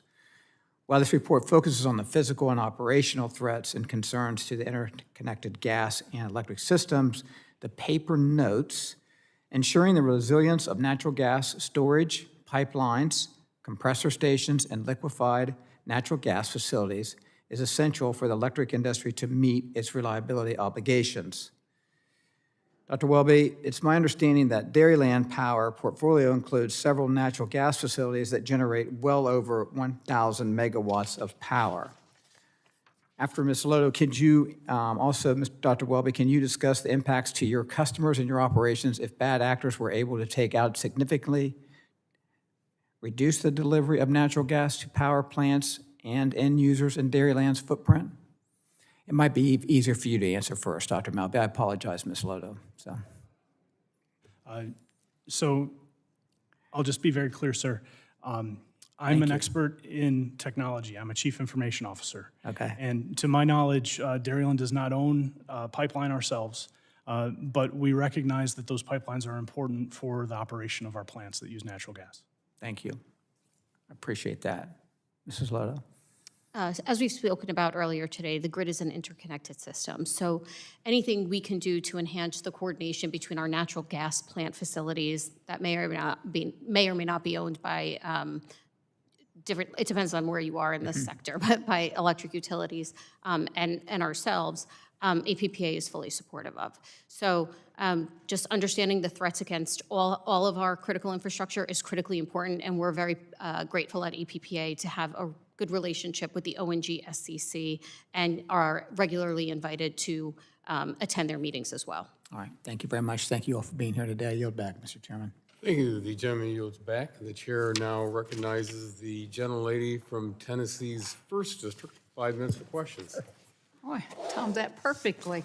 Thank you all for being here today. I want to start with Mr. Aronson. How quickly can ETAC analyze and distribute information in response to acute threats? So I am not intimately familiar with their operations, but I will say a couple of things. The industry and government sitting side by side allows them to be incredibly nimble. And there have been examples, as I said in my opening testimony with respect to the beginning of the Russia-Ukraine war, some of the other incidents that have generated some concern about potential risk here at home for hunt guides and mitigation strategies coming out of government based on, or coming out of ETAC based on government intelligence very, very rapidly. So I would say quickly for some information, and then developing some just exquisite capabilities over the course of a little bit of time. Okay, thank you, sir. Ms. Lotto, you mentioned there's still work to be done that can be supported by the RMUC program. Can you tell us what the members would like to see accomplished with this reauthorization? Thank you for the question, certainly. So as I mentioned in my written testimony, we are waiting to negotiate an additional $2 million award with the department. That award alone would help 19 public power utilities provide and create cyber incident response capabilities so that not if, but when a cyber incident attack occurs, they'll be able to provide reliable service and restore power as quickly as possible. In addition, the work is already ongoing now to conduct cyber risk assessments at a number of public power utilities, and that's critically important so that we can identify where the resources are needed, and then APPA, working with our members and the DOE, DOE itself and the national labs can create resources to help public power utilities mature in areas of cybersecurity. So the RMUC funding is greatly helpful. Okay, thank you, ma'am. Dr. Melby, we heard last month about how electric co-ops are working to secure the grid and the importance of the rural and municipal utility cybersecurity program. Can you tell us how Dairyland and other electronic or electric cooperatives are using the rural and municipal utility cybersecurity program to improve their cyber defenses? Yes, Congresswoman, thank you for your question. So of the $250 million program, Dairyland Power Cooperative has been awarded $3.5 million. And with that $3.5 million, 20 of our member distribution cooperatives will be implementing advanced technology that will help us provide advanced cyber defenses. Those collective technologies are things like intrusion prevention, managed detection and response capabilities, the ability to do vulnerability assessments, and essentially to give us visibility across that entire footprint so that we can have real-time situational awareness of the threats that we're facing and help us have a more rapid, better response to those threats. Yeah. It's amazing. You don't know what the threats are when you go to some of these nuclear facilities, things like that. Trying to get in is a feat, but it didn't used to be that way. It's a little bit crazy. Ms. O'Neill, are energy technologies manufactured in the U.S., including battery energy storage systems, less vulnerable to cyber threats than technologies manufactured by foreign adversaries? Thank you for that question. I'm very aware that there's been some excellent work to document not just assembly, but manufacturing and the entire supply chain for devices, everything from drones, all components of the grid, and then to understand the cyber implications and vulnerabilities of those systems. So the Department of Energy is invested in American-made equipment, as well as even just sort of fundamental electrochemistries. How do we build those at home in order to be less reliant on the Chinese supply chain? You know, I've asked, I'm in Tennessee where TVA is at, and you walk into some of their dams to look at some of those facilities, and I'm like, are you EMP proof? They're like, well, some places you could walk right in. So, but I know that it's the only place in the country, if everything goes to pot, you can look down in one place and see the lights on. So with that, Mr. Chairman, I yield back. Thank you. The gentleman yields back, and the chair now recognizes the gentleman from Pennsylvania's 13th District for 5 minutes for questions. Thank you, Chairman Latta and Ranking Member Castor, for continuing this important hearing. And thanks to our witnesses for being here today as we examine this set of timely and necessary legislation to improve security across our energy infrastructure. Earlier, we heard from Mr. Fitzsimmons on how the federal government can work in coordination with local stakeholders to help mitigate the resource gap faced in rural areas like I represent in central Pennsylvania. Now I would like to focus on how federal programs can be responsive to the good work that rural utilities and cooperatives are already doing and work to aid ongoing efforts rather than prescribing a one-size-fits-all approach, which all of you have testified will not work. Dr. Melby, as it is currently organized, does the RMUC Grant and Technical Assistance Program effectively coordinate with rural electric co-ops in order to provide the most relevant technical assistance? Yes. Do you see any opportunities for improvement? From a programmatic standpoint, I think that it's addressing the right things. So I think that it is important for us to make sure that those funds are available to us to be able to implement the technologies that we've applied for. Do you feel that the technologies that are applied, that you have applied for, that with appropriate funding, that you can keep up? Yes. How does the technical and the financial assistance provided by the program allow for necessary security upgrades? Talk to us. Get into the weeds that the security is so necessary while protecting affordability at the same time for the customers. Yes. So as a not-for-profit at-cost utility provider, everything that we spend money on comes out of the pockets of our members. And so we are known for doing a lot with what we have and making do with what we have available to us. When it comes to cybersecurity, there is a baseline that we need to maintain. And all electric cooperatives are not created equal. All electric cooperatives do not have the same fiscal capabilities. So that one-size-fits-all does not work. That is correct. And one size fits all does not work. But if we can allow them the means to raise the bar to the same collective level so that we can achieve that baseline together, we will be successful together. So by seeking out more opportunities to leverage public-private partnerships, the federal government can be a partner in keeping the costs down while securing the grid, especially in rural areas. As I mentioned earlier, South Central Pennsylvania rural electric co-ops like the Adams Electric Co-op work hard to provide safe, reliable power at competitive rates. And I look forward to working with them and with this committee to help bolster their great work. Thank you all again for being here today. Mr. Chairman, I yield back. Well, thank you. The gentleman yields back the balance of his time, and seeing no further members wishing to ask questions to our witnesses, I want to thank you all again for appearing before us today. You can all tell from just not your testimony, but also the questions that were asked by the subcommittee members how important this is. So really appreciate your testimony today. And members may have additional written questions for you, which I'm sure they will. And I want to remind members that they have 10 business days to submit additional questions for the record. And I also ask the witnesses to do your best to get those responses back within 10 business days upon receipt of the questions. The chair would ask unanimous consent to insert in the record the documents included on the staff hearing documents list and those that were included earlier. And also the statement from the gentleman from North Carolina's 9th District, so for his statement that he has. Without objection, so ordered. And without objection, the subcommittee is adjourned. Thank you so much.